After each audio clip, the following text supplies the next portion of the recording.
Good morning.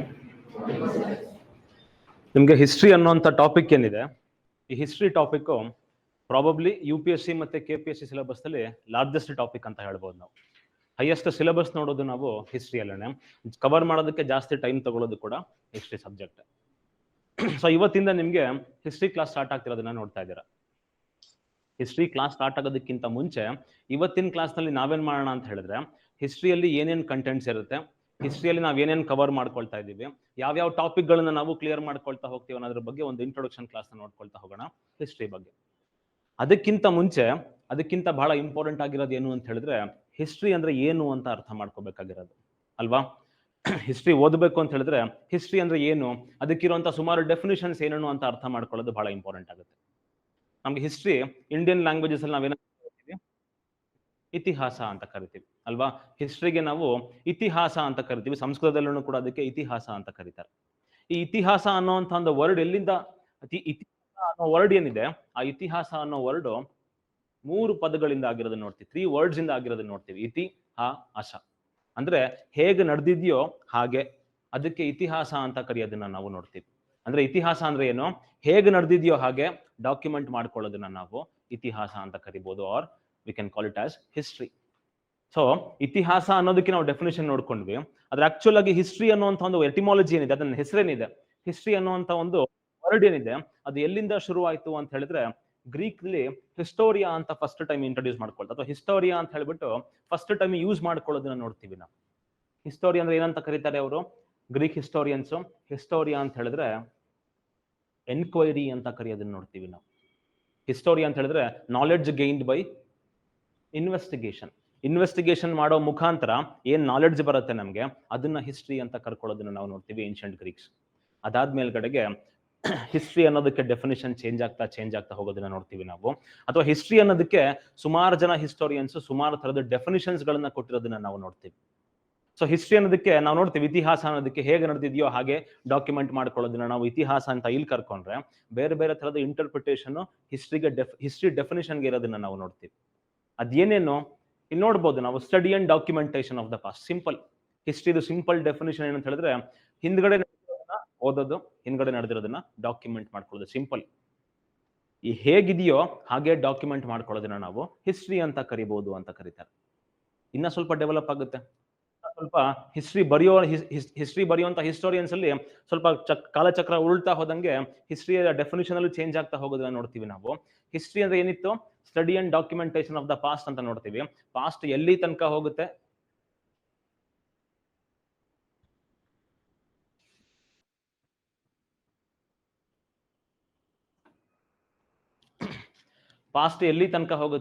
ಯಾರ past ಅಂತ ನಾವು ಕರೆಕ್ಟ್ ಆಗಿ ಡಿಫೈನ್ ಮಾಡ್ಕೊಂಡಿರಲಿಲ್ಲ. ಸೊ ಹಿಸ್ಟ್ರಿ ಅನ್ನೋದಕ್ಕೆ ಹೊಸ ಡೆಫಿನೇಷನ್ ಹುಡ್ಕೊಳ್ಳುತ್ತೆ. ಹಿಸ್ಟ್ರಿ ಅಂತ ಹೇಳಿದ್ರೆ study of past events, particularly in human affairs ಅಂತ ಹೇಳಿ. ಅಂದ್ರೆ ಮನುಷ್ಯನ ಪಾಸ್ಟ್ ಅನ್ನ ಅಥವಾ ಮನುಷ್ಯನ ಗತ ಏನಿದೆ ಅದನ್ನ ಓದ್ಕೊಳ್ಳೋದನ್ನ ನಾವು ಹಿಸ್ಟ್ರಿ ಅಂತ ಕರಿಬಹುದು ಅಂತ ಇನ್ನೊಂದು ಡೆಫಿನೇಷನ್ ಅರೈಸ್ ಆಗೋದನ್ನ ನಾವು ನೋಡ್ತೀವಿ. ಸೊ ಹಿಸ್ಟ್ರಿ ಅಂದ್ರೆ ಬರೀ ಸ್ಟಡಿ ಆಫ್ ಪಾಸ್ಟ್ ಇವೆಂಟ್ಸ್ ಅಲ್ಲ ಅಂತ ಹೇಳಿದ್ರೆ, ಸ್ಟಡಿ ಆಫ್ ಪಾಸ್ಟ್ ಇವೆಂಟ್ಸ್ ಹೌದು ಒಪ್ಕೊಳ್ಳೋಣ, ಸ್ಟಡಿ ಆಫ್ ಪಾಸ್ಟ್ ಇವೆಂಟ್ಸ್ ಅಲ್ಲಿ ಮನುಷ್ಯ ಸೆಂಟರ್ ಪಾಯಿಂಟ್ ಅಲ್ಲಿ ಇರ್ತಾನೆ. ಸೊ ಹ್ಯೂಮನ್ ಅಫೇರ್ಸ್ ಇಂದ, ಹ್ಯೂಮನ್ ಪಾಯಿಂಟ್ ಆಫ್ ವ್ಯೂ ಇಂದ ಏನು ಪಾಸ್ಟ್ ನ ಸ್ಟಡಿ ಮಾಡ್ತೀವಿ ನಾವು, ಏನ್ ಪಾಸ್ಟ್ ನ ಡಾಕ್ಯುಮೆಂಟ್ ಮಾಡ್ಕೊಳ್ತೀವಿ, ಅದನ್ನ ಹಿಸ್ಟ್ರಿ ಅಂತ ಕರಿಬಹುದು ನಾವು. ಇನ್ನ ಸುಮಾರು ಜನ ಹೇಳ್ತಾರೆ ಹಿಸ್ಟ್ರಿ ಅಂದ್ರೆ study of change over time. ನಾವು ನೋಡ್ತೀವಿ ಒಂದೊಂದು ಟೈಮ್ ಪೀರಿಯಡ್ ಇಂದನೂ ಕೂಡ ಚೇಂಜ್ ಆಗ್ತಾ ಹೋಗ್ತಿರೋದನ್ನ ನೋಡ್ತೀವಿ ನಾವು. ಏನ್ಷಿಯಂಟ್ ಟೈಮ್ ನಲ್ಲಿ ಒಂದ್ ಥರದ ವೇ ಆಫ್ ಲೈಫ್ ಇತ್ತು, ಮಿಡಿವಲ್ ಟೈಮ್ಸ್ ನಲ್ಲಿ ಒಂದ್ ಥರದ ವೇ ಆಫ್ ಲೈಫ್ ಇತ್ತು, ಅದಕ್ಕಿಂತ ತೀರಾ ಹಿಂದಕ್ಕೆ ಹೋದ್ರೆ ಪ್ರೀ ಹಿಸ್ಟಾರಿಕ್ ಟೈಮ್ ಪೀರಿಯಡ್ ನಲ್ಲೂ ಕೂಡ ಒಂದು ವೇ ಆಫ್ ಲೈಫ್ ಇತ್ತು. ಅಂದ್ರೆ ಮನುಷ್ಯ ಹ್ಯೂಮನ್ ಅಫೇರ್ಸ್ ಏನಿದೆ, ಆ ಹ್ಯೂಮನ್ ಅಫೇರ್ಸ್ ಚೇಂಜ್ ಆಗ್ತಾ ಹೋಗ್ತಿರೋದನ್ನ ನೋಡ್ತೀವಿ ನಾವು. ಆ ಚೇಂಜ್ ನ ಓದ್ಕೊಳ್ಳೋದು, ಆ ಚೇಂಜ್ ನ ಸ್ಟಡಿ ಮಾಡೋದು ಹಿಸ್ಟ್ರಿ ಅಂತ ಇನ್ನೊಂದಷ್ಟು ಜನ ಕರೀತಾರೆ. ನೀವು ನೋಡ್ತೀರಾ ಸುಮಾರು ಕಡೆ ಕೇಳಿರ್ತೀರ ನೀವು, change is the only constant ಅಂತ ಹೇಳ್ತಾರೆ. ಪ್ರಪಂಚದಲ್ಲಿ ಈಗ ಕೃಷ್ಣ ಹೇಳ್ತಾನಲ್ವಾ ಭಗವದ್ಗೀತೆಯಲ್ಲಿ, ಪರಿವರ್ತನೆ ಜಗದ ನಿಯಮ ಅಂತ ಹೇಳ್ಬಿಟ್ಟು, change is the only constant. ಆ ಚೇಂಜ್ ನ ಸ್ಟಡಿ ಮಾಡೋದನ್ನ ಹಿಸ್ಟ್ರಿ ಅಂತ ಸುಮಾರು ಜನ ಹಿಸ್ಟೋರಿಯನ್ಸ್ ಕರೆಯೋದನ್ನ ನಾವು ನೋಡ್ತೀವಿ. ಅದೇ ತರದಲ್ಲಿ ಇನ್ನ ಸ್ವಲ್ಪ ಟೆಕ್ನಿಕಲ್ ಡೆಫಿನೇಷನ್ ಬರ್ತಾ ಹೋಗೋದನ್ನ ನೋಡ್ತೀವಿ. ಯಾವ ತರ ಟೈಮ್ ಪಾಸ್ ಆಗ್ತಾ ಹೋದಂಗೆನೆ ಹಿಸ್ಟ್ರಿಗೆ ಒಂದ್ ಸ್ವಲ್ಪ ಟೆಕ್ನಿಕಲ್ ಡೆಫಿನೇಷನ್ ಬರ್ತಾ ಹೋಗುತ್ತೆ. ಏನು technical definition, chronological record of significant events. ಇಲ್ಲಿ ಹೇಳ್ತಾರೆ ಹಿಸ್ಟ್ರಿ ಅಂದ್ರೆ ಬರೀ ಸ್ಟಡಿ ಆಫ್ ಪಾಸ್ಟ್ ಅಲ್ಲ, ಹಿಸ್ಟ್ರಿ ಅಂದ್ರೆ ಬರೀ ಸ್ಟಡಿ ಆಫ್ ಹ್ಯೂಮನ್ ಅಫೇರ್ಸ್ ಅಲ್ಲ. ಹಿಸ್ಟ್ರಿ ಅಂತ ಹೇಳಿದ್ರೆ ಪಾಸ್ಟ್ ನಲ್ಲಿ ನಡೆದಿರುವಂತಹ ಸಿಗ್ನಿಫಿಕೆಂಟ್ ಈವೆಂಟ್ಸ್ ಗಳನ್ನ ಸ್ಟಡಿ ಮಾಡೋದು. ಹಿಸ್ಟ್ರಿ ಅಂತ ಹೇಳಿದ್ರೆ ಪಾಸ್ಟ್ ಅಲ್ಲಿ ಹಿಂದೆ ನಡೆದಿರುವಂತಹ ಸಿಗ್ನಿಫಿಕೆಂಟ್ ಈವೆಂಟ್ ಗಳನ್ನ ಡಾಕ್ಯುಮೆಂಟ್ ಮಾಡ್ಕೊಳ್ಳೋದನ್ನ ಹಿಸ್ಟ್ರಿ ಅಂತ ಕರೀತಾರೆ ಅಲ್ವಾ. ಜನರಲ್ ಆಗಿ ಹಿಸ್ಟ್ರಿ ಅಂದ್ರೆ study of past human affairs ನ ಡೈರೆಕ್ಟ್ ಆಗಿ ಹೇಳ್ಬಿಡ್ಬೋದು ನಾವು. ಆದ್ರೆ ಟೈಮು ಬಹಳ ಹಳೆ ಕಾಲದಿಂದ ಜನರೇಟ್ ಆಗಿ ಆಲ್ಮೋಸ್ಟ್ ಹ್ಯೂಮನ್ ಹಿಸ್ಟ್ರಿ ಅಂತ ಏನ್ ನೋಡ್ತೀವಿ ನಾವು, ಹ್ಯೂಮನ್ ಹಿಸ್ಟ್ರಿ 2 ಲಕ್ಷ ವರ್ಷದಿಂದ ಕಂಟಿನ್ಯೂಸ್ ಆಗಿ ರನ್ ಆಗ್ತಿರೋದನ್ನ ನೋಡ್ತೀವಿ ನಾವು. ಆದ್ರೆ ಅದೆಲ್ಲಾನು ಕೂಡ ಓದ್ತಾ ಕುತ್ಕೊಳ್ಳೋದಕ್ಕಾಗತ್ತಾ? ಇಲ್ಲ. ಹಿಸ್ಟ್ರಿ ಅಂತ ಹೇಳಿದ್ರೆ ಪಾಸ್ಟ್ ಅಂತ ಹೇಳಿದ್ರೆ ಪಾಸ್ಟ್ ಅಲ್ಲಿ ನಡೆದಿರುವಂತಹ ಒಂದಷ್ಟು ಸಿಗ್ನಿಫಿಕೆಂಟ್ ಇವೆಂಟ್ಗಳಂದ್ರೆ ಮನುಷ್ಯನ ಲೈಫ್ ನ ಚೇಂಜ್ ಮಾಡಿರುವಂತಹ ಒಂದಷ್ಟು ಇವೆಂಟ್ ಗಳನ್ನ ನೋಡ್ತೀವಿ ನಾವು. ಕಲ್ಚರ್ ಆಗಿರ್ಬೋದು, ಲ್ಯಾಂಗ್ವೇಜ್ ಆಗಿರ್ಬೋದು, ಅಥವಾ ಪೊಲಿಟಿಕಲಿ ಆಗಿರ್ಬೋದು, ಚೇಂಜ್ ನ ಇಂಡ್ಯೂಸ್ ಮಾಡಿರುವಂತಹ ಸಿಗ್ನಿಫಿಕೆಂಟ್ ಇವೆಂಟ್ ಏನಿರುತ್ತೆ, ಆ ಸಿಗ್ನಿಫಿಕೆಂಟ್ ಇವೆಂಟ್ ನ ಓದ್ಕೊಳ್ಳೋದನ್ನ, ಸಿಗ್ನಿಫಿಕೆಂಟ್ ಇವೆಂಟ್ ನ ಸ್ಟಡಿ ಮಾಡೋದನ್ನ ಹಿಸ್ಟ್ರಿ ಅಂತ ಕರಿಬಹುದು ಅಂತ ಹೇಳ್ತಾರೆ. ಅದೇ ತರದಲ್ಲಿ ಇನ್ನ ಡೆಫಿನಿಷನ್ಸ್ ಸ್ವಲ್ಪ ಸ್ಟ್ರಾಂಗ್ ಆಗ್ತಾ ಹೋಗೋದನ್ನ ನೋಡ್ತೀವಿ ನಾವು. ಹಿಸ್ಟ್ರಿ ಅಂತ ಹೇಳಿದ್ರೆ continuous systematic narrative of past events ಅಂತ ಕರೀತಾರೆ. ಇದು ಕೂಡ ಹಾಗೇನೆ, ಏನು ಜಾಸ್ತಿ ವ್ಯತ್ಯಾಸ ಇಲ್ಲ. ಆದ್ರೆ ಇಲ್ಲಿ ಟೋಟಲ್ ಆಗಿ ಓವರ್ ಆಗಿ ಹ್ಯೂಮನ್ ಅಫೇರ್ಸ್ ಅಂತ ಅನ್ಕೊಳ್ಳೋದಿಲ್ಲ. ಇಲ್ಲಿ ಜನಾನು ಬರ್ತಾರೆ, ಹಿಸ್ಟ್ರಿಯಲ್ಲಿ ದೇಶನೂ ಬರುತ್ತೆ, ಹಿಸ್ಟ್ರಿಯಲ್ಲಿ ಟೈಮ್ ಪೀರಿಯಡ್ ಬರುತ್ತೆ, ಹಿಸ್ಟ್ರಿಯಲ್ಲಿ ಇಂಡಿವಿಜುವಲ್ ಕೂಡ ಬರ್ತಾರೆ, ಹಿಸ್ಟ್ರಿ ಒಳಗಡೆಗೆ ಕಲ್ಚರ್ ಕೂಡ ಬರೋದನ್ನ ನಾವು ನೋಡ್ತೀವಿ. ಹಿಸ್ಟ್ರಿ ಅಂದ್ರೆ ಸ್ಟಡಿ ಆಫ್ ಹ್ಯೂಮನ್ ಅಫೇರ್ಸ್ ಅಂತ ಹೇಳಿದ್ರು. ಹ್ಯೂಮನ್ ಅಫೇರ್ಸ್ ಅಂದ್ರೆ ಏನು? ಹ್ಯೂಮನ್ ಅಫೇರ್ಸ್ ಅಂದ್ರೆ ಆ ಹ್ಯೂಮನ್ ಅಫೇರ್ಸ್ ನಲ್ಲಿ ಇರುವಂತಹ ಸಿಗ್ನಿಫಿಕೆಂಟ್ ಇವೆಂಟ್ಸ್. ಹ್ಯೂಮನ್ ಅಫೇರ್ಸ್ ಅಂತ ಹೇಳಿದ್ರೆ ಹ್ಯೂಮನ್ ಕಲ್ಚರ್. ಹ್ಯೂಮನ್ ಅಫೇರ್ಸ್ ಅಂತ ಹೇಳಿದ್ರೆ ಹ್ಯೂಮನ್ ಡೆವಲಪ್ಮೆಂಟ್. ಹ್ಯೂಮನ್ ಅಫೇರ್ಸ್ ಅಂತ ಹೇಳಿದ್ರೆ ಚೇಂಜಸ್ ಇಂಡ್ಯೂಸ್ಡ್ ಬೈ ಹ್ಯೂಮನ್ಸ್. ಅದನ್ನ ನಾವು ಏನ್ ಸ್ಟಡಿ ಮಾಡ್ತೀವಿ, ಅದನ್ನ ಏನ್ ಓದ್ಕೊಳ್ತೀವಿ ನಾವು, ಅದನ್ನ ಹಿಸ್ಟ್ರಿ ಅಂತ ಕರಿಬಹುದು. ಅದೇ ತರ ಇಲ್ಲೂ ನೋಡ್ತೀವಿ ನಾವು. ಹಿಸ್ಟ್ರಿ ಅಂತ ಹೇಳಿದ್ರೆ past events, memory, discovery, collection, organisation. ಅಂದ್ರೆ ಹಿಸ್ಟ್ರಿಗೆ ನಾವೇನ್ ನೋಡ್ತೀವಿ, ಹಿಸ್ಟ್ರಿಗೆ ಡೆಫಿನಿಷನ್ ಸ್ವಲ್ಪ ಸೈಂಟಿಫಿಕ್ ಆಗ್ತಾ ಹೋಗ್ತಿರೋದನ್ನ ನೋಡ್ತಾ ಇದೀವಿ, ಟೈಮ್ ಪಾಸ್ ಆಗ್ತಾ. ಅದೇ ತರದಲ್ಲಿ ಒಂದಷ್ಟು ಜನ ಬಹಳ ಫೇಮಸ್ ಆಗಿರುವಂತ ಹಿಸ್ಟೋರಿಯನ್ಸ್ ಕೂಡ ಏನ್ ಮಾಡಿದ್ದಾರೆ, ಹಿಸ್ಟ್ರಿಗೆ ಏನು ಡೆಫಿನಿಷನ್ ಕೊಡ್ಬೋದು ಅಂತ ಅವ್ರದೇ ಒಂದು ಪಾಯಿಂಟ್ ಆಫ್ ವ್ಯೂ ನಲ್ಲಿ ಹಿಸ್ಟ್ರಿಗೆ ಡೆಫಿನಿಷನ್ ಕೊಟ್ಟಿರೋದನ್ನ ನೋಡ್ತೀವಿ ನಾವು. ಇಲ್ಲಿ ನೋಡ್ತೀವಿ ಹೆರೋಡೋಟಸ್ ಅಂತ ಕರೀತಾರೆ. ಹೆರೋಡೋಟಸ್ ನ ಕೆಲವು ಕಡೆಗೆ ಫಾದರ್ ಆಫ್ ಹಿಸ್ಟ್ರಿ ಅಂತಾನು ಕೂಡ ಕರೀತಾರೆ. ಈ ಹೆರೋಡೋಟಸ್ ಒಂದು ಬುಕ್ ಬರೀತಾನೆ, ಹಿಸ್ಟ್ರಿ ಆಫ್ ಪರ್ಷಿಯನ್ ವಾರ್ಸ್ ಅಂತ ಹೇಳಿ. ನಾವು ಏನ್ಷಿಯಂಟ್ ವರ್ಲ್ಡ್ ಹಿಸ್ಟ್ರಿ ಸ್ಟಡಿ ಮಾಡಿದ್ರೆ ಏನ್ಷಿಯಂಟ್ ವರ್ಲ್ಡ್ ಹಿಸ್ಟ್ರಿಯಲ್ಲಿ ಗ್ರೀಕ್ ಮತ್ತೆ ಪರ್ಷಿಯನ್ ವಾರ್ಸ್ ಬಹಳ ಸಿಗ್ನಿಫಿಕೆಂಟ್ ಇವೆಂಟ್ಸ್. ನೀನು ಸಾಮಾನ್ಯ ನೋಡಿರ್ಬೋದು 300 ಅಂತ ಒಂದು ಮೂವಿ ಇದೆ ಇಂಗ್ಲಿಷ್ ನಲ್ಲಿ. ಆ 300 ಅನ್ನೋ ಮೂವಿ ಯಾವ್ದ್ರ ಬಗ್ಗೆ ಮಾತಾಡ್ತಾ ಇದೆ? Greek resistance to Persian invasion ಬಗ್ಗೆ ಮಾತಾಡ್ತಿರೋದನ್ನ ನಾವು ನೋಡ್ತಾ ಇದ್ದೀವಿ. ಅಂದ್ರೆ ಏನ್ಷಿಯಂಟ್ ಹಿಸ್ಟ್ರಿ ತಗೊಂಡ್ರೆ ನಾವು ಏನ್ಷಿಯಂಟ್ ವರ್ಲ್ಡ್ ಹಿಸ್ಟ್ರಿಯಲ್ಲಿ ಪರ್ಷಿಯಾ ಮತ್ತೆ ಗ್ರೀಕ್ ಮಧ್ಯೆ ನಡೆದಿರುವಂತಹ ವಾರ್ಸ್ ಗಳು ಏನ್ ನೋಡ್ತೀವಿ, ಅದು ಬಹಳ ಸಿಗ್ನಿಫಿಕೆಂಟ್ ಇವೆಂಟ್ ಆಗುತ್ತೆ. ಅದ್ರ ಮೇಲ್ಗಡೆಗೆ ಹೆರೋಡೋಟಸ್ ಒಂದು ಬುಕ್ ಬರೀತಾನೆ, ಹಿಸ್ಟ್ರಿ ಆಫ್ ಪರ್ಷಿಯನ್ ವಾರ್ಸ್ ಅಂತ ಬರೀತಾನೆ. ಅದ್ರಲ್ಲಿ ಹೇಳ್ತಾನೆ ಅವನು, ಹಿಸ್ಟ್ರಿ ಅಂತ ಹೇಳಿದ್ರೆ ಏನು ಅಂತ ಡಿಫೈನ್ ಮಾಡ್ತಾನೆ, ಡಾಕ್ಯುಮೆಂಟೇಶನ್ ಆಫ್ ಸಿಗ್ನಿಫಿಕೆಂಟ್ ಇವೆಂಟ್ಸ್ ಅಂತ ಡಿಫೈನ್ ಮಾಡೋದನ್ನ ನಾವು ನೋಡ್ತೀವಿ. ಅದೇ ತರದಲ್ಲಿ ಅರಿಸ್ಟಾಟಲ್ ಹೇಳ್ತಾನೆ, Chronicle of the changed past. ಅದೇ ತರದಲ್ಲಿ ಕಾರ್ಲ್ ಮಾರ್ಕ್ಸ್ ಹೇಳ್ತಾನೆ, ಕಾರ್ಲ್ ಮಾರ್ಕ್ಸ್ ನ ಫಾದರ್ ಆಫ್ ಕಮ್ಯುನಿಸಂ ಅಂತಾನು ಕೂಡ ಕರಿತೀವಿ ನಾವು. ಈ ಕಾರ್ಲ್ ಮಾರ್ಕ್ಸ್ ಬೇರೆದೇ ಹೊಸ ಹಿಸ್ಟ್ರಿಗೆ ಅಲ್ಲಿ ತನಕನೂ ಕೂಡ ಸುಮಾರು ತರದ ಡೆಫಿನೇಷನ್ಸ್ ನೋಡ್ತಾ ಇದ್ವಿ. ಹ್ಯೂಮನ್ ಅಫೇರ್ಸ್ ಅಂತ ನೋಡಿದ್ವಿ, ಸಿಗ್ನಿಫಿಕೆಂಟ್ ಇವೆಂಟ್ಸ್ ಅಂತ ನೋಡಿದ್ವಿ, ಸುಮಾರು ತರದ ಡೆಫಿನೇಷನ್ ನೋಡಿದ್ವಿ. ಕಾರ್ಲ್ ಮಾರ್ಕ್ಸ್ ಏನ್ ಮಾಡ್ತಾನೆ, ಹೊಸ ತರದ್ದು ಒಂದು ಡೆಫಿನೇಷನ್ ನ ಕೊಡ್ತಾನೆ. ಯಾವ್ದಕ್ಕೆ? ಹಿಸ್ಟ್ರಿಗೆ. ಏನಂತ ಡೆಫಿನೇಷನ್ ಕೊಡ್ತಾನೆ ಕಾರ್ಲ್ ಮಾರ್ಕ್ಸ್?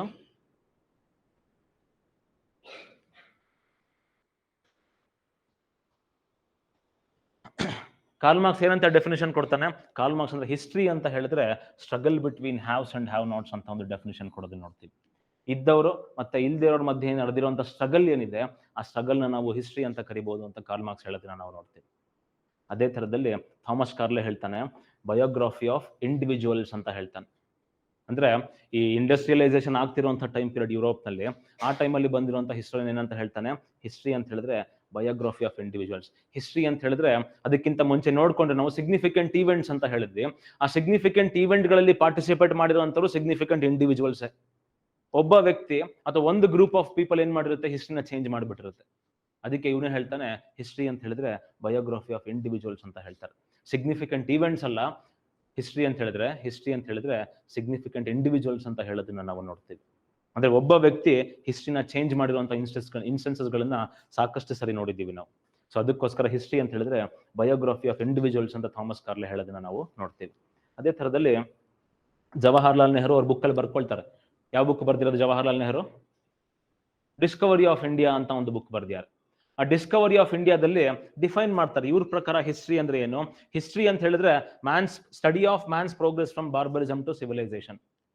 ಅಂದ್ರೆ ಅನಾಗರಿಕ ಏನಾಗಿದ್ದ ಮನುಷ್ಯ, ಅನಾಗರಿಕನಾಗಿರುವಂತಹ ಮನುಷ್ಯ ಯಾವ ತರ ನಾಗರಿಕ ಆದ ಅಂತ ಸ್ಟಡಿ ಮಾಡೋದನ್ನ ನಾವು ಹಿಸ್ಟ್ರಿ ಅಂತ ಕರಿಬಹುದು ಅಂತ ನೆಹರು ಡಿಫೈನ್ ಮಾಡ್ತಾರೆ ಅವರ ಬುಕ್ ಡಿಸ್ಕವರಿ ಆಫ್ ಇಂಡಿಯಾದಲ್ಲಿ.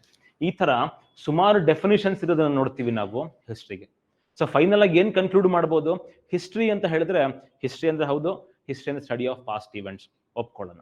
ಹಿಸ್ಟ್ರಿ ಅಂತ ಹೇಳಿದ್ರೆ ಬರೀ ಪಾಸ್ಟ್ ಇವೆಂಟ್ಸ್ ಅಲ್ಲ, ಹಿಸ್ಟ್ರಿ ಅಂತ ಹೇಳಿದ್ರೆ ಪಾಸ್ಟ್ ನಲ್ಲಿ ಆಗಿರುವಂತಹ ಸಿಗ್ನಿಫಿಕೆಂಟ್ ಇವೆಂಟ್ಸ್. ಹಿಸ್ಟ್ರಿ ಅಂತ ಹೇಳಿದ್ರೆ ಪಾಸ್ಟ್ ಅಲ್ಲಿ ಆಗಿರುವಂತಹ significant events which relates to significant individuals. ಅಂದ್ರೆ ಮನುಷ್ಯ ಕೇಂದ್ರೀಕೃತವಾಗಿ ಹ್ಯೂಮನ್ ಸೆಂಟ್ರಿಕ್ ಆಗಿರ್ಬೇಕು. ಹ್ಯೂಮನ್ ಸೆಂಟ್ರಿಕ್ ಆಗಿ ನಡೆದಿರುವಂತಹ ಪಾಸ್ಟ್ ಸಿಗ್ನಿಫಿಕೆಂಟ್ ಇವೆಂಟ್ಸ್ ಗಳನ್ನ ಏನಂತ ಕರಿಬಹುದು ನಾವು, ಹಿಸ್ಟ್ರಿ ಅಂತ ಕರಿಬಹುದು. ಸೊ ಈ ತರ ಸುಮಾರು ಡೆಫಿನಿಷನ್ಸ್ ಇರೋದು ನೋಡ್ತೀವಿ ಹಿಸ್ಟ್ರಿ ಅನ್ನುವಂಥ ಒಂದು ಟಾಪಿಕ್ಗೆ. ಬರ್ಕೊಳ್ಳಿ.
ಆಯ್ತಾ?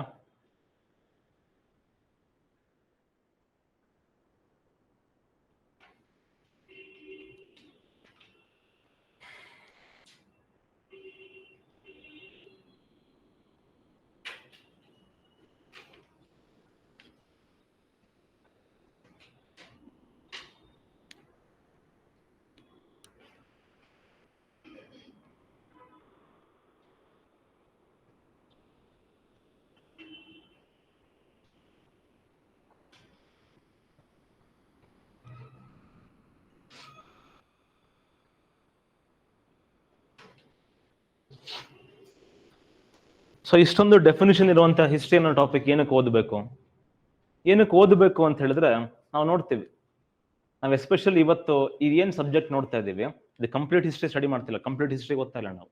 ನಮ್ದು ಫೋಕಸ್ ಇರೋದು ಇಂಡಿಯನ್ ಹಿಸ್ಟ್ರಿ ಮೇಲ್ಗಡೆಗೆ.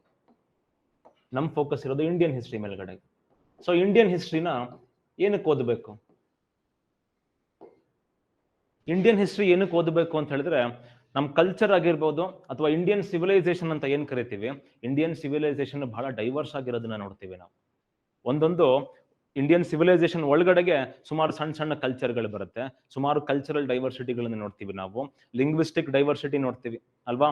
ಬರೀ ಕಲ್ಚರಲ್ ಡೈವರ್ಸಿಟಿ ನೋಡೋದಿಲ್ಲ, ಕಲ್ಚರಲ್ ಡೈವರ್ಸಿಟಿ ಜೊತೆಗೆ ಲಿಂಗ್ವಿಸ್ಟಿಕ್ ಡೈವರ್ಸಿಟಿ ನೋಡ್ತೀವಿ. ಇಷ್ಟೊಂದು ಡೈವರ್ಸಿಟಿ ಅಂದ್ರೆ ಸುಮಾರು ಕಡೆ ಹೇಳ್ತಾರೆ ಪ್ರತಿ 15 ಕಿಲೋಮೀಟರ್ಗೆ ಇಂಡಿಯಾದಲ್ಲಿ ಕಲ್ಚರ್ ಚೇಂಜ್ ಆಗುತ್ತಂತೆ. ಇವಾಗ ಅದು 50 ಕಿಲೋಮೀಟರ್ ಆಗಿರೋದನ್ನ ನೋಡ್ತೀವಿ ನಾವು. ಅಂದ್ರೆ every 50 kilometres culture changes in India. So ಇಷ್ಟೊಂದು ಡೈವರ್ಸಿಟಿ ಇರುವಂತಹ ದೇಶದಲ್ಲಿ ಒಂದು ಕಾಮನ್ ಥ್ರೆಡ್ ಇರೋದನ್ನ ನೋಡ್ತೀವಿ ನಾವು ಅಲ್ವಾ. ಇಷ್ಟೊಂದು ಡೈವರ್ಸಿಟಿ ಇದೆ, ಲಿಂಗ್ವಿಸ್ಟಿಕ್ ಡೈವರ್ಸಿಟಿ ಇದೆ, ಕಾಸ್ಟ್ ಡೈವರ್ಸಿಟಿ ಇದೆ, ವರ್ಣ ಡೈವರ್ಸಿಟಿ ಇದೆ, ಕಲ್ಚರಲ್ ಡೈವರ್ಸಿಟಿ ಇದೆ, ನಾವು ಕನ್ಸ್ಯೂಮ್ ಮಾಡುವಂತ ಫುಡ್ ನಲ್ಲಿ ಡೈವರ್ಸಿಟಿ ಇದೆ, ಯಾವ ತರ ಬಟ್ಟೆ ಹಾಕ್ತಾ ಇದ್ವಿ ಆ ತರ ಬಟ್ಟೆಯಲ್ಲಿ ಡೈವರ್ಸಿಟಿ ಇರೋದನ್ನ ನೋಡ್ತೀವಿ ನಾವು ಅಲ್ವಾ. ಇಷ್ಟೊಂದು ಡೈವರ್ಸಿಟಿ ಇರುವಂತ ದೇಶದಲ್ಲಿ ಒಂದು ಕಾಮನ್ ಥ್ರೆಡ್ ಇರೋದನ್ನು ಕೂಡ ನೋಡ್ತೀವಿ. ಅದಕ್ಕೆ ನಾವು ಇಂಡಿಯನ್ ಸಿವಿಲೈಸೇಷನ್ ಅಥವಾ ಇಂಡಿಯನ್ ಕಲ್ಚರ್ನ ಯುನಿಟಿ ಅಂಡ್ ಡೈವರ್ಸಿಟಿ ಅಂತ ಕರಿತೀವಿ. ಸೊ ಏನಕ್ಕೆ ಇಷ್ಟೊಂದು ಡೈವರ್ಸಿಟಿ ಇದ್ರೂ ಕೂಡ ಒಂದಷ್ಟು ಸಿಮಿಲರ್ ಫೀಚರ್ಸ್ ಇಂಡಿಯನ್ಸ್ಗೆ ಇರೋದನ್ನ ನೋಡ್ತೀವಿ ನಾವು, ಒಂದಷ್ಟು ಕಾಮನ್ ಫೀಚರ್ಸ್ ಇಂಡಿಯನ್ಸ್ಗೆ ಇರೋದನ್ನ ನಾವು ನೋಡ್ತೀವಿ. ಅದ್ರ ಜೊತೆಗೆ ಏನ್ಷಿಯಂಟ್ ಟೈಮ್ಸ್ ಇಂದ ನಾವು ಕನ್ಸಿಡರ್ ಮಾಡಿದ್ರು ಕೂಡ ಆಚೆ ಕಡೆಯಿಂದ ನೋಡಿರೋ ನಮ್ಮನ್ನ ಇಂಡಿಯನ್ಸ್ ಅಂತಾನೆ ಕನ್ಸಿಡರ್ ಮಾಡಿದೆ. ಅವ್ರಿಗೆಲ್ಲರೂ ಇಷ್ಟೊಂದು ಡೈವರ್ಸಿಟಿ ಇದ್ರೂ ಕೂಡ ಇಂಡಿಯಾದ ಒಳಗಡೆಗೆ ಆಚೆ ಕಡೆಯಿಂದ ನೋಡಿದಾಗ ನಾವೆಲ್ಲರೂ ಕೂಡ ಒಂದೇ ಗ್ರೂಪ್ ತರ ಕಂಡಿದ್ದೀವಿ. ಅಂದ್ರೆ ನಮ್ಮಲ್ಲಿ ಒಂದಷ್ಟು ಕಾಮನ್ ಫೀಚರ್ಸ್ ಇರಬೇಕು ಅಂತ ಅರ್ಥ. ಸೊ ಇಷ್ಟೊಂದು ಡೈವರ್ಸಿಟಿ ಇದ್ರೂ ಕೂಡ ಏನಕ್ಕೆ ಯೂನಿಟಿ ಇದೆ, ಇಷ್ಟೊಂದು ಕಾಮನ್ ಫೀಚರ್ಸ್ ಇದೆ ಅಂತ ಅರ್ಥ ಮಾಡ್ಕೋಬೇಕು ಅಂತ ಹೇಳಿದ್ರೆ ನಾವು ಹಿಸ್ಟ್ರಿನ ಓದೋದು ಬಹಳ ಇಂಪಾರ್ಟೆಂಟ್ ಆಗುತ್ತೆ. ನಾವು ನೋಡ್ತೀವಿ ಹಿಸ್ಟಾರಿಕಲಿ ನಾವು ಸುಮಾರು ಹಿಸ್ಟೋರಿಯನ್ಸ್ ಹೇಳ್ತಾರೆ India did not exist. So India is existing from 1947 ಅಂತ ಹೇಳ್ತಾರೆ. ಅಂದ್ರೆ 1947 ಇಂದ ಈ ಕಡೆಗೆ ಇಂಡಿಯಾ ಅನ್ನೋಂಥ ಒಂದು ದೇಶ ಇದೆ, ಒಂದು ನೇಷನ್ ಇದೆ ಅನ್ನೋದನ್ನ ಸುಮಾರು ಜನ ಹಿಸ್ಟೋರಿಯನ್ಸ್ ಹೇಳೋದನ್ನ ನಾವು ನೋಡ್ತೀವಿ. ಎಸ್ಪೆಷಲಿ ವೆಸ್ಟರ್ನ್ ಅಥವಾ ವಿಕ್ಟೋರಿಯನ್ ಹಿಸ್ಟೋರಿಯನ್ಸ್ ಅಂತ ಏನ್ ಕರಿತೀವಿ ನಾವು, ಬ್ರಿಟಿಷ್ ಪಾಯಿಂಟ್ ಆಫ್ ವ್ಯೂ ಇಂದ ಬರ್ದಿರೋಂಥವ್ರು, ಅವ್ರು ಇಂಡಿಯಾ ಎಕ್ಸಿಸ್ಟೆನ್ಸ್ಗೆ ಬಂದಿದ್ದ 1947 ಅಲ್ಲಿ ಅಂತ ಹೇಳೋದನ್ನ ನೋಡ್ತಾರೆ. ಆದ್ರೆ ಅದಕ್ಕಿಂತ ಮುಂಚೆನೂ ಕೂಡ ಐಡಿಯಾ ಆಫ್ ಇಂಡಿಯಾ ಆಗಿರ್ಬೋದು ಅಥವಾ ಕಾನ್ಸೆಪ್ಟ್ ಆಫ್ ಇಂಡಿಯಾ ಆಗಿರ್ಬೋದು ಇದ್ರದನ್ನ ನಾವು ನೋಡ್ತೀವಿ. 1947ಗಿಂತ ಮುಂಚೆನೂ ಕೂಡ ನಮ್ಮನ್ನ ನಾವು ಇಂಡಿಯನ್ಸ್ ಅಂತ ಕರ್ಕೊಳ್ತಿದ್ವಿ, ನಮ್ಮನ್ನ ನಾವು ಭಾರತ ವರ್ಷದವರು ಅಂತ ಕರ್ಕೊಳ್ತಿದ್ದನ್ನ ನೋಡ್ತೀವಿ ನಾವು. ಇಂಡಿಯಾ ಅನ್ನುವಂತ ಒಂದು ಹೆಸರು ಆಚೆ ಕಡೆಯವರು ಕೊಟ್ಟಿರುವಂತದ್ದಾಗಿದ್ರು ನಾವು ಕಾಮನ್ ಆಗಿ ಇಂಡಿಯನ್ಸ್ ಅಥವಾ ಭಾರತೀಯಾಸ್ ಅಂತ ಕರ್ಕೊಂಡಿರುವಂತ ಒಂದು ಕಾಮನ್ ಎಲಿಮೆಂಟ್ ನ ನೋಡ್ತೀವಿ. ಈ ಜಿಯೋಗ್ರಫಿನ, ಈ ಲ್ಯಾಂಡ್ ನ ನಾವು ಭಾರತ ವರ್ಷ ಅಂತ ಕರ್ಕೊಂಡಿರೋದನ್ನ ಕಾಮನ್ ಆಗಿ ನೋಡ್ಬೋದು.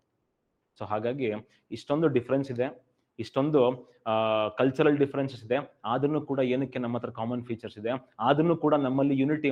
ಅದರಲ್ಲೂ ಕೂಡ ಹೇಗೆ ಅಂತ ಹೇಳಿದ್ರೆ 1947 ಅಲ್ಲಿ ಸುಮಾರು ಜನ ಪ್ರೆಡಿಕ್ಟ್ ಮಾಡ್ತಾರೆ. ಏನಂತ ಪ್ರೆಡಿಕ್ಟ್ ಮಾಡ್ತಾರೆ, India will exist for only 2 decades ಅಂತ ಹೇಳ್ಬಿಟ್ಟು. 1947 ಇಂಡಿಪೆಂಡೆನ್ಸ್ ಸಿಗುತ್ತೆ ನಮಗೆ ಬ್ರಿಟಿಷ್ ಕಡೆಯಿಂದ. ಇಂಡಿಪೆಂಡೆನ್ಸ್ ಸಿಕ್ಕಾದ್ಮೇಲೆ ಪೋಸ್ಟ್ ಇಂಡಿಪೆಂಡೆನ್ಸ್ ಏನಾಗುತ್ತೆ, ಬರೀ 2 decades ಅಷ್ಟೇ ಮಾತ್ರ ಇಂಡಿಯಾದ ಎಕ್ಸಿಸ್ಟೆನ್ಸ್, ಆಮೇಲೆ ಒಡೆದ್ಬಿಟ್ಟು ಇಂಡಿಯಾ ಬಾಲ್ಕನೈಸ್ ಆಗುತ್ತೆ ಅಂತ ಹೇಳ್ತಾರೆ. ಒಡೆದು ಸಣ್ಣ ಸಣ್ಣ ಚೂರುಗಳಾಗಿ ಸಣ್ಣ ಸಣ್ಣ ದೇಶಗಳಾಗ್ತಾರೆ. ಏನಕ್ಕೆ ಅಂದ್ರೆ India is nation of multiple Nations ಅಂತ ಇಂಟರ್ಪ್ರೆಟ್ ಮಾಡಿರ್ತಾರೆ. ಅದೇನಾಯ್ತು, ಇಂಡಿಪೆಂಡೆನ್ಸ್ ಬಂದು 75 years ಆಯ್ತು. 75 years ಆದ್ರೂ ಕೂಡ ನಾವು ಇನ್ನೂ ಕೂಡ ಇಂಡಿಯಾ ಒಂದೇ ದೇಶ ಆಗಿ ಉಳ್ಕೊಂಡಿರೋದನ್ನ ನಾವು ನೋಡ್ತೀವಿ. ದೋ ಸಬ್ ಕಾಂಟಿನೆಂಟ್ 3 ಪಾರ್ಟ್ ಆಗಿ ಡಿವೈಡ್ ಆಗಿದ್ರು ಕೂಡ ಒಂದು ಮೆಜಾರಿಟಿ ಒಂದು ದೇಶ ಉಳ್ಕೊಂಡಿರೋದನ್ನ ನೋಡ್ತೀವಿ ನಾವು, ಇಂಡಿಯಾ ದಟ್ ಈಸ್ ಭಾರತ್ ಅಂತ ಹೇಳ್ಬಿಟ್ಟು ಅಲ್ವಾ. ಏನಕ್ಕೆ ಉಳ್ಕೊಂಡ್ವಿ ನಾವು ಅಂತ ಅರ್ಥ ಮಾಡ್ಕೋಬೇಕು ಅಂತ ಹೇಳಿದ್ರೆ ಸ್ವಲ್ಪ ಹಿಂದ್ಗಡೆ ಹೋಗೋದು ಬಹಳ ಇಂಪಾರ್ಟೆಂಟ್ ಆಗುತ್ತೆ. ಸ್ವಲ್ಪ ಹಿಂದ್ಗಡೆ ಹೋಗೋದಕ್ಕೆ ನಾವು ಹಿಸ್ಟ್ರಿನ ಓದೋದು ಅಂತ ಕರಿತೀವಿ. ಸೊ ಅದಕ್ಕೋಸ್ಕರ ಹಿಸ್ಟ್ರಿ ಓದೋದು ಇಂಪಾರ್ಟೆಂಟ್ ಆಗುತ್ತೆ ಅಂತ ನಾವು ಹೇಳ್ಬೋದು. ಅದ್ರ ಜೊತೆಗೆ ಹಿಸ್ಟ್ರಿ ಓದೋದ್ರಿಂದ ನಿಮಗೆ ಸುಮಾರು ಕಡೆ ಈ ಕೋಟ್ ನ ಕೇಳಿರ್ತೀರ, if you don't learn from history you are bound to repeat it ಅಂತ ಹೇಳಿ ಅಲ್ವಾ. ನೀವು ಹಿಸ್ಟ್ರಿಯಿಂದ ಓದಿ ಪಾಠ ಕಲೀಲಿಲ್ಲ ಅಂತ ಹೇಳಿದ್ರೆ ಮತ್ತೆ ಮತ್ತೆ ಮತ್ತೆ ಮತ್ತೆ ಅದು ಹಿಸ್ಟ್ರಿ ರಿಪೀಟ್ ಆಗ್ತಾನೆ ಇರುತ್ತೆ. ಅದಕ್ಕೋಸ್ಕರ ಹಿಸ್ಟ್ರಿ ಓದೋದು ಬಹಳ ಇಂಪಾರ್ಟೆಂಟ್ ಆಗುತ್ತೆ. ಏನಕ್ಕೆ, ನಾವು ಹಿಂದೆ ಮಾಡಿರುವಂತ ತಪ್ಪುಗಳನ್ನ ಮತ್ತೆ ಮುಂದೆ ಮಾಡದೇ ಇರ್ಲಿ ಅಂತ ಹೇಳ್ಬಿಟ್ಟು, ಮತ್ತೆ ಇವಾಗ ನಾವು ಮಾಡದೇ ಇರ್ಲಿ ಅಂತ ಹೇಳ್ಬಿಟ್ಟು ಹಿಸ್ಟ್ರಿನ ಓದೋದು ಬಹಳ ಇಂಪಾರ್ಟೆಂಟ್ ಆಗುತ್ತೆ. ಎಲ್ಲದಕ್ಕಿಂತ ಇಂಪಾರ್ಟೆಂಟ್ ಹಿಸ್ಟ್ರಿ ಏನಕ್ಕೆ ಓದಬೇಕು ನಾವು ಅಂತ ಹೇಳಿದ್ರೆ, ಇವತ್ತಿನ ಪ್ರಾಬ್ಲಮ್ಸ್ ಏನ್ ನೋಡ್ತೀವಿ ನಾವು, ಅದು ಕಾಸ್ಟ್ ಸಿಸ್ಟಮ್ ಆಗಿರ್ಬೋದು, ಜೆಂಡರ್ ಡಿಸ್ಕ್ರಿಮಿನೇಷನ್ ಆಗಿರ್ಬೋದು, ಪಾವರ್ಟಿ ಆಗಿರ್ಬೋದು, ಇಲ್ಲಿಟ್ರಸಿ ಆಗಿರ್ಬೋದು, ಏನು ಸುಮಾರು ಪ್ರಾಬ್ಲಮ್ಸ್ ನಾವು ಆಸ್ ಎನ್ ಇಂಡಿಯನ್ಸ್ ಫೇಸ್ ಮಾಡ್ತಾ ಇದ್ದೀವಿ, ಅದೆಲ್ಲಾ ಪ್ರಾಬ್ಲಮ್ಸ್ ಗಳಿಗೂ ಮೂಲ ಎಲ್ಲಿದೆ ಅಂತ ಹೇಳಿದ್ರೆ ಹಿಸ್ಟ್ರಿಯಲ್ಲಿ ಅದಕ್ಕೆ ಮೂಲ ಸಿಗೋದನ್ನ ನೋಡ್ತೀವಿ. ಅಂದ್ರೆ ಒಂದು ಪ್ರಾಬ್ಲಮ್ ನ ಸಾಲ್ವ್ ಮಾಡಬೇಕು ಅಂತ ಹೇಳಿದ್ರೆ ಆ ಪ್ರಾಬ್ಲಮ್ ನ ಐಡೆಂಟಿಫೈ ಮಾಡೋದು ಬಹಳ ಇಂಪಾರ್ಟೆಂಟ್ ಆಗುತ್ತೆ. ಹಿಸ್ಟ್ರಿ ಓದಿದಾಗ ಅದರ ರೂಟ್ ಕಾಸ್, ನಾವು ಫೇಸ್ ಮಾಡ್ತಿರುವಂತಹ ಪ್ರಾಬ್ಲಮ್ಸ್ ಗಳ ರೂಟ್ ಕಾಸ್ ಅನ್ನ ಕರೆಕ್ಟ್ ಆಗಿ ನಾವು ಅರ್ಥ ಮಾಡ್ಕೋಬಹುದು. ಅದಕ್ಕೋಸ್ಕರ ಹಿಸ್ಟ್ರಿ ಓದೋದು ಬಹಳ ಇಂಪಾರ್ಟೆಂಟ್ ಆಗುತ್ತೆ. ಇದೇನ್ ನೋಡ್ತೀವಿ ನಾವು, ಕರೆಂಟ್ ಪ್ರಾಬ್ಲಮ್ಸ್ ಏನ್ ನೋಡ್ತೀವಿ, ಅಂಡರ್ ಡೆವಲಪ್ಮೆಂಟ್ ಆಗಿರ್ಬೋದು, ಇಲ್ಲ ಅಂತ ಹೇಳಿದ್ರೆ ಇಲ್ಲಿಟ್ರಸಿ ಆಗಿರ್ಬೋದು ಅಲ್ವಾ, ಲ್ಯಾಕ್ ಆಫ್ ಎಜುಕೇಶನ್ ಫೆಸಿಲಿಟೀಸ್ ಆಗಿರ್ಬೋದು, ಲ್ಯಾಕ್ ಆಫ್ ಡೆವಲಪ್ಮೆಂಟ್ ಆಗಿರ್ಬೋದು. ಇದೆಲ್ಲದಕ್ಕೂ ಏನ್ ರೀಸನ್ ಇದೆ, ಏನಕ್ಕೆ ಅಂದ್ರೆ ಅದಕ್ಕಿಂತ ಮುಂಚೆ 200 ವರ್ಷ ಬ್ರಿಟಿಷ್ ನಮ್ಮನ್ನ ಆಳಿದ್ರು ಅನ್ನೋದಕ್ಕಿಂತನೂ ಕೂಡ ಅವ್ರ ಅನುಕೂಲಕ್ಕೋಸ್ಕರ ಇಂಡಿಯಾನ ರೂಲ್ ಮಾಡ್ತಾ ಇದ್ರು ಅಂತ ನಾವು ಹೇಳ್ಬೋದು. ಸೊ ಹಾಗಾಗಿ ಇವತ್ತಿನ ಸುಮಾರು ಪ್ರಾಬ್ಲಮ್ಸ್ ಗಳನ್ನ ನಾವು ಫೇಸ್ ಮಾಡ್ತಾ ಇದ್ದೀವಿ. ಇವತ್ತಿನ ಪ್ರಾಬ್ಲಮ್ಸ್ ಏನಕ್ಕೆ ಫೇಸ್ ಮಾಡ್ತಾ ಇದೀವಿ ಅಂತ ಹೇಳಿದ್ರೆ, ಒಂದು ಪಾಯಿಂಟ್ ಆಫ್ ಟೈಮ್ ಅಲ್ಲಿ ಅದರ ಆರಿಜಿನ್ ಇತ್ತು, ಅದಕ್ಕೋಸ್ಕರ ನಾವು ಪ್ರಾಬ್ಲಮ್ಸ್ ನ ಫೇಸ್ ಮಾಡ್ತಾ ಇದ್ದೀವಿ. ಅದು ಬರೀ ಡೆವಲಪ್ಮೆಂಟ್ ನ ಪಾಯಿಂಟ್ ಆಫ್ ವ್ಯೂ ಅಲ್ಲ, ಅದು ಸೊಸೈಟಲ್ ಪ್ರಾಬ್ಲಮ್ಸ್ ನ ಪಾಯಿಂಟ್ ಆಫ್ ವ್ಯೂ ಅಲ್ಲೂ ಕೂಡ ಹಾಗೇನೆ. ಆರ್ಟಿಕಲ್ 14 ನಮಗೆ ಈಕ್ವಾಲಿಟಿನ ಗ್ಯಾರಂಟಿ ಮಾಡಿದ್ರು ಕೂಡ ನಮ್ಮೊಳಗಡೆ ನಾವೇನ್ ಮಾಡ್ಕೊಂಡಿದ್ದೀವಿ, ಡಿವಿಷನ್ಸ್ ನ ಕ್ರಿಯೇಟ್ ಮಾಡ್ಕೊಂಡಿದ್ದೀವಿ. ಅದು ರಿಲಿಜಿಯಸ್ ಡಿಫ್ರೆನ್ಸ್ ಆಗಿರ್ಬೋದು, ರಿಲಿಜನ್ ನ ಒಳಗಡೆ ಇರುವಂತಹ ಕಾಸ್ಟ್ ಡಿಫ್ರೆನ್ಸ್ ಆಗಿರ್ಬೋದು. ಏನಕ್ಕೆ ಈ ತರದ ಡಿಫ್ರೆನ್ಸ್ ಹುಟ್ಕೊಳ್ತು? ಏನಕ್ಕೆ ಅಂತ ಹೇಳಿದ್ರೆ ಅದಕ್ಕೂ ಕೂಡ ವಾಪಸ್ ಹಿಸ್ಟ್ರಿಗೆ ಹೋಗಿ ನೋಡಿದ್ರೆ ಯಾವುದೋ ಒಂದು ಪಾಯಿಂಟ್ ಅಲ್ಲಿ ಆ ಪ್ರಾಬ್ಲಮ್ ಹುಟ್ಕೊಂಡಿರೋದನ್ನ ನಾವು ನೋಡ್ಬೋದು. ಅದಕ್ಕೋಸ್ಕರ ಹಿಸ್ಟ್ರಿ ಓದೋದು ಬಹಳ ಇಂಪಾರ್ಟೆಂಟ್ ಆಗುತ್ತೆ. ಅದ್ರ ಜೊತೆಗೆ ಒಂದಷ್ಟು ಕಲ್ಚರಲ್ ಟ್ರೈಟ್ಸ್ ಅಂತ ಕರಿತಾರೆ, ನಮ್ಮ ಹ್ಯಾಬಿಟ್ಸ್ ಅಂತ ಕರಿಬಹುದು ನಾವು. ಹ್ಯಾಬಿಟ್ಸ್ ಅಂತ ಹೇಳಿದ್ರೆ ಒಂದು ಕಲ್ಚರ್, ಒಂದು ಗ್ರೂಪ್ ಆಫ್ ಪೀಪಲ್ ಗಳ ಒಂದು ಹ್ಯಾಬಿಟ್ ನ ನಾವು ಕಲ್ಚರಲ್ ಟ್ರೈಟ್ಸ್ ಅಂತ ಕರಿತೀವಿ. ಕಲ್ಚರ್ ಅಂದ್ರೆ ಬಹಳ ಸಿಂಪಲ್. ಕಲ್ಚರ್ ಅಂತ ಹೇಳಿದ್ರೆ ಒಂದು ಜನ ಅಥವಾ ಒಂದು ಗ್ರೂಪ್ ಆಫ್ ಪೀಪಲ್ ನ ಹ್ಯಾಬಿಟ್ ನ ನಾವು ಕಲ್ಚರ್ ಅಂತ ಕರಿಬಹುದು. ನಾವೇನಕ್ಕೆ ಹಿಂಗೆ ಅಂತ ಅರ್ಥ ಮಾಡ್ಕೋಬೇಕು ಅಂದ್ರೆ ಹಿಸ್ಟ್ರಿ ಓದಿದಾಗ ನಮ್ಗೆ ಅರ್ಥ ಆಗುತ್ತೆ. ಏನಕ್ಕೆ ಕೆಲವು ಕಡೆಗೆ ಒಂದಷ್ಟು ರಿಫಾರ್ಮ್ಸ್ ಗಳನ್ನ ಇವತ್ತು ಕೂಡ ರೆಸಿಸ್ಟ್ ಮಾಡ್ತಿರೋದನ್ನ ನೋಡ್ತೀವಿ ನಾವು. ಎಷ್ಟೋ ಕಡೆ ಕರ್ನಾಟಕದಲ್ಲಿ ಎಷ್ಟೋ ಕಡೆ ತಾಂಡೆಗಳು ಬರುತ್ತೆ, ಆ ತಾಂಡೆಗಳು ಇನ್ನೂ ಕೂಡ ಮೆನ್ಚರಿಂಗ್ ವುಮೆನ್ ಊರಿಂದ ಆಚೆ ಇಡೋದನ್ನ ನಾವು ನೋಡ್ತೀವಿ ಪ್ರಾಕ್ಟೀಸಸ್ ಗಳನ್ನ. ಎಷ್ಟೋ ಕಡೆ ಟಾಯ್ಲೆಟ್ ಕನ್ಸ್ಟ್ರಕ್ಷನ್ ಮಾಡ್ಕೊಳ್ಳೋದಿಲ್ಲ. ಏನಕ್ಕೆ ಅಂತ ಹೇಳಿದ್ರೆ ಅದೇನೋ ಇಂಪ್ಯೂರ್ ಆಗ್ಬಿಡುತ್ತೆ ಇಡೀ ಊರು ಅನ್ನೋಂಥ ಒಂದು ಇಂಟೆನ್ಷನ್ ಇಂದ. ಅಂದ್ರೆ ಜನಗಳ ಹ್ಯಾಬಿಟ್ ಆತರ. ಇದಕ್ಕೆಲ್ಲಾನು ಕೂಡ ಆನ್ಸರ್ ಸಿಗೋದಿಲ್ಲ. ಅವ್ರ ಹತ್ರ ಹೋಗಿ ನೀವು ನಿಂತ್ಕೊಂಡು ವಾದ ಮಾಡೋದಕ್ಕೆ ಹೋದ್ರೆ ನೀವೇ ಒಪ್ಕೊಂಡು ಸೋತ್ಬಿಟ್ಟು ನಾವು ಒಪ್ಕೊಂಡೆ ಸರಿ ತಪ್ಪಾಯ್ತು ಅಂತ ವಾಪಸ್ ಬರ್ಬೇಕಾಗತ್ತೆ. ವಾದ ಮಾಡೋದಕ್ಕಿಂತ ಅರ್ಥ ಮಾಡ್ಕೊಳ್ಳೋದು ಬಹಳ ಇಂಪಾರ್ಟೆಂಟ್ ಆಗುತ್ತೆ. ಅರ್ಥ ಹೇಗೆ ಮಾಡ್ಕೋಬಹುದು, ಜನಗಳ ಹ್ಯಾಬಿಟ್ ಯಾವ ತರ, ಏನಕ್ಕೆ ಈ ತರ ಆಯ್ತು, ಏನಕ್ಕೆ ಈ ತರ ಹ್ಯಾಬಿಟ್ ನ ಇನ್ಕಲ್ಕೇಟ್ ಮಾಡ್ಕೊಂಡ್ವಿ ಅಂತ ಎಲ್ಲಿ ನೋಡ್ಬೋದು ನಾವು? ಹಿಸ್ಟ್ರಿ ಓದೋದ್ರಿಂದ ಅರ್ಥ ಮಾಡ್ಕೋಬೇಕಾಗತ್ತೆ. ಈ ಎಲ್ಲಾ ರೀಸನ್ಸ್ ಇಂದ ಪ್ರತಿಯೊಬ್ರು ಕೂಡ ಹಿಸ್ಟ್ರಿ ತಿಳ್ಕೊಳ್ಳೋದು ಇಂಪಾರ್ಟೆಂಟ್ ಆಗುತ್ತೆ. ನಿಮ್ಮ ಫ್ಯಾಮಿಲಿಯ ಹಿಸ್ಟ್ರಿ ಎಷ್ಟು ಇಂಪಾರ್ಟೆಂಟ್ ಆಗುತ್ತೆ.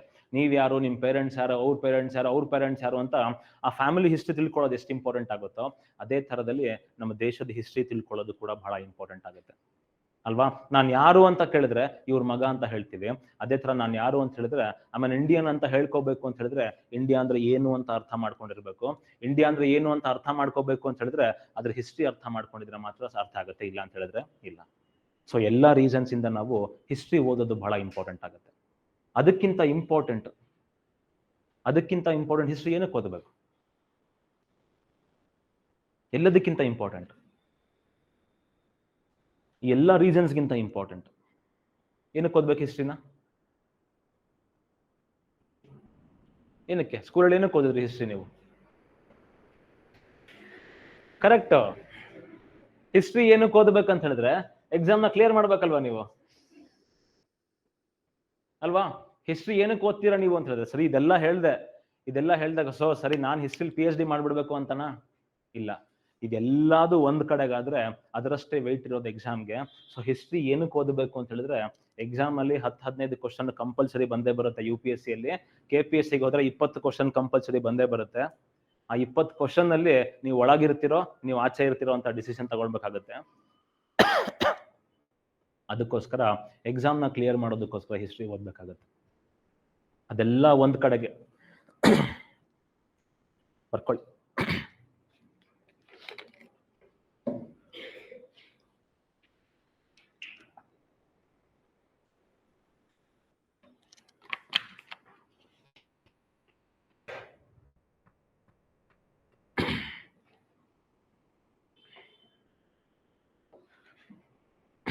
ಇದೆಲ್ಲ ಒಂದ್ ಕಡೆಗಾದ್ರೆ ಹಿಸ್ಟ್ರಿ ಏನಕ್ಕೆ ಓದಬೇಕು ಅಂತ ಹೆಸರೆಲ್ಲ ಹೇಳಿದ್ರು ಅದಕ್ಕಿಂತ ಬಹಳ ಇಂಪಾರ್ಟೆಂಟ್ ಆಗಿರೋದು ಎಕ್ಸಾಮ್ ಪಾಯಿಂಟ್ ಆಫ್ ವ್ಯೂ ಅಲ್ಲಿ ಹಿಸ್ಟ್ರಿ ಓದೋದು ಬಹಳ ಇಂಪಾರ್ಟೆಂಟ್ ಆಗುತ್ತೆ. ನೀವು ಯಾರು ಕೂಡ ಈ ಹಿಸ್ಟ್ರಿ ಅನ್ನೋ ಸಬ್ಜೆಕ್ಟ್ ನಲ್ಲಿ PhD ಮಾಡುವಂತ ನೆಸೆಸಿಟಿ ಇಲ್ಲ. ಹಾಗೆ PhD ಮಾಡ್ಬೇಕು ಅಂದ್ರೆ BA ಮಾಡ್ಕೊಳ್ಳಿ, ಅದಾದ್ಮೇಲೆ MA ಮಾಡ್ಕೊಳ್ಳಿ, ಅದಾದ್ಮೇಲೆ 2-3 ವರ್ಷ ಕಷ್ಟಪಟ್ಟು ಹಿಸ್ಟ್ರಿಯಲ್ಲಿ PhD ಮಾಡ್ಕೊಳ್ಳಿ. ಆದ್ರೆ ಇಲ್ಲಿ ಬೇಕಾಗಿರೋದು ನಮ್ಗೆ ಹಿಸ್ಟ್ರಿ ಏನಕ್ಕೆ ಓದಬೇಕು ನಾವು ಅಂತ ಹೇಳಿದ್ರೆ, ಹಿಸ್ಟ್ರಿ ಏನಕ್ಕೆ ಓದಬೇಕು ಅಂದ್ರೆ ಎಕ್ಸಾಮ್ ನಲ್ಲಿ ಬಹಳ ಇಂಪಾರ್ಟೆಂಟ್ ಆಗಿರುವಂತಹ ಟಾಪಿಕ್. ಅದಕ್ಕೋಸ್ಕರ ಹಿಸ್ಟ್ರಿ ತುಂಬಾ ಇಂಪಾರ್ಟೆಂಟ್ ಆಗುತ್ತೆ. ಅದಕ್ಕೋಸ್ಕರ ಹಿಸ್ಟ್ರಿ ಓದಬೇಕು ನಾವು. ಜನರಲ್ ಆಗಿ UPSC ಎಕ್ಸಾಮ್ ಅಲ್ಲಿ ಏನಾಗುತ್ತೆ ಅಂತ ಹೇಳಿದ್ರೆ, UPSC ಎಕ್ಸಾಮ್ ಅಲ್ಲಿ 12ರಿಂದ 18 ಕ್ವಶನ್ ಬಂದಿರುವಂತ ಇನ್ಸ್ಟೆನ್ಸ್ ಇದೆ ಹಿಸ್ಟ್ರಿಯಿಂದ. ಏನ್ಷಂಟ್ ಮಿಡಿವಲ್ ಮಾಡರ್ನ್ ಎಲ್ಲಾ ಸೇರ್ಕೊಂಡು ಒಂದು 12ರಿಂದ 18 ಕ್ವಶನ್ ಬಂದಿರುವಂತ ಇನ್ಸ್ಟೆನ್ಸ್ ಇರೋದನ್ನ ನೋಡ್ತೀವಿ ನಾವು. ಅದೇ ತರದಲ್ಲಿ KPSC ಎಕ್ಸಾಮಿಗೆ ಬಂದ್ರೆ KPSC ಎಕ್ಸಾಮ್ ಅಲ್ಲೂ ಕೂಡ 15ರಿಂದ 25 ಕ್ವಶನ್ಸ್ ಬಂದಿರೋದನ್ನ ನೋಡ್ತೀವಿ ನಾವು ಹಿಸ್ಟ್ರಿ 1ರಿಂದಾನೆ, ಅಲ್ವಾ? ನೀವು UPSC ಆಗಿರ್ಬೋದು KPSC ಆಗಿರ್ಬೋದು, ಕಟ್ ಆಫ್ ಎಷ್ಟಿರುತ್ತೆ? UPSC ಆಗ್ಲಿ KPSC ಆಗ್ಲಿ ಕಟ್ ಆಫ್ 50% ಗಿಂತ ಜಾಸ್ತಿ ಹೋಗೋದಿಲ್ಲ, ಅಲ್ವಾ? ಸೊ ಆ 50% ಅಲ್ಲಿ ಹಿಸ್ಟ್ರಿ ಅನ್ನೋ ಟಾಪಿಕ್ ಎಷ್ಟು ಇಂಪಾರ್ಟೆಂಟ್ ರೋಲ್ ನ ಪ್ಲೇ ಮಾಡುತ್ತೆ ಅನ್ನೋದನ್ನ ನೀವು ಅನಲೈಸ್ ಮಾಡ್ಕೊಳ್ಳಿ. ಸೊ ಅದಕ್ಕೋಸ್ಕರ ನಾವು ಹಿಸ್ಟ್ರಿ ಅನ್ನೋಂಥ ಒಂದು ಸಬ್ಜೆಕ್ಟ್ ನ ಓದ್ಕೋಬೇಕಾಗತ್ತೆ. ಸೊ ಜನರಲ್ ಆಗಿ ಹಿಸ್ಟ್ರಿ ಅಂತ ಹೇಳಿದ್ರೆ ನಾವು ನೋಡಿದ್ವಿ ಡೆಫಿನೇಷನ್ ನೋಡ್ಕೋಬೇಕಾದ್ರೆ ರೆಕಾರ್ಡ್ ಆಫ್ ಪಾಸ್ಟ್ ಇವೆಂಟ್ಸ್ ಅಂತ, record of significant past events ಅಂತ ನೋಡ್ಕೊಂಡ್ವಿ ನಾವು. So record of significant past events ಅಂತ ಹೇಳಿದ್ರೆ ರೆಕಾರ್ಡ್ ಯಾರು ಮಾಡಬೇಕು, ರೆಕಾರ್ಡ್ ಹೇಗೆ ಮಾಡಬೇಕು, ರೆಕಾರ್ಡ್ ಎಲ್ಲಿಂದ ಮಾಡಬೇಕು, ಹಿಸ್ಟ್ರಿಗೆ ಇರುವಂತ ಸೋರ್ಸ್ ಯಾವ್ದು ಅಂತ ತಿಳ್ಕೊಳ್ಳೋದು ಬಹಳ ಇಂಪಾರ್ಟೆಂಟ್ ಆಗುತ್ತೆ. ಸೊ ಹಿಸ್ಟ್ರಿಗೆ ಸುಮಾರು ಸೋರ್ಸ್ ಗಳನ್ನ ರೆಕಗ್ನೈಸ್ ಮಾಡಬಹುದು ನಾವು. ಅದರಲ್ಲಿ ಬಹಳ ಇಂಪಾರ್ಟೆಂಟ್ ಆಗಿರೋದು ಎಸ್ಪೆಷಲಿ ಇಂಡಿಯನ್ ಹಿಸ್ಟ್ರಿಗೆ ಸುಮಾರು ರೆಕಗ್ನೈಸ್ ಮಾಡ್ತೀವಿ. ಅದರಲ್ಲಿ ಲಿಟ್ರರಿ ಸೋರ್ಸಸ್ ಬಹಳ ಇಂಪಾರ್ಟೆಂಟ್ ಆಗುತ್ತೆ. ಲಿಟ್ರರಿ ಸೋರ್ಸಸ್ ಅಂತ ಹೇಳಿದ್ರೆ ಬರೆದಿಟ್ಟಿರುವಂತ, ಆಲ್ರೆಡಿ ಸುಮಾರು ಜನ ಬರೆದಿಡೋದಕ್ಕೆ ಪ್ರಯತ್ನ ಮಾಡಿದ್ದಾರೆ. ಎಕ್ಸಾಂಪಲ್ ಹೇಳಬೇಕು ಅಂದ್ರೆ ಕಲ್ಹಣ ಅಂತ ಒಬ್ಬ ಕಾಶ್ಮೀರದ ಪೊಯೆಟ್ ಬರ್ತಾನೆ. ಅವನು ರಾಜತರಂಗಿಣಿ ಅಂತ ಒಂದು ಬುಕ್ ಬರ್ದಿಯಾನೆ. ಕಾಶ್ಮೀರ್ನ ರೂಲ್ ಮಾಡಿರುವಂತ ಎಲ್ಲಾ ರಾಜರುಗಳ ಕ್ರೊನಾಲಜಿನ ಒಂದ್ ಕಡೆಗೆ ಬರ್ದಿದ್ದಾನೆ. ಅದಕ್ಕೆ ರಾಜ ತರಂಗಿಣಿ ಅಂತ ಹೆಸರು. ರಾಜ ಅಂದ್ರೆ ತರಂಗ ಅಂದ್ರೆ ಗೊತ್ತಲ್ವಾ, ವೇವ್ಸ್ ಅಂತ ಹೇಳ್ಬಿಟ್ಟು, ವೇವ್ಸ್ ಆಫ್ ಕಿಂಗ್ಸ್ ಅಂತ ಹೇಳ್ಬಿಟ್ಟು ಒಂದು ಬುಕ್ ಬರ್ತಾನೆ, ರಾಜ ತರಂಗಿಣಿ ಅಂತ ಹೇಳಿ. ಆ ತರ ಸುಮಾರು ಜನ ಹಿಸ್ಟ್ರಿನ ಬರೆಯೋದಕ್ಕೆ ಅಟೆಂಪ್ಟ್ ಮಾಡಿದ್ದಾರೆ. ಆ ಲಿಟ್ರರಿ ಸೋರ್ಸ್ ನ ಯೂಸ್ ಮಾಡ್ಕೊಂಡು we can reconstruct history. So literary sources ಯಾವ್ದಾವ್ದಿರುತ್ತೆ, ಲಿಟ್ರರಿ ಸೋರ್ಸಸ್ ನಲ್ಲಿ ಎರಡು ತರದ ಸೋರ್ಸ್ ನ ರೆಕಗ್ನೈಸ್ ಮಾಡಬಹುದು ನಾವು. ಒಂದು ರಿಲಿಜಿಯಸ್ ಸೋರ್ಸ್, ಇನ್ನೊಂದು ಸೆಕ್ಯುಲರ್ ಲಿಟ್ರೇಚರ್. ರಿಲಿಜಿಯಸ್ ಲಿಟ್ರೇಚರ್ ನೋಡ್ತೀವಿ ನಾವು, ವೇದಗಳನ್ನ ನೋಡ್ತೀವಿ. ವೇದ ಆಗಿರ್ಬೋದು, ಉಪನಿಷತ್ ಆಗಿರ್ಬೋದು, ಎಪಿಕ್ಸ್ ಆಗಿರ್ಬೋದು, ಮಹಾಕಾವ್ಯ ಅಂತ ಕರೀತಾರೆ ರಾಮಾಯಣ ಮತ್ತೆ ಮಹಾಭಾರತ. ಎಪಿಕ್ಸ್ ಆಗಿರ್ಬೋದು. ಅದೇ ತರದಲ್ಲಿ ಸೂತ್ರ ಅಂತ ಕರೀತಾರೆ, ಬುದ್ಧಿಸ್ಟ್ ಜಾತಕ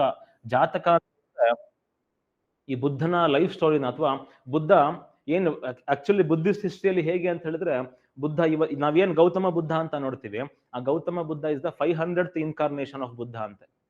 ಅದಕ್ಕಿಂತ ಮುಂಚೆ 499 ಜನ್ಮ ಏನಿತ್ತು ಅದನ್ನ ಕಥೆಗಳ ಮುಖಾಂತರ ಹೇಳ್ತಾರೆ. ಅದನ್ನ ನಾವು ಜಾತಕ ಅಂತ ಕರಿತೀವಿ. ಸೊ ಬುದ್ಧಿಸ್ಟ್ ಜಾತಕ ಯಾವುದೇ ಕಥೆ ಆಗಿರ್ಬೋದು. ನೀವು ಒಂದು ಅರ್ಥ ಮಾಡ್ಕೊಳ್ಳಿ, ಲಿಟ್ರರಿ ಸೋರ್ಸಸ್ ಏನಕ್ಕೆ ಬಹಳ ಇಂಪಾರ್ಟೆಂಟ್ ಆಗುತ್ತೆ ಅಂತ ಹೇಳಿದ್ರೆ, ಯಾರೇ ಒಬ್ಬ ಒಂದು ಲಿಟ್ರೇಚರ್ ನ ಪ್ರೊಡ್ಯೂಸ್ ಮಾಡ್ತಿದ್ದಾನೆ ಅಂತ ಹೇಳಿದ್ರೆ ಅವನ ಸರೌಂಡಿಂಗ್ ಇಂದ ಇನ್ಫ್ಲೂಯೆನ್ಸ್ ಆಗೇ ಇರ್ತಾನೆ ಅಲ್ವಾ. ಅವ್ನು ಯಾವ್ದೋ ಒಂದು ಕತೆ ಬರೀತಿದ್ದಾನೆ ಅಂತ ಹೇಳಿದ್ರೆ, ಯಾವ್ದೋ ಒಂದು ನಾವೆಲ್ ಬರೀತಿಯಾನೆ ಅಂತ ಹೇಳಿದ್ರೆ, ಅವತ್ತಿನ ಸೋಷಿಯಲ್ ನಾರ್ಮ್ಸ್ ಏನಿರುತ್ತೆ ಅದರ ಇನ್ಫ್ಲೂಯೆನ್ಸ್ ಆಗಿರುತ್ತೆ, ಅವನ ಸೊಸೈಟಿಯ ಇನ್ಫ್ಲೂಯೆನ್ಸ್ ಆಗಿರುತ್ತೆ, ಅವನ ಸುತ್ತ ಇರುವಂತಹ ಎನ್ವೈರನ್ಮೆಂಟ್ ಇನ್ಫ್ಲೂಯೆನ್ಸ್ ಆಗಿರುತ್ತೆ.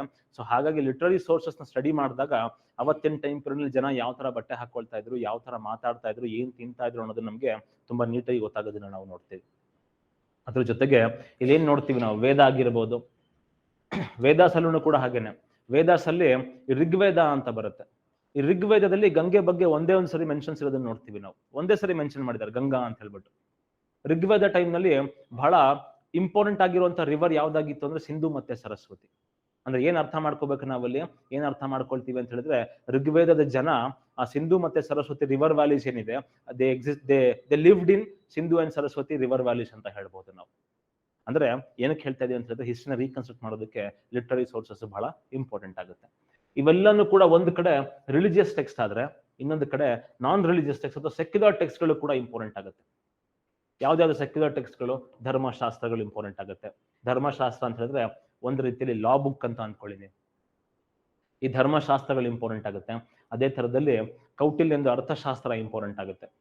ಕೌಟಿಲ್ಯಂದು ಅರ್ಥಶಾಸ್ತ್ರದಲ್ಲಿ ನಿಮ್ಗೆ ಬ್ಯೂರೋಕ್ರಸಿ ಆಗಿರ್ಬೋದು, ಅಡ್ಮಿನಿಸ್ಟ್ರೇಷನ್ ಒಂದ್ ರೀತಿಯಲ್ಲಿ ಹೇಳಬೇಕು ಅಂತ ಹೇಳಿದ್ರೆ, ಈ ಕೌಟಿಲ್ಯಂದು ಅರ್ಥಶಾಸ್ತ್ರ ಏನಿದೆ ಅದನ್ನ ಬುಕ್ ಆಫ್ ಸ್ಟೇಟ್ ಕ್ರಾಫ್ಟ್ ಅಂತ ಕರೀತಾರೆ. ಸೊ ಯಾವ್ದು ಇಂಡಿಯನ್ ಪೊಲಿಟಿಕಲ್ ಸಿಸ್ಟಮ್ ಏನ್ ನೋಡ್ತೀವಿ ನಾವು, ಇಂಡಿಪೆಂಡೆನ್ಸ್ ಬರೋದಕ್ಕಿಂತ ಅಥವಾ ಬ್ರಿಟಿಷರ್ಸ್ ಬರೋದಕ್ಕಿಂತ ಮುಂಚೆ ಆ ಪೊಲಿಟಿಕಲ್ ಸಿಸ್ಟಮ್ ಚಾಣಕ್ಯ ಬಂದಿದ್ರಿಂದ ಹಿಡಿದು ಬ್ರಿಟಿಷರ್ಸ್ ಬರೋ ತನಕನೂ ಕೂಡ ನಮ್ಮ ಅಡ್ಮಿನಿಸ್ಟ್ರೇಟಿವ್ ಸಿಸ್ಟಮ್ ಡಿಪೆಂಡ್ ಆಗಿದ್ದು, ಅಥವಾ ಅಡ್ಮಿನಿಸ್ಟ್ರೇಟಿವ್ ಸಿಸ್ಟಮ್ ಇನ್ಫ್ಲೂಯೆನ್ಸ್ ಆಗಿದ್ದು ಅರ್ಥಶಾಸ್ತ್ರದಿಂದಾನೆ.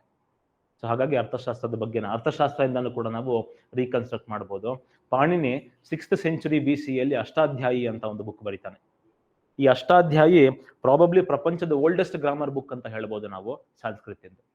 6th century BC ಯಲ್ಲಿ ಈ ಅಷ್ಟಾಧ್ಯಾಯಿ ಅಂತ ಒಂದು ಬುಕ್ ಬರೀತಾನೆ. ಅದರಿಂದನೂ ಕೂಡ ನಾವು ರೀಕನ್ಸ್ಟ್ರಕ್ಟ್ ಮಾಡ್ಬೋದು. ಕಾಳಿದಾಸ ಆಗಿರ್ಬೋದು, ಕಲ್ಹಣ ಆಗಿರ್ಬೋದು. ಕಾಳಿದಾಸ ಸುಮಾರು ಡ್ರಾಮಾಸ್ ಗಳನ್ನ ಬರ್ದಿಯಾನೆ, ಕಾಳಿದಾಸ ಸುಮಾರು ಪೋಯಮ್ಸ್ ಗಳನ್ನ ಬರ್ದಿಯಾನೆ. ಅದರಿಂದಾನು ಕೂಡ ನಾವು ಹಿಸ್ಟ್ರಿನ ರೀಕನ್ಸ್ಟ್ರಕ್ಟ್ ಮಾಡ್ಬೋದು. ಗುಪ್ತಾಸ್ ಟೈಮಲ್ಲಿ ಬರ್ತಾನೆ ಕಾಳಿದಾಸ. ಅದೇ ತರದಲ್ಲಿ ಸುಮಾರು ಜನರ ಬಯೋಗ್ರಫೀಸ್ ನೋಡ್ತೀವಿ. ಸೌತ್ ಇಂಡಿಯಾದಲ್ಲಿ ತಮಿಳ್ ಹಿಸ್ಟ್ರಿನ ಅಥವಾ ಏನ್ಷಿಯಂಟ್ ತಮಿಳ್ ಹಿಸ್ಟ್ರಿನ ರೀಕನ್ಸ್ಟ್ರಕ್ಟ್ ಮಾಡ್ಬೇಕಂದ್ರೆ ನಾವು ಸಂಗಮ್ ಅಂತ ಒಂದು ಕಾನ್ಸೆಪ್ಟ್, ಸಂಗಮ್ ಅಂತ ಹೇಳ್ಬಿಟ್ಟು ಒಂದು ಟೈಮ್ ಪೀರಿಯಡ್ ಬರುತ್ತೆ. ಸುಮಾರು ತಮಿಳ್ ಪೋಯಿಟ್ಸ್ ಗಳೆಲ್ಲ ಸೇರ್ಕೊಂಡು ಒಂದ್ ಕಡೆ ಅಸೋಸಿಯೇಷನ್ ಮಾಡ್ಕೊಂಡು ಸೀರೀಸ್ ಆಫ್ ಲಿಟರೇಚರ್ ನ ಪ್ರೊಡ್ಯೂಸ್ ಮಾಡಿರುವಂತಹ ಒಂದು ಟೈಮ್ ಪೀರಿಯಡ್, ಇದು ಸಂಗಮ್ ಏಜ್ ಅಂತ ಕರಿತೀವಿ. ಅಲ್ಲೂ ಕೂಡ ನಾವು ಅಲ್ಲಿಂದಾನು ಕೂಡ ಹಿಸ್ಟ್ರಿನ ರೀಕನ್ಸ್ಟ್ರಕ್ಟ್ ಮಾಡ್ಬೋದು. ಎಲ್ಲದಕ್ಕಿಂತ ಇಂಪಾರ್ಟೆಂಟ್ ಏನು ಅಂತ ಹೇಳಿದ್ರೆ, ಸುಮಾರು ರಾಯಲ್ ಆರ್ಕೈವ್ಸ್ ಗಳನ್ನ ನೋಡ್ತೀವಿ ನಾವು. ಈ ರಾಯಲ್ ಆರ್ಕೈವ್ಸ್ ಗಳಲ್ಲಿ ರಾಜ್ಯಗಳೇ ಬದಲಿಟ್ಕೊಂಡ್ಬಿಟ್ಟಿದ್ದಾರೆ, ನಾನು ಹಿಂಗ್ ಮಾಡಿದೆ ಅಥವಾ ರಾಯಲ್ ಡಿಕ್ರೀಸ್ ಏನಿರುತ್ತೆ ಆ ಡಿಕ್ರೀಸ್ ನ ನೋಡ್ತೀವಿ ನಾವು ರಾಯಲ್ ಆರ್ಕೈವ್ಸ್ ಗಳಲ್ಲಿ. ಈ ತರ ಸುಮಾರು ಆರ್ಕೈವ್ಸ್ ಇಂದನೂ ಕೂಡ ನಾವು ಅದು ಕೂಡ ಒಂದು ರೀತಿಯಲ್ಲಿ ಲಿಟರರಿ ಸೋರ್ಸೆ, ಅದರಿಂದ ಕೂಡ ನಾವು ಹಿಸ್ಟ್ರಿನ ರೀಕನ್ಸ್ಟ್ರಕ್ಟ್ ಮಾಡ್ಬೋದು. ಅದೇ ಥರದಲ್ಲಿ ನಾನ್ ಲಿಟರರಿ ಸೋರ್ಸಸ್ನ ಕೂಡ ನಾವು ನಾನ್ ಲಿಟರರಿ ಸೋರ್ಸಸ್ನ ಕೂಡ ನಾವು ಯೂಸ್ ಮಾಡ್ಕೋಬೇಕಾಗುತ್ತೆ. ಒಂದು ಆರ್ಕಿಯಾಲಜಿ. ಇವತ್ತು ನೋಡ್ತೀವಿ ನಾವು ಸುಮಾರು ಪ್ಲೇಸಸ್ಗಳಲ್ಲಿ ನಾವು ಅಂದ್ಕೊಳ್ತೀವಿ ಇಂಡಸ್ ವ್ಯಾಲಿ ಸಿವಿಲೈಸೇಷನ್ ಅಂತ ಹೇಳ್ತೀವಿ ನಾವು. ನೀವೆಲ್ಲ ಕೇಳಿದಿರ ಇದ್ರ ಬಗ್ಗೆ, ಸ್ಕೂಲಲ್ಲಿ ಅದ್ರ ಬಗ್ಗೆ ಓದಿರ್ತಾರ. ಹರಪ್ಪ ಸಿವಿಲೈಸೇಷನ್ ಅಂತ ಕರೀತಾರೆ, ಅಥವಾ ಸಿಂಧು ಸರಸ್ವತಿ ಸಿವಿಲೈಸೇಷನ್ ಅಂತಾನು ಕರೀತಾರೆ. ಜನರಲ್ ಆಗಿ ಇಂಡಸ್ ವ್ಯಾಲಿ ಸಿವಿಲೈಸೇಷನ್ ಅಂತ ಕರಿಬಹುದು ನಾವು. ಇಂಡಸ್ ವ್ಯಾಲಿ ಸಿವಿಲೈಸೇಷನ್ ಇತ್ತು ಅಂತ ಹೇಳಿ ಯಾವುದೇ ಲಿಟರರಿ ಸೋರ್ಸಸ್ ಇಲ್ಲದೆ ಇರೋದನ್ನ ನೋಡ್ತೀವಿ. There is no literary evidence for Indus Valley civilisation. ಆದರೆ what we have archaeological remains. Harappa ಆಗಿರ್ಬೋದು, ಮೊಹೆಂಜೋದಾರೋ ಆಗಿರ್ಬೋದು, ಧೋಲವೀರ ಆಗಿರ್ಬೋದು, ಈ ತರ ಸುಮಾರು ಪ್ಲೇಸಸ್ ಏನ್ ನೋಡ್ತೀವಿ ನಾವು, ಸುಮಾರು ಪ್ಲೇಸಸ್ಗಳ ಆರ್ಕಿಯಾಲಜಿಕಲ್ ರಿಮೈನ್ಸ್ಗಳಿದೆ. ಅಲ್ಲಿಂದ ನಾವು ರೀಕನ್ಸ್ಟ್ರಕ್ಟ್ ಮಾಡ್ಬೋದು ಹಿಸ್ಟ್ರಿನ. ಏನಂತ, there was a civilisation once here ಅಂತ ಹೇಳ್ಬಿಟ್ಟು ನಾವು ಬೇಕಾದ್ರೆ ಹಿಸ್ಟ್ರಿನ ರೀಕನ್ಸ್ಟ್ರಕ್ಟ್ ಮಾಡ್ಬೋದು. ನ್ಯೂಮಿಸ್ಮ್ಯಾಟಿಕ್ಸ್ ಬಹಳ ಇಂಪಾರ್ಟೆಂಟ್ ಆಗುತ್ತೆ. ನ್ಯೂಮಿಸ್ಮ್ಯಾಟಿಕ್ಸ್ ಅಂದ್ರೆ ಸ್ಟಡಿ ಆಫ್ ಕಾಯಿನ್ಸ್ ಅಂತ ಹೇಳಿ. ಕಾಯಿನ್ಸ್ ಬಹಳ ಇಂಪಾರ್ಟೆಂಟ್ ಆಗುತ್ತೆ. ಏನಕ್ಕೆ ಅಂತ ಹೇಳಿದ್ರೆ, ಒಂದಷ್ಟು ರಾಜ್ಯಗಳ ಬಗ್ಗೆ ಯಾವುದೇ ಡೀಟೇಲ್ಸ್ ಸಿಗೋದಿಲ್ಲ, ಅವ್ರ ಬಗ್ಗೆ ಯಾರು ಕೂಡ ಬರ್ದೂ ಇಲ್ಲ, ಅವ್ರು ಯಾವ ಇನ್ಸ್ಕ್ರಿಪ್ಷನ್ಸ್ ಕೂಡ ಅನೌನ್ಸ್ ಮಾಡಿಲ್ಲ, ಏನೂ ಮಾಡಿಲ್ಲ. ಅವರು ಬರೀ ಕಾಯಿನ್ಸ್ ಗಳ ಮೇಲ್ಗಡೆಯಿಂದ ಈ ತರ ಒಬ್ಬ ರಾಜ ಇದ್ದ ಅಂತ ನಾವು ಹಿಸ್ಟ್ರಿನ ರೀಕನ್ಸ್ಟ್ರಕ್ಟ್ ಮಾಡ್ಬೋದು. ಎಕ್ಸಾಂಪಲ್ ಹೇಳಬೇಕು ಅಂತ ಹೇಳಿದ್ರೆ, ಈ ಅಲೆಕ್ಸಾಂಡರ್ ಬಂದ್ ಹೋದ್ಮೇಲೆ ಇಂಡಿಯನ್ ನಾರ್ತ್ ವೆಸ್ಟರ್ನ್ ಸೈಡ್ ನಲ್ಲಿ, ಅಂದ್ರೆ ಇವತ್ತೇನು ಪಾಕಿಸ್ತಾನ, ಅಫ್ಘಾನಿಸ್ತಾನ ಮತ್ತೆ ತಜಿಕಿಸ್ತಾನ್ ರೀಜನ್ ನೋಡ್ತೀವಿ ನಾವು, ಆ ರೀಜನ್ ನಲ್ಲಿ ಒಂದಷ್ಟು ಜನ ಗ್ರೀಕ್ಸ್ಗಳು ಅಲ್ಲೇ ಸೆಟ್ಲ್ ಆಗ್ಬಿಟ್ಟಿರ್ತಾರೆ. ಒಂದಷ್ಟು ಜನ ಗ್ರೀಕ್ಸ್ಗಳು ಇಂಡಿಯನೈಸ್ ಆಗ್ಬಿಟ್ಟಿರ್ತಾರೆ. ಅವ್ರನ್ನ ನಾವು ಇಂಡೋ ಗ್ರೀಕ್ಸ್ ಅಂತ ಕರಿತೀವಿ. ಸುಮಾರು ಜನ, ಒಂದು 30-35 ಜನ ಇಂಡೋ ಗ್ರೀಕ್ ರೂಲರ್ಸ್ಗಳು ಬರ್ತಾರೆ. ಅದರಲ್ಲಿ 32 ಜನ ಇಂಡೋ ಗ್ರೀಕ್ಸ್ ರಾಜರು, ಕಿಂಗ್ಸ್ ಇದ್ರು ಅಂತ ಹೇಗ್ ಗೊತ್ತಾಗುತ್ತೆ ಅಂತ ಹೇಳಿದ್ರೆ, ಅವರು ಮಿಂಟ್ ಮಾಡಿ ಸರ್ಕ್ಯುಲೇಷನ್ಗೆ ಬಿಟ್ಟಿರುವಂತ ಕಾಯಿನ್ಸ್ ಇಂದ ಮಾತ್ರ. ಅಂದ್ರೆ ನ್ಯೂಮಿಸ್ಮ್ಯಾಟಿಕ್ಸ್ ಅಂದ್ರೆ ಕಾಯಿನ್ಸ್ ಕೂಡ ಹಿಸ್ಟ್ರಿನ ರೀಕನ್ಸ್ಟ್ರಕ್ಟ್ ಮಾಡೋದಕ್ಕೆ ಇಂಪಾರ್ಟೆಂಟ್ ಆಗುತ್ತೆ. ಅದ್ರ ಜೊತೆಗೆ ಏನು ಅಂತ ಹೇಳಿದ್ರೆ, ಈಗ ನಮಗೂ ಅಷ್ಟೇ ಏನಾದ್ರು ಒಳ್ಳೆ ಕೆಲಸ ನಾವು ಮಾಡ್ಬಿಟ್ಟಿದ್ವಿ ಅಂತ ಹೇಳಿದ್ರೆ, ನಾವು ಸ್ವಲ್ಪ ಇದೇ ಹಿಂಗೆ ಯಾವಾಗ ತಿರ್ಗಾಡ್ತಿರ್ತೀವಿ, ಏನಕ್ಕೆ ರೆಕಗ್ನೈಸ್ ಮಾಡ್ಲಿ ನಮ್ಮನ್ನ ಅಂತ ಹೇಳ್ಬಿಟ್ಟು ಅಲ್ವಾ. ಏನಕ್ಕೆ, ಯಾರಪ್ಪ ಈ ಕೆಲಸ ಮಾಡಿದ್ದು ಬಹಳ ಒಳ್ಳೆ ಕೆಲಸ, ನಾನು ಅಂತ ಹೇಳ್ಕೊಳ್ತೀವಿ, ಹೌದಾ ಅಲ್ವಾ. ಅದೇ ಥರದಲ್ಲಿ ರಾಜ ಮಹಾರಾಜರು ಕೂಡ ಹಾಗೇನೆ, ಕಿಂಗ್ಸ್ ಆಗಿರ್ಬೋದು, ಎಂಪರರ್ಸ್ ಆಗಿರ್ಬೋದು, ಅವ್ರಿಗೂ ಕೂಡ ಇದು ನಾನ್ ಮಾಡ್ಕೊಂಡೆ, ಈ ಕೆರೆ ನಾನ್ ಕಟ್ಟಿಸ್ದೆ, ಈ ಪಿಲ್ಲರ್ ಹಿಂಗ್ ಮಾಡ್ಕೊಂಡೆ, ಕಳಿಂಗ ನಾನ್ ಕ್ಯಾಪ್ಚರ್ ಮಾಡ್ಕೊಂಡೆ ಅಂತ ರಾಜ್ಯಗಳಿಗೂ ಕೂಡ ಅವ್ರ ಬಗ್ಗೆ ಹೇಳ್ಕೊಳ್ಳೋದಕ್ಕೆ ಬಹಳ ಜಾಸ್ತಿ ಆಸೆ ಇರುತ್ತೆ. ಅದಕ್ಕೋಸ್ಕರ ಏನ್ ಮಾಡ್ತಾರೆ ಅವರು, ಅದಕ್ಕೋಸ್ಕರ ಕಲ್ಲಲ್ಲಿ ಕೆಚ್ಬಿಟ್ಟು ಹೋಗ್ಬಿಟ್ಟಿದ್ದಾರೆ, ನಾನು ಇದು ಮಾಡಿದೆ ಅಂತ ಹೇಳ್ಬಿಟ್ಟು. ಅದನ್ನ ನಾವು ಇನ್ಸ್ಕ್ರಿಪ್ಷನ್ಸ್ ಅಂತ ಕರಿತೀವಿ. ಸೊ ಈ ತರ ಇನ್ಸ್ಕ್ರಿಪ್ಷನ್ ಅಂದ್ರೆ ಅವ್ರ ಬಗ್ಗೆ ಅವರೇ ಹೊಗಳ್ಕೊಂಡಿರೋವಂಥದ್ದು. ನಾನು ಅಲ್ಲಿ ತನಕ ಹೋಗಿದ್ದೆ, ಈಗ ಹೇಳ್ತೇನೆ, ಸೌತ್ ಇಂಡಿಯಾದಲ್ಲಿ ಈ ರಾಷ್ಟ್ರಕೂಟದಲ್ಲಿ ಹೇಳ್ಕೊಳ್ತಾನೆ ಒಬ್ಬ, 3 ಸಮುದ್ರ ತೋಯ ಪೀತ ವಾಹನಂ ಅಂತ ಹೇಳಿ, ಅಂದ್ರೆ 3 ಸಮುದ್ರದ ನೀರು ನಾನು ಕುದುರೆ ಕುಡಿದಿದ್ದೆ ಅಂತ ಒಬ್ಬ ರಾಜ ಹೇಳ್ಕೊಳ್ತಾನೆ ಅಲ್ವಾ. ಸಮುದ್ರಗುಪ್ತ ಹೇಳ್ಕೊಳ್ತಾನೆ, ನಾನು ಇಡೀ ಇಂಡಿಯಾನ ಕಾಂಕರ್ ಮಾಡ್ಕೊಂಡ್ವಿ, ಅಶ್ವಮೇಧ ಯಾಗ ಮಾಡ್ಕೊಂಡು ಅಂತ ಹೇಳ್ಬಿಟ್ಟು ಕಲ್ ಮೇಲೆ ಬರ್ಸ್ಕೊಂಡು ಹೋಗಿದೆ. ಎಲ್ಲದಕ್ಕಿಂತ ಇಂಪಾರ್ಟೆಂಟ್ ನಮ್ಮ ಅಶೋಕನ್ಗಂತೂ ಕೂಡ ಬಹಳ ಹುಚ್ಚಿತ್ತು ಅಂತ ಅನ್ಸುತ್ತೆ. ನಾನು ಮಾಡ್ದೆ ಅಂತ ಹೇಳ್ಕೊಳ್ಳೋದು. ಅಫ್ಘಾನಿಸ್ತಾನಿಂದ ಹಿಡಿದು ಈ ಕಡೆ ಸೌತ್ ಇಂಡಿಯಾದಲ್ಲಿ ಮೈಸೂರು ತನಕ, ಆ ಕಡೆ ವೆಸ್ಟ್ ಬೆಂಗಾಲ್ ತನಕನೂ ಕೂಡ ಎಲ್ಲಿ ಹೋದ್ರೂ ಕೂಡ ಅಶೋಕನ್ ಇನ್ಸ್ಕ್ರಿಪ್ಷನ್ಸ್ಗಳು ಸಿಗುತ್ತೆ. ಇದು ನಾನ್ ಮಾಡ್ದೆ ಅಂತ ಹೇಳ್ಕೊಳ್ಳುವಂಥದ್ದು. ಸೊ ಇನ್ಸ್ಕ್ರಿಪ್ಷನ್ಸ್ಗಳು ಕೂಡ ಹಿಸ್ಟ್ರಿನ ರೀಕನ್ಸ್ಟ್ರಕ್ಟ್ ಮಾಡೋದಕ್ಕಿರುವಂತ one of the major sources ಅಂತ ನಾವು ಹೇಳ್ಬೋದು. ಎಲ್ಲದಕ್ಕಿಂತ ಇಂಪಾರ್ಟೆಂಟು ಏನಾಗುತ್ತೆ, ಹಿಸ್ಟ್ರಿ ಅಂತ ಹೇಳಿದ್ರೆ ನಾವೇನ್ ಅನ್ಕೊಂಡ್ಬಿಡ್ತೀವಿ, ಸಿಗ್ನಿಫಿಕೆಂಟ್ ಪರ್ಸನಾಲಿಟೀಸ್ ಆಗಿರ್ಬೋದು, ಸಿಗ್ನಿಫಿಕೆಂಟ್ ಈವೆಂಟ್ಸ್ ಆಗಿರ್ಬೋದು, ಅದನ್ನ ರೆಕಾರ್ಡ್ ಮಾಡ್ಕೊಳ್ಳೋದನ್ನ ಹಿಸ್ಟ್ರಿ ಅಂತ ನಾವು ಕರ್ಕೊಂಡ್ರೆ, ಆ ಟೈಮ್ ಪೀರಿಯಡ್ ನಲ್ಲಿ ಜನಗಳು ಯಾವ ತರ ಇದ್ರು, ಜನ ಏನ್ ಊಟ ಮಾಡ್ತಾ ಇದ್ರು, ಜನ ಯಾವ ತರ ಬಟ್ಟೆ ಹಾಕೊಳ್ತಾ ಇದ್ರು, ಜನಗಳ ನಾರ್ಮಲ್ ಆಗಿ what was their way of life ಅಂತ ಯಾರು ಕೂಡ ಬರ್ದಿಟ್ಕೊಳ್ಳೋದಿಲ್ಲ. ಈಗ ನಿಮಗೇನೆ ಒಂದು ಇವತ್ತಿನ ಕಂಟೆಂಪ್ರರಿ ಸೊಸೈಟಿ ಮೇಲ್ಗಡೆಗೆ ಒಂದು 10 ಪೇಜಿಂದ ಎಸ್ಸೆ ಬರೀರಿ ಅಂತ ಹೇಳಿದ್ರೆ, ನೀವೇನ್ ಮಾಡ್ತೀರಾ, ಈ ಟೈಮಲ್ಲಿ ಇರುವಂತಹ ಬಹಳ ಸಿಗ್ನಿಫಿಕೆಂಟ್ ಈವೆಂಟ್ಗಳನ್ನ ರೆಕಾರ್ಡ್ ಮಾಡ್ಕೊಳ್ಳೋದಕ್ಕೆ ಟ್ರೈ ಮಾಡ್ತೀರಾ. ಅದೇ ಯಾರೋ ಫಾರಿನ್ ಇಂದ ಯಾರೊಬ್ಬ ಬ್ಲಾಗರ್ ಬಂದ ಅಂತ ಅನ್ಕೊಳ್ಳಿ, ಈ ಪಾನಿಪುರಿ ಅಂಗಡಿ ನೋಡ್ಬಿಟ್ಟು ಸುಸ್ತಾಗ್ಬಿಡ್ತಾನ ಅವನು ಅಲ್ವಾ, ಈ ಟ್ರಾಫಿಕ್ ನೋಡಿ ಸುಸ್ತಾಗ್ತಾನೆ. ಇವರೇನಪ್ಪ ಬಟ್ಟೆ ಹೀಗಾಗ್ತಾರೆ, ಒಂದ್ ಸಿಂಗಲ್ ಬಟ್ಟೆ ತಗೊಂಡು ಸುತ್ಕೊಂತಾರೆ ಇಂಡಿಯನ್ಸ್ ಅಂತ ಹೇಳ್ಕೊಳ್ತಾನೆ ಅಲ್ವಾ. ಸೊ ಫಾರಿನರ್ಸ್ ಗಳಿಗೆ ಏನಾಗುತ್ತೆ ಅಂತಂದ್ರೆ, ನಮ್ಮಲ್ಲಿರುವಂತ ಸಣ್ಣ ಕಲ್ಚರಲ್ ಚೇಂಜ್ಗಳು ಕೂಡ ನೋಟ್ ಮಾಡ್ಕೊಳ್ತಾರೆ ಅವರು. ಇದು ಹಿಂಗೆ ಒಬ್ಬ ಹೇಳ್ತಾನೆ, ಸ್ಪೇನ್ ಇಂದ ಒಬ್ಬ ಫ್ರಾನ್ಸಿಸ್ ಅಂತ ಹೇಳ್ಬಿಟ್ಟು ಒಬ್ಬ ಟ್ರಾವೆಲರ್ ಬಂದಿರ್ತಾನೆ. ಅವ್ನು ಹೇಳ್ತಾನೆ, ವಿಜಯನಗರ ಎಂಪರಿಗೆ ಬಂದಾಗ ಇಲ್ಲೇನಪ್ಪ ಹೆಂಗಸರು ಕುಸ್ತಿ ಆಡ್ತಾರೆ ಹೇಳಿ ಅಂತ ಹೇಳ್ತಾನೆ. ನಮ್ಗದು ಕಾಮನ್ ಆಗ್ಬಿಟ್ಟಿತ್ತು. ನಮಗೆ ಕಾಮನ್ ಆಗಿರುವಂತದ್ದು ಅವರಿಗೆ ಸಪರೇಟ್ ಕಲ್ಚರ್ ತರ ಕಾಣುತ್ತೆ, ಅದನ್ನ ನೋಟ್ ಮಾಡ್ಕೊಳ್ತಾರೆ ಅವರು. ಸೊ ಹಾಗಾಗಿ ಈ ಫಾರಿನರ್ ಅಕೌಂಟ್ಸ್ ಏನ್ ನೋಡ್ತೀವಿ ನಾವು, ಫಾರಿನರ್ಸ್ ಅಕೌಂಟ್ಸ್ ಇಂದನೂ ಕೂಡ ಹಿಸ್ಟ್ರಿನ ರೀಕನ್ಸ್ಟ್ರಕ್ಟ್ ಮಾಡ್ಬೋದು, ಯಾವ್ದ್ರದ್ದು, ನಮ್ಮ ಕಲ್ಚರ್ ಹೇಗಿತ್ತು ಅಂತ ಹೇಳ್ಬಿಟ್ಟು. ಬಹಳ ಇಂಪಾರ್ಟೆಂಟ್ ಆಗಿರುವಂತ ಟ್ರಾವೆಲರ್ಸ್ ಬಗ್ಗೆ ನಾವು ನೋಡ್ಕೊಳ್ತಾ ಹೋಗ್ತೀವಿ. ಮೆಗಸ್ತನೀಸ್ ಅಂತ ಒಬ್ಬ ಬರ್ತಾನೆ, ಕೇಳಿರ್ತೀರಾ ನೀವು ಮೆಗಸ್ತನೀಸ್ನ. ಈ ಮೆಗಸ್ತನೀಸ್ ಏನ್ ಮಾಡ್ದ, ಇಂಡಿಕಾ ಅಂತ ಹೇಳ್ಬಿಟ್ಟು ಒಂದು ಬುಕ್ ಬರ್ದಿಯಾನೆ. ಈ ಮೆಗಸ್ತನೀಸ್ ಏನಾಗುತ್ತೆ ಅಂದ್ರೆ, ಚಂದ್ರಗುಪ್ತ ಮೌರ್ಯನನ್ನ ಸೋಲ್ಸಕ್ ಬರ್ತಾನೆ ಒಬ್ಬ, ಅಂದ್ರೆ ಸೆಲ್ಯೂಕಸ್ ನಿಕೆಟರ್ ಅಂತ ಹೇಳ್ಬಿಟ್ಟು. ಈ ಸೆಲ್ಯೂಕಸ್ ನಿಕೇಟರ್ನ ಚಂದ್ರಗುಪ್ತ ಮೌರ್ಯ ಸೋಲಿಸಾದ್ಮೇಲೆಗಡೆಗೆ ಸೆಲ್ಯೂಕಸ್ ನಿಕೇಟರ್ ಮಗಳನ್ನ ಕೊಟ್ಟು ಮದುವೆ ಮಾಡ್ತಾನೆ. ಅದೇ ತರದಲ್ಲಿ ಒಬ್ಬ ಅಂಬಾಸಿಡರ್ನ ಕೂಡ ಇಂಡಿಯಾ ಕಳಿಸ್ಕೊಟ್ಟಿರ್ತಾನೆ. He was ಮೆಗಸ್ತನೀಸ್. ಇವನು ಇಂಡಿಯನ್ ಸೊಸೈಟಿ ಬಗ್ಗೆ ಆಗಿರ್ಬೋದು, ಇಂಡಿಯನ್ ಕಲ್ಚರ್ ಆಗಿರ್ಬೋದು, ಅಥವಾ ಮೌರ್ಯನ್ ಅಡ್ಮಿನಿಸ್ಟ್ರೇಷನ್ ಬಗ್ಗೆ ಬಹಳ ಡೀಟೇಲ್ಡ್ ಆಗಿ ಒಂದು ಅಕೌಂಟ್ ನ ಬಿಟ್ಟು ಹೋಗಿದ್ದಾನೆ, ಇಂಡಿಕಾ ಅಂತ ಹೇಳಿ ಕರೀತಾರೆ. ಆದ್ರೆ ಅನ್ಫಾರ್ಚುನೇಟ್ಲಿ ಏನಾಗಿದೆ, it is available only in parts. Complete ಆಗಿ ಇನ್ನೂ ಕೂಡ ಇಂಡಿಕಾ ಅನ್ನುವಂಥ ಬುಕ್ ನಮಗೆ ಸಿಕ್ಕಿಲ್ಲ. ಅಲ್ಲಲ್ಲಿ ಒಂದಷ್ಟು ಜನ ಇಂಡಿಕಾನ ಕೋಟ್ ಮಾಡಿರೋದ್ರಿಂದ ನಾವು ಇಂಡಿಕಾ ಅನ್ನುವಂಥ ಒಂದು ಬುಕ್ ಇತ್ತು ಅಂತ ರೀಕನ್ಸ್ಟ್ರಕ್ಟ್ ಮಾಡ್ಬೋದು. ಅದೇ ಥರದಲ್ಲಿ ಫಾಹಿಯಾನ್ ಬರ್ತಾನೆ, ಸುಮಾರು ಜನ ಚೈನೀಸ್ ಟ್ರಾವೆಲರ್ಸ್ ಬರ್ತಾರೆ. ಫಾಹಿಯಾನ್ ಅಂತ ಒಬ್ಬ ಬರ್ತಾನೆ ಗುಪ್ತಾಸ್ ಟೈಮ್ ಪೀರಿಯಡ್ ನಲ್ಲಿ. ಅದಾದ್ಮೇಲೆ ಹ್ಯುಯೆನ್ ಸಾಂಗ್. ಫಾಹಿಯಾನ್ ಬರ್ತಾನೆ ಸೆಕೆಂಡ್ ಸೆಂಚುರಿ CE ಅಲ್ಲಿ ಬರ್ತಾನೆ. ಸೆಕೆಂಡ್ ಸೆಂಚುರಿ CE ಅಲ್ಲಿ ಬಂದು ಏನಪ್ಪಾ ಇಂಡಿಯನ್ಸ್ ಬಹಳ ಒಳ್ಳೆಯವರು, ಒಂದು ಚೂರು ಕಳ್ತನ ಆಗಲ್ಲ ಅಂತ ಹೇಳ್ತಾನೆ ಇಲ್ಲಿ. ಅದೇ 6th ಸೆಂಚುರಿ BC ಅಲ್ಲಿ ಹ್ಯುಯೆನ್ ಸಾಂಗ್ ಬರ್ತಾನೆ. ಹ್ಯುಯೆನ್ ಸಾಂಗ್ ಬಂದ್ಬಿಟ್ಟು ಈ ರೋಡಲ್ಲಿ ಬಹಳ ತಿರುಗಾಡೋದೇ ಕಷ್ಟ, ರಾತ್ರಿ ಹೊತ್ತು ಕಳ್ಳರು ರೋಡಲ್ಲಿ ಅಂತ ಹೇಳ್ತಾನೆ. ಅಂದ್ರೆ ಸುಮಾರು ಜನ ಟ್ರಾವೆಲರ್ಸ್ ಬೇರೆ ಬೇರೆ ಟೈಮ್ ಪೀರಿಯಡ್ ನಲ್ಲಿ ಬಂದಾಗ ಆ ಟೈಮ್ ಪೀರಿಯಡ್ ನಲ್ಲಿ ಜನಗಳು ಯಾವ ತರ ಇದ್ರು ಅಂತಾನು ಕೂಡ ಮೆನ್ಷನ್ ಮಾಡಿರೋದನ್ನ ನಾವು ನೋಡ್ತೀವಿ. ಅದೇ ತರದಲ್ಲಿ ಇನ್ನೊಬ್ಬ ಬರ್ತಾನೆ ಐ ಸಿಂಗ್ ಅಂತ ಹೇಳ್ಬಿಟ್ಟು, ಅವನು ಕೂಡ ಅದೇ ತರ ಅಕೌಂಟ್ಸ್ ಬಿಟ್ಟು ಹೋಗಿರೋದನ್ನ ನೋಡ್ತೀವಿ ನಾವು. ಎಲ್ಲದಕ್ಕಿಂತ ಬಹಳ ಇಂಪಾರ್ಟೆಂಟ್, ವಿಜಯನಗರ ಎಂಪರ್ಗೆ ಸುಮಾರು ಜನ ಟ್ರಾವೆಲರ್ಸ್ ಗಳು ಬಂದು ಹೋಗ್ತಾರೆ. ಅಬ್ದುಲ್ ರಜಾಕ್ ಆಗಿರ್ಬೋದು, ನ್ಯೂನಿಸ್ ಆಗಿರ್ಬೋದು, ಫ್ರಾನ್ಸಿಸ್ ಆಗಿರ್ಬೋದು. ಈ ತರ ಯುರೋಪಿಂದ ದೂರದ ಯುರೋಪ್ ಆಗಿರ್ಬೋದು, ಮೊರಾಕೋ ಆಗಿರ್ಬೋದು, ಅರಬ್ ಆಗಿರ್ಬೋದು, ಪರ್ಷಿಯಾ ಆಗಿರ್ಬೋದು, ಎಲ್ಲಾ ಕಡೆಯಿಂದನೂ ಕೂಡ ವಿಜಯನಗರ ಎಂಪರ್ಗೆ ಬಂದು ಹೋಗಿರ್ತಾರೆ ಟ್ರಾವೆಲರ್ಸ್. ಬಂದು ಹೋಗ್ಬಿಟ್ಟು ಒಬ್ಬ ದಂಗಾಗ್ಬಿಡ್ತಾನೆ, ಈ ತರದ್ದು ಒಂದು ಸಿಟಿನ ನಾನು ಪ್ರಾಬಬ್ಲಿ ಪ್ರಪಂಚದಲ್ಲಿ ಎಲ್ಲೂ ಕೂಡ ನೋಡೇ ಇಲ್ಲ ಅನ್ನುವಂಥ ಮೆನ್ಷನ್ಸ್ ಸಿಗೋದನ್ನ ನೋಡ್ತೀವಿ ನಾವು. ಇನ್ನೊಬ್ಬ ಹೇಳ್ತಾನೆ ಟ್ರಾವೆಲರ್ ಬಂದು, ಇಲ್ಲಿ ಏನ್ ಮರೆ ಇವರು, ನಾವು ಒಂದ್ ಸ್ವಲ್ಪ ಗೋಲ್ಡ್ ಸಿಗ್ಲಿ ಸಿಲ್ವರ್ ಸಿಗ್ಲಿ ಅಂತ ಇಡೀ ಸೌತ್ ಅಮೆರಿಕಾನ ಕ್ಯಾಪ್ಚರ್ ಮಾಡ್ಕೊಂಡಿದೀವಿ, ಇಲ್ಲಿ ನೋಡಿದ್ರೆ ಅದನ್ನ ಬಳ್ಳದಲ್ಲಿ ಅಳಿತಿದಾರಲ್ವ, ಅವ್ರು ಸೇರು ಪಾವು ಚಟಾಕಲ್ಲಿ ಅಳಿತಿದಾರಲ್ಲ ಇವರು ಚಿನ್ನ ಬೆಳ್ಳಿ ಮತ್ತೆ ವಜ್ರ ವೈಡೂರ್ಯಗಳನ್ನ ಅಂತ ಇನ್ನೊಬ್ಬ ಹೇಳೋದನ್ನ ನೋಡ್ತೀವಿ ನಾವು. ಅಂದ್ರೆ ಇವ್ರ ಅಕೌಂಟ್ಸ್ ಏನಿದೆ, ಇವ್ರ ಅಕೌಂಟ್ಸ್ ಇಂದನೂ ಕೂಡ ನಾವು ಮತ್ತೆ ವಾಪಸ್ ಇಂಡಿಯನ್ ಹಿಸ್ಟ್ರಿನ ಈಸಿಯಾಗಿ ರೀಕನ್ಸ್ಟ್ರಕ್ಟ್ ಮಾಡ್ಬೋದು. ಅದೇ ತರದಲ್ಲಿ ಸೈನ್ಸ್ ನ ಯೂಸ್ ಮಾಡ್ಕೊಂಡು ಕೂಡ ರೀಕನ್ಸ್ಟ್ರಕ್ಟ್ ಮಾಡ್ಬೋದು ನಾವು. ನಿಮ್ಗೆಲ್ಲ ಗೊತ್ತಾ ಇದೆ, ಕಾರ್ಬನ್ ಡೇಟಿಂಗ್ ಪ್ರೋಸೆಸ್ ಬಗ್ಗೆ ನಿಮ್ಗೆ ಗೊತ್ತಾ ಇದೆ. ಕಾರ್ಬನ್ ಹಾಫ್ ಲೈಫ್ ನ ಯೂಸ್ ಮಾಡ್ಕೊಂಡು ಯಾವ್ದಾದ್ರು ಒಂದು ನ್ಯಾಚುರಲ್ ಮೆಟೀರಿಯಲ್ ಎಷ್ಟು ವರ್ಷ ಹಳೇದಾಗಿದೆ ಅಂತ ಹೇಳ್ಬಿಟ್ಟು ನಾವು ಸೈನ್ಸ್ ನ ಯೂಸ್ ಮಾಡ್ಕೊಂಡು ಕೂಡ, ಸೈಂಟಿಫಿಕ್ ಎವಿಡೆನ್ಸ್ ನ ಯೂಸ್ ಮಾಡ್ಕೊಂಡು ಕೂಡ ನಾವು ಹಿಸ್ಟ್ರಿನ ತುಂಬಾ ಈಸಿಯಾಗಿ ರೀಕನ್ಸ್ಟ್ರಕ್ಟ್ ಮಾಡ್ಬೋದು. ಸೊ ನಮಗೆ ಇದೆಲ್ಲ ಸ್ಟಡಿ ಮಾಡ್ಬಿಟ್ಟು ಇದೆಲ್ಲ ಓದ್ಬಿಟ್ಟು ಸುಮಾರು ಜನ ಏನ್ ಮಾಡಿದ್ದಾರೆ, ಹಿಸ್ಟ್ರಿನ ರೀಕನ್ಸ್ಟ್ರಕ್ಟ್ ಮಾಡ್ಬಿಟ್ಟಿದ್ದಾರೆ. ನಾವು ಹಿಸ್ಟ್ರಿ ರೀಕನ್ಸ್ಟ್ರಕ್ಟ್ ಮಾಡೋದು ತಲೆನೋವು ನಮಗೆ ಇಲ್ವೇ ಇಲ್ಲ ಇವಾಗ. ನಮಗಿರುವಂತ ತಲೆನೋವು ಏನು, ಒಂದು ಓದೋದು, ಇನ್ನೊಂದು ಓದಿದನ್ನ ನೆನ್ಪಿಟ್ಕೊಳ್ಳೋದು, ಮೂರನೇದು ಓದಿದ್ದನ್ನ ಎಕ್ಸಾಮ್ ಹಾಲಲ್ಲಿ ರೀಪ್ರೊಡ್ಯೂಸ್ ಮಾಡುವಂಥದ್ದು. ಸೊ ಅದ್ರ ಬಗ್ಗೆ ನಮ್ಮ ಫೋಕಸ್ ಇರೋಣ. ಬರ್ಕೋತೀರಾ ಇದನ್ನ? ಬೇಕಿದ್ರೆ ಬರ್ಕೊಳ್ಳಿದ್ದಾನೆ.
ಸೊ ಹಿಸ್ಟ್ರಿ ಬಹಳ ಬ್ರಾಡ್ ಆಗಿರೋಂಥ ಒಂದು ಸಬ್ಜೆಕ್ಟ್, ತುಂಬಾ ಜಾಸ್ತಿ ಓದೋದಿರುತ್ತೆ. ಹೆಂಗಾಗ್ಬಿಡುತ್ತೆ ಅಂದ್ರೆ ಕೆಲವು ಟೈಮಲ್ಲಿ ಹಿಸ್ಟ್ರಿ ಓದ್ತಾ ಬೇರೆ ಕಡೆ ಎಲ್ಲ ಹೋಗ್ಬಿಟ್ಟಿರ್ತೀವಿ ನಾವು. ಹಿಸ್ಟ್ರಿ ತುಂಬಾ ವಾಸ್ಟ್ ಆಗಿದೆ, ತುಂಬಾ ಮಲ್ಟಿಪಲ್ ಆಂಗಲ್ಸ್ ಇಂದ ಹಿಸ್ಟ್ರಿನ ಓದ್ಬೋದು ನಾವು. ಆದ್ರೆ ನಮ್ ಫೋಕಸ್ ನಮಗೆ ಹಿಸ್ಟ್ರಿ ಏನಕ್ಕೆ ಓದ್ತಾ ಇದೀವಿ ನಾವು ಅಂತ ಹೇಳಿದ್ರೆ ಎಕ್ಸಾಮ್ ನ ಕ್ಲಿಯರ್ ಮಾಡೋದು ಮೇನ್ ಇಂಟೆನ್ಷನ್ ನಮಗೆ. ಸೊ ಹಾಗಾಗಿ ಏನ್ ಓದಬೇಕು ಹಿಸ್ಟ್ರಿಯಲ್ಲಿ ಅಂತ ತಿಳ್ಕೊಳ್ಳೋದು ಬಹಳ ಇಂಪಾರ್ಟೆಂಟ್ ಆಗುತ್ತೆ. ಯಾವ್ಯಾವ ಟಾಪಿಕ್ ಮಾತ್ರ ಓದಬೇಕು ಅಂತ ತಿಳ್ಕೊಳ್ಳೋದು ಬಹಳ ಇಂಪಾರ್ಟೆಂಟ್ ಆಗುತ್ತೆ. ಸೊ ಅದಕ್ಕೋಸ್ಕರ ಸಿಲೆಬಸ್ನಲ್ಲಿ ಯಾವ ತರ ಕೊಟ್ಟಿದ್ದಾರೆ ಅನ್ನೋದ್ರ ಬಗ್ಗೆ ನಾವು ಸ್ವಲ್ಪ ನೋಡ್ಕೊಳ್ಳೋದು ಇಂಪಾರ್ಟೆಂಟ್ ಆಗುತ್ತೆ. ಸಿಲೆಬಸ್ನಲ್ಲಿ KPSC ಮತ್ತೆ UPSC ನೋಡಿದಾಗ ಯಾವ ತರ ಹಿಸ್ಟ್ರಿನ ಓದಬೇಕು ಅಂತ ಅರ್ಥ ಮಾಡ್ಕೊಳ್ಳೋದು ಇಂಪಾರ್ಟೆಂಟ್ ಆಗುತ್ತೆ. ಇಲ್ಲಿ ನೋಡ್ತೀವಿ, ಸಿಂಪಲ್ ಆಗಿ ಹೇಳಿದ್ದಾರೆ, ಬ್ರಾಡ್ ಜನರಲ್ ಅಂಡರ್ಸ್ಟ್ಯಾಂಡಿಂಗ್ ಅಂತ ಹೇಳಿದ್ದಾರೆ. ಒಂದು ಜನರಲ್ ಆಗಿ ಯಾವ ತರ ಕಲ್ಹಣ ರಾಜ ತರಂಗಿಣಿ ಬರೀತಾರಲ್ವಾ, ಅದೇ ತರದಲ್ಲಿ ಇತಿಹಾಸ ತರಂಗಿಣಿ ಅರ್ಥ ಮಾಡ್ಕೊಂಡ್ರೆ ಸಾಕು. ನಾವು ಒಂದು ಜನರಲ್ ಆಗಿ ಏನ್ಷಂಟ್ ಇಂದ ಹಿಡಿದು ಇಂಡಿಪೆಂಡೆನ್ಸ್ ಬರೋ ತನಕನೂ ಕೂಡ ಏನ್ ನಡೀತು ಇಂಡಿಯಾದಲ್ಲಿ ಅನ್ನೋದ್ರ ಬಗ್ಗೆ ಒಂದು ಬ್ರಾಡ್ ಅಂಡರ್ಸ್ಟ್ಯಾಂಡಿಂಗ್ ಇರಬೇಕು, ಒಂದು ಜನರಲ್ ಅಂಡರ್ಸ್ಟ್ಯಾಂಡಿಂಗ್ ಇರಬೇಕು ಅಂತ ಏನ್ ಮಾಡ್ತಾರೆ ನಮಗೆ ಪಬ್ಲಿಕ್ ಸರ್ವಿಸ್ ಕಮಿಷನ್ ಎಕ್ಸ್ಪೆಕ್ಟ್ ಮಾಡ್ತಿರೋದನ್ನ ನೋಡ್ತೀವಿ. ಆದ್ರೆ ಫೋಕಸ್ ಯಾವ್ದ್ರ ಮೇಲೆ ಇರಬೇಕು? ಫೋಕಸ್ ಸೋಷಿಯಲ್ ಆಸ್ಪೆಕ್ಟ್ ಮೇಲೆ ಇರಬೇಕು, ಎಕನಾಮಿಕ್ ಆಸ್ಪೆಕ್ಟ್ ಮೇಲೆ ಇರಬೇಕು, ಕಲ್ಚರಲ್ ಆಸ್ಪೆಕ್ಟ್ ಮೇಲೆ ಇರಬೇಕು, ಪೊಲಿಟಿಕಲ್ ಆಸ್ಪೆಕ್ಟ್ ಮೇಲೆ ಇರಬೇಕು. ಏನ್ಷಂಟ್ ಮತ್ತೆ ಮಿಡಿವಲ್ ಹಿಸ್ಟ್ರಿಯಲ್ಲಿ ನಾವು ಹಿಸ್ಟ್ರಿ ಓದ್ತಾ ಇದ್ದೀವಿ ಅಂತ ಹೇಳಿದ್ರೆ ಅದ್ರಲ್ಲಿ ಪೊಲಿಟಿಕಲ್ ಹಿಸ್ಟ್ರಿ ಮೇಲ್ಗಡೆ ಕೂಡ ಕಣ್ಣು ಹಾಕೋದು ಇಂಪಾರ್ಟೆಂಟ್ ಆಗುತ್ತೆ, ಎಕನಾಮಿಕ್ ಹಿಸ್ಟ್ರಿ ಮೇಲ್ಗಡೆ ಕಣ್ಣು ಹಾಕೋದು ಇಂಪಾರ್ಟೆಂಟ್ ಆಗುತ್ತೆ, ಕಲ್ಚರಲ್ ಹಿಸ್ಟ್ರಿ ಮೇಲ್ಗಡೆ ಕೂಡ ಕಣ್ಣು ಹಾಕೋದು ಇಂಪಾರ್ಟೆಂಟ್ ಆಗುತ್ತೆ. ಜೊತೆಗೆ ಪ್ರಿಲಿಮ್ಸ್ ನಲ್ಲಿ ಆಗಿರ್ಬೋದು, ಮೇನ್ಸ್ ನಲ್ಲಿ ಆಗಿರ್ಬೋದು, ಎರಡೂ ಕಡೆನೂ ಕೂಡ ಪೊಲಿಟಿಕಲ್ ಹಿಸ್ಟ್ರಿಗಿಂತ ಜಾಸ್ತಿ ಕಲ್ಚರಲ್ ಹಿಸ್ಟ್ರಿ ಮೇಲ್ಗಡೆಗೆ ಸ್ಟ್ರೆಸ್ ಮಾಡೋದನ್ನ ನಾವು ನೋಡ್ತೀವಿ. ಮಾಡರ್ನ್ ಹಿಸ್ಟ್ರಿಗೆ ಬಂದ್ರೆ ಫೋಕಸ್ ಯಾವ್ದ್ರ ಮೇಲೆ ಇರಬೇಕು? ಇಂಡಿಯನ್ ನ್ಯಾಷನಲ್ ಮೂವ್ಮೆಂಟ್ ಮೇಲೆ ಇರಬೇಕು. ನಾವು ನೋಡ್ತೀವಿ 1885 ಅಲ್ಲಿ ಇಂಡಿಯನ್ ನ್ಯಾಷನಲ್ ಕಾಂಗ್ರೆಸ್ ಎಸ್ಟಾಬ್ಲಿಷ್ ಮಾಡ್ತಾರೆ. ಆ 1885 ಅಲ್ಲಿ ಇಂಡಿಯನ್ ನ್ಯಾಷನಲ್ ಕಾಂಗ್ರೆಸ್ ಏನ್ ಎಸ್ಟಾಬ್ಲಿಷ್ ಮಾಡ್ತಾರೆ, ಅಲ್ಲಿಂದ ಇಂಡಿಯಾದ ಫ್ರೀಡಮ್ ಸ್ಟ್ರಗಲ್ ಸ್ಟಾರ್ಟ್ ಆಗುತ್ತೆ ಅಂತ ಸುಮಾರು ಜನ ಹಿಸ್ಟೋರಿಯನ್ಸ್ ಇಂಟರ್ಪ್ರೆಟ್ ಮಾಡಿರೋದನ್ನ ನೋಡ್ತೀವಿ. ಸೊ ಹಾಗಾಗಿ ಅಲ್ಲಿಂದ ಮುಂದಕ್ಕೆ ಮಾಡರ್ನ್ ಹಿಸ್ಟ್ರಿ ಬಹಳ ಇಂಪಾರ್ಟೆಂಟ್ ಆಗೋದನ್ನ ನಾವು ನೋಡ್ಬೋದು. ಇದ್ರ ಜೊತೆಗೆ ನಿಮ್ಗೆ ಏನಾಗಿರುತ್ತೆ, ಆರ್ಟ್ ಅಂಡ್ ಕಲ್ಚರ್ ಹೇಗೆ ಅನ್ನುವಂಥ ಒಂದು ಕ್ವಶನ್ ಕೂಡ ಬರುತ್ತೆ ಅಲ್ವಾ. ನಾವೇನ್ ಅನ್ಕೊಂತೀವಿ, ಹಿಸ್ಟ್ರಿನೇ ಬೇರೆ ಟಾಪಿಕ್, ಆರ್ಟ್ ಅಂಡ್ ಕಲ್ಚರೇ ಬೇರೆ ಟಾಪಿಕ್ ಅಂತ ಅನ್ಕೊಂಡ್ಬಿಡ್ತೀವಿ. ಹಾಗಲ್ಲ, ಹಿಸ್ಟ್ರಿ ಜೊತೆಲೇನೆ ಏನ್ ನಾವು ಕಲ್ಚರಲ್ ಡೆವಲಪ್ಮೆಂಟ್ ಅಂತ ನೋಡ್ತೀವಿ. ಕಲ್ಚರ್ ಅಂದ್ರೆ ಯಾವುದು? ಕಲ್ಚರ್ ಅಂತ ಹೇಳಿದ್ರೆ ನಮ್ಮ ಆರ್ಟ್, ಆರ್ಕಿಟೆಕ್ಚರ್, ಲಿಟ್ರೇಚರ್, ಇದನ್ನ ನಾವು ಕಲ್ಚರ್ ಅಂತ ಕರಿತೀವಿ. ಸೊ ಈ ಆರ್ಟ್ ಅಂಡ್ ಕಲ್ಚರ್ ಏನಿದೆ, ಈ ಆರ್ಟ್ ಅಂಡ್ ಕಲ್ಚರ್ ನಾವು ಹಿಸ್ಟ್ರಿ ಜೊತೆಯಲ್ಲೇ ಓದ್ಕೊಳ್ಳೋದು ಬಹಳ ಇಂಪಾರ್ಟೆಂಟ್ ಆಗುತ್ತೆ. ಏನಕ್ಕೆ ಅಂತ ಹೇಳಿದ್ರೆ ಕಲ್ಹಣ ಯಾರೋ ಅವನು ಕಾಳಿದಾಸ ಏನು ಬರ್ದ, ಮೋಹನ ಏನದು ಅಭಿಜ್ಞಾನ ಬರೀತಾನೆ, ಮೇಘದೂತ ಬರೀತಾನೆ, ಯಾವ ಟೈಮಲ್ಲಿ ಬರ್ದ, ಏನಕ್ಕೆ ಬರ್ದ ಅಂತ ಅರ್ಥ ಮಾಡ್ಕೊಳ್ಳೋದು ಬಹಳ ಇಂಪಾರ್ಟೆಂಟ್ ಆಗುತ್ತೆ. ಯಾವ ಟೈಮಲ್ಲಿ ಬರ್ದ ಅವನು? ಗುಪ್ತಾಸ್ ಟೈಮ್ ಪೀರಿಯಡ್ ನಲ್ಲಿ ಬರೀತಾನೆ. ಸೊ ನಾವೇನ್ ಮಾಡೋಣ, ಹಿಸ್ಟ್ರಿ ಮತ್ತೆ ಆರ್ಟ್ ಅಂಡ್ ಕಲ್ಚರ್ನ ಎರಡನ್ನೂ ಪ್ಯಾರಲಲ್ ಆಗಿ ನೋಡ್ಕೊಳ್ತಾ ಹೋಗೋಣ. ಹಿಸ್ಟ್ರಿ ಅಂತ ಹೇಳಿದ್ರೆ ಬರೀ ಪೊಲಿಟಿಕಲ್ ಹಿಸ್ಟ್ರಿ ಮಾಡ್ಬಿಟ್ಟು ಹಿಸ್ಟ್ರಿ ಮುಗಿಯೋದಿಲ್ಲ. ಪೊಲಿಟಿಕಲ್ ಹಿಸ್ಟ್ರಿ ಜೊತೆಗೆ ಕಲ್ಚರಲ್ ಹಿಸ್ಟ್ರಿನೂ ಕೂಡ ಬಹಳ ಇಂಪಾರ್ಟೆಂಟ್ ಆಗುತ್ತೆ.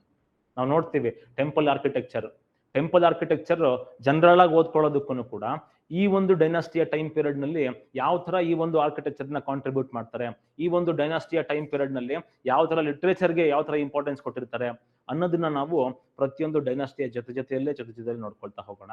ಸೊ ಹಿಸ್ಟ್ರಿ ಕವರ್ ಆಗೋ ಜೊತೆಗೆ ನಿಮ್ಗೆ ಹಿಸ್ಟ್ರಿ ಜೊತೆಯಲ್ಲಿ ಆರ್ಟ್ ಅಂಡ್ ಕಲ್ಚರ್ ಕೂಡ ಕವರ್ ಆಗುತ್ತೆ.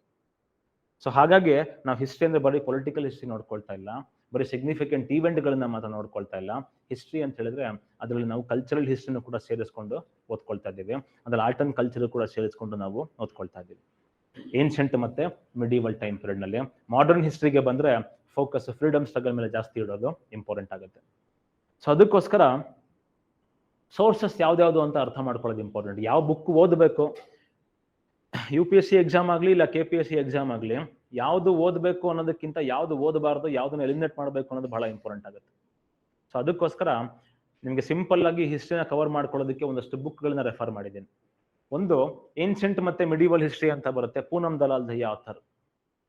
ಈ ಬುಕ್ ಆಗಿರ್ಬೋದು, ಇನ್ನೊಂದ್ ಕಡೆಗೆ ಮಾಡರ್ನ್ ಹಿಸ್ಟ್ರಿ ಅವರೇ ಆಥರ್ ಪೂನಂ ದಲಾಲ್ ದಹಿಯಾ ಅಂತೇಳಿ, ಆ ಬುಕ್ ಆಗಿರ್ಬೋದು. ಜೊತೆಗೆ ಆರ್ಟ್ ಅಂಡ್ ಕಲ್ಚರ್ ಮೇಲ್ಗಡೆ ಸ್ವಲ್ಪ ಜಾಸ್ತಿ ಫೋಕಸ್ ಮಾಡೋದಕ್ಕೆ ನಿತಿನ್ ಸಿಂಘಾನಿಯಾದು ಒಂದು ಇಂಡಿಯನ್ ಆರ್ಟ್ ಅಂಡ್ ಕಲ್ಚರ್ ಅಂತ ಒಂದು ಬುಕ್ ಇದೆ. ಈ 3 ಬುಕ್ ಕಂಪಲ್ಸರಿ ಓದಲೇಬೇಕು. ಏನಕ್ಕಂದ್ರೆ ಎಲ್ಲರೂ ಕೂಡ ಓದ್ತಾರೆ, ಎಲ್ಲರೂ ಓದೋದನ್ನ ನೀವು ಕೂಡ ಓದಬೇಕು. ಸರ್ ನಾನು ಸ್ಪೆಷಲ್ ಆಗಿ ಮಾಡ್ತೀನಿ ಅಂದ್ರೆ ಸ್ಪೆಷಲ್ ಆಗಿ ಮಾಡ್ಬೋದು. ಇನ್ನ ಎಕ್ಸ್ಟ್ರಾ ಓದ್ತೀನಿ ನಾನು, ಹಿಸ್ಟ್ರಿಯಲ್ಲಿ ಸ್ವಲ್ಪ ತಲೆ ಇನ್ನೂ ಸ್ವಲ್ಪ ಅಗಲ ಆಗ್ಲಿ ನಂದು ಅಂತ ಹೇಳಿದ್ರೆ ಇನ್ನ ಎಕ್ಸ್ಟ್ರಾ ಬೇಕಾದ್ರೆ ಓದ್ಬೋದು ನೀವು. ತಮಿಳ್ನಾಡುದು ಸ್ಟೇಟ್ ಬುಕ್ಗಳು ಬರುತ್ತೆ, ಫಸ್ಟ್ ಇಯರ್ ವಾಲ್ಯೂಮ್ 1 ಅಂತ ಬರುತ್ತೆ, ಇನ್ನೊಂದು ವಾಲ್ಯೂಮ್ 2 ಅಂತ ಬರುತ್ತೆ. ಅದನ್ನು ಬೇಕಿದ್ರೂ ಕೂಡ ನೀವು ಓದ್ಕೋಬಹುದು. ಅದೇ ತರದಲ್ಲಿ ಇಂಡಿಯನ್ ಫ್ರೀಡಮ್ ಸ್ಟ್ರಗಲ್ ಬಗ್ಗೆ ತುಂಬಾ ಡೀಟೇಲ್ ಆಗಿ ಓದ್ಕೊಳ್ತೀನಿ ನಾನು ಅಂತ ಹೇಳಿದ್ರೆ ತಲೆದಿಮ್ ಮಾಡ್ಕೊಳ್ಳೋಂಥ ಒಂದು ದಪ್ಪ ಬುಕ್ ಬರುತ್ತೆ, ಇಂಡಿಯಾ ಸ್ಟ್ರಗಲ್ ಫಾರ್ ಇಂಡಿಪೆಂಡೆನ್ಸ್ ಅಂತ ಹೇಳ್ಬಿಟ್ಟು ಬಿಪಿನ್ ಚಂದ್ರ ಆಥರ್ ಇರೋವಂಥ ಆ ಬುಕ್ಕನ್ನು ಕೂಡ ನೀವು ಓದ್ಬೋದು. ಜೊತೆಗೆ ಇಂಟ್ರೊಡಕ್ಷನ್ ಟು ಇಂಡಿಯನ್ ಆರ್ಟ್ ಅಂತ ಹೇಳಿ ಒಂದು NCERT ಬರುತ್ತೆ, ಅದನ್ನು ಕೂಡ ನೀವು ಓದ್ಬೋದು. ಕಂಪಲ್ಸರಿಯಾಗಿ ಈ 3 ಓದ್ಲೇಬೇಕಾಗತ್ತೆ ನೀವು, ಅಥವಾ ಇದನ್ನು ಕೂಡ ಆಡ್ ಮಾಡ್ಕೊಳ್ಳಿ. ಇದು 1, 2, 3 ಈ 4 ಕಂಪಲ್ಸರಿಯಾಗಿ ಓದ್ಲೇಬೇಕಾಗತ್ತೆ ನೀವು. ಇನ್ನು ಬಾಕಿ ಇರುವಂಥದ್ದು ಆಪ್ಷನ್ಸ್. ನಾನು ಓದ್ತೀನಿ ಅಂದ್ರೆ ಓದ್ಬೋದು, ಓದಿಲ್ಲ ಅಂತ ಹೇಳಿದ್ರೆ ಕಳ್ಕೊಳ್ಳುವಂಥ ಲಾಸ್ ಏನು ಕೂಡ ಇಲ್ಲ.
ಆಯ್ತಾ?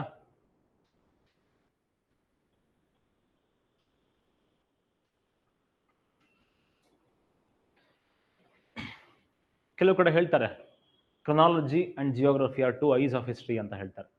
ಹಿಸ್ಟ್ರಿಗೆ 2 ಕಣ್ಗಳಿದ್ದಂಗಂತೆ. ಯಾವುದು? ಒಂದು ಕ್ರೊನಾಲಜಿ, ಇನ್ನೊಂದು ಕಡೆಗೆ ಜಿಯೋಗ್ರಫಿ. ಹಿಸ್ಟ್ರಿನ ಶೇಪ್ ಮಾಡೋದು ಯಾವುದು? ಹಿಸ್ಟ್ರಿನ ಶೇಪ್ ಮಾಡೋದು ಜಿಯೋಗ್ರಫಿ. ಏನಕ್ಕೆ ಇಂಡಿಯನ್ ಹಿಸ್ಟ್ರಿ ಈ ಥರ ಇದೆ ಅಂತ ಹೇಳಿದ್ರೆ, ಬಿಕಾಸ್ ಇಂಡಿಯನ್ ಜಿಯೋಗ್ರಫಿ ಆ ಥರ ಇದೆ. ಅದಕ್ಕೋಸ್ಕರ ಇಂಡಿಯನ್ ಹಿಸ್ಟ್ರಿಯಲ್ಲಿ ಒಂದಷ್ಟು ಟರ್ನಿಂಗ್ ಪಾಯಿಂಟ್ಸ್ಗಳನ್ನ ನೋಡ್ತೀವಿ ನಾವು.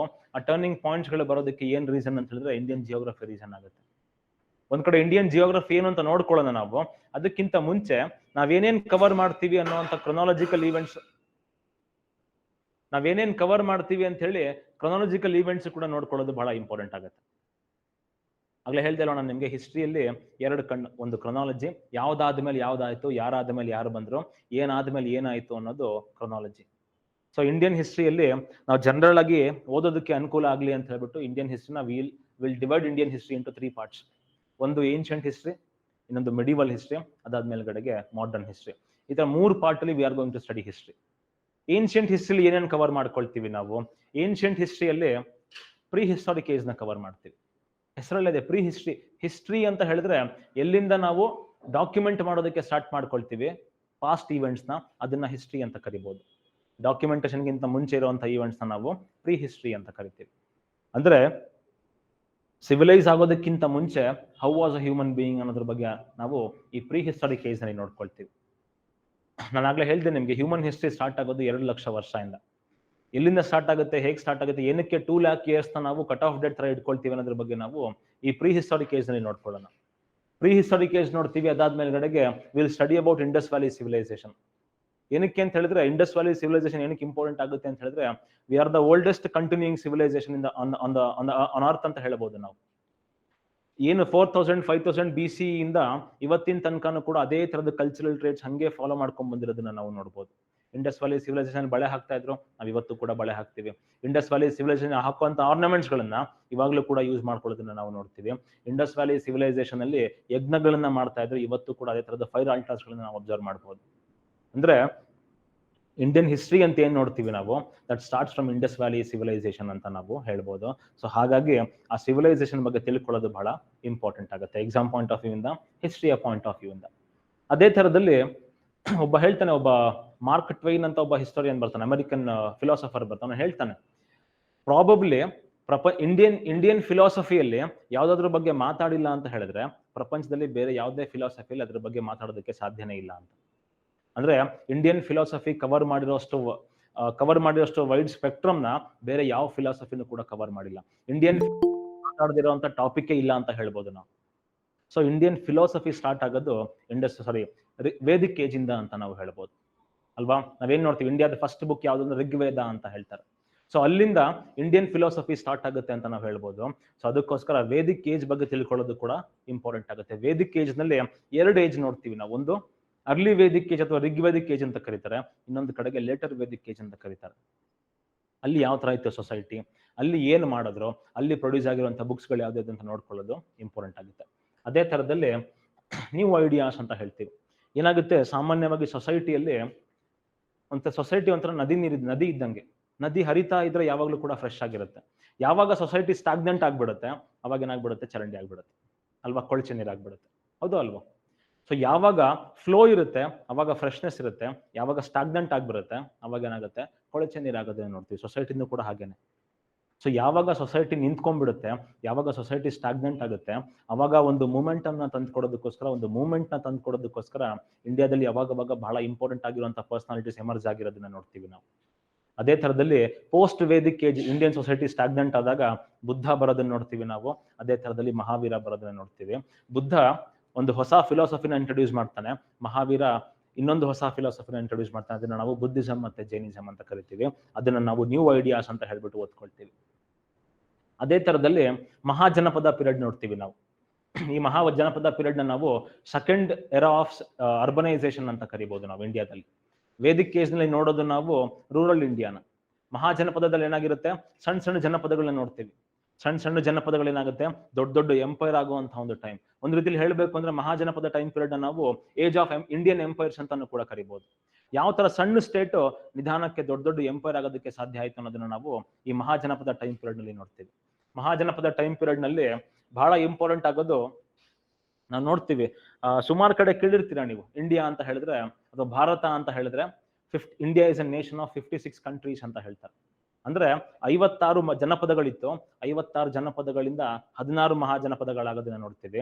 16 ಮಹಾಜನಪದದಲ್ಲಿ ಫೈನಲ್ ಆಗಿ ಒಂದು ಉಳ್ಕೊಳ್ತು. ಅದನ್ನ ನಾವು ಮಗಧ ಮಹಾಜನಪದ ಅಂತ ಕರಿತೀವಿ. ಇದೇ ಮಗಧ ಮಹಾಜನಪದ ಮುಂದೆ ಏನಾಯ್ತು, ಇದೇ ಮಗಧ ಮಹಾಜನಪದ ಮುಂದೆ ಮೌರ್ಯನ್ ಎಂಪೈರ್ ಆಗಿದ್ದನ್ನ ನಾವು ನೋಡ್ತೀವಿ, ಇಂಡಿಯಾಸ್ ಫಸ್ಟ್ ಎಂಪೈರ್. ಇದಕ್ಕಿಂತ ಆ ಒಂದು ಇಂಟರ್ವಲ್ ನಲ್ಲಿ ಮಹಾಜನಪದ ಮೌರ್ಯನ್ ಎಂಪೈರ್ ಆಗುವಂತ ಒಂದು ಇಂಟರ್ವಲ್ ನಲ್ಲಿ ಒಂದಷ್ಟು ಇನ್ವೇಷನ್ಗಳು ಬಂದು ಹೋಗುತ್ತೆ. ಇರಾನಿಯನ್ ಇನ್ವೇಷನ್ ನೋಡ್ತೀವಿ ನಾವು. ಸೈರಸ್ ಅಂತ ಬರ್ತಾರೆ, ಡೇರಿಯಸ್ ಅಂತ ಬರ್ತಾರೆ, ಎಕ್ಸರ್ಕ್ಸಸ್ ಅಂತ ಬರ್ತಾರೆ. ಇವರೆಲ್ಲ ಯಾವ ತರ ಇನ್ವೈಡ್ ಮಾಡೋದ್ರು, ಇರಾನ್ ಇಂಡಿಯಾಗೆ ಇನ್ವೈಡ್ ಮಾಡಿದ್ರಿಂದ ಆಗಿರುವಂತ ಕಲ್ಚರಲ್ ಎಕ್ಸ್ಚೇಂಜಸ್ ಏನು, ಕಲ್ಚರಲ್ ಇಂಪ್ಯಾಕ್ಟ್ ಏನು ಅನ್ನೋದ್ರ ಬಗ್ಗೆ ನೋಡ್ಕೊಳ್ತೀವಿ. ಅದೇ ತರದಲ್ಲಿ ಮೆಸಿಡೋನಿಯನ್ ಇನ್ವೇಷನ್ ಅಂತ ಹೇಳಿದ್ರೆ ಅಲೆಕ್ಸಾಂಡರ್ ಅಂತ ಕೇಳಿರ್ತೀರಾ ನೀವು ಅಲ್ವಾ. ಇಂಡಿಯನ್ ಅಥವಾ ಈಸ್ಟ್ ಮತ್ತೆ ವೆಸ್ಟ್ ಏನಂತ ಕರಿತೀವಿ ಅವತ್ತಿನ ಟೈಮ್ ನಲ್ಲಿ. ಈಸ್ಟ್ ಅಂದ್ರೆ ಇಂಡಿಯಾನ ಈಸ್ಟ್ ಅಂತ ಕರಿತಾ ಇದ್ರು, ವೆಸ್ಟ್ ನ ಅವತ್ತಿನ ಟೈಮ್ ನಲ್ಲಿ ಗ್ರೀಕ್ ನ ವೆಸ್ಟ್ ಅಂತ ಕರಿತಾ ಇದ್ರು. ಈಸ್ಟ್ ಮತ್ತೆ ವೆಸ್ಟ್ ಗೆ ಫಸ್ಟ್ ಟೈಮ್ ಡೈರೆಕ್ಟ್ ಕಾಂಟ್ಯಾಕ್ಟ್ ನ ಏರ್ಪಡಿಸಿದ್ ಯಾರು ಅಂತ ಹೇಳಿದ್ರೆ ಅಲೆಕ್ಸಾಂಡರ್ ಅಂತ ಹೇಳ್ಬೋದು ನಾವು. ಎಲ್ಲೋ ಗ್ರೀಕ್ ಇಂದ ಹಿಡಿದು ಇಂಡಿಯಾನ ಕಾಂಕರ್ ಮಾಡ್ಕೊಳ್ತೀನಿ ಅಂತ ಅಲ್ಲಿಂದ ಕುದುರೆ ಮೇಲೆ ಕುತ್ಕೊಂಡು ಜೋರಾಗಿ ಬರ್ತಾನೆ. ಅದನ್ನ ನಾವು ಮೆಸಡೋನಿಯನ್ ಇನ್ವೇಷನ್ ಅಂತ ಕರಿತೀವಿ. ಗ್ರೀಕ್ಸ್ ಬಂದಿದ್ರಿಂದ ಆಗಿರುವಂತಹ ಕಲ್ಚರಲ್ ಇಂಪ್ಯಾಕ್ಟ್ ಏನು ಇಂಡಿಯಾದ ಮೇಲ್ಗಡೆಗೆ ಅನ್ನೋದನ್ನ ನಾವು ಮೆಸಡೋನಿಯನ್ ಇನ್ವೇಷನ್ಸ್ ನ ಕೆಳಗಡೆಗೆ ನೋಡ್ಕೊಳ್ತಾ ಹೋಗ್ತೀವಿ.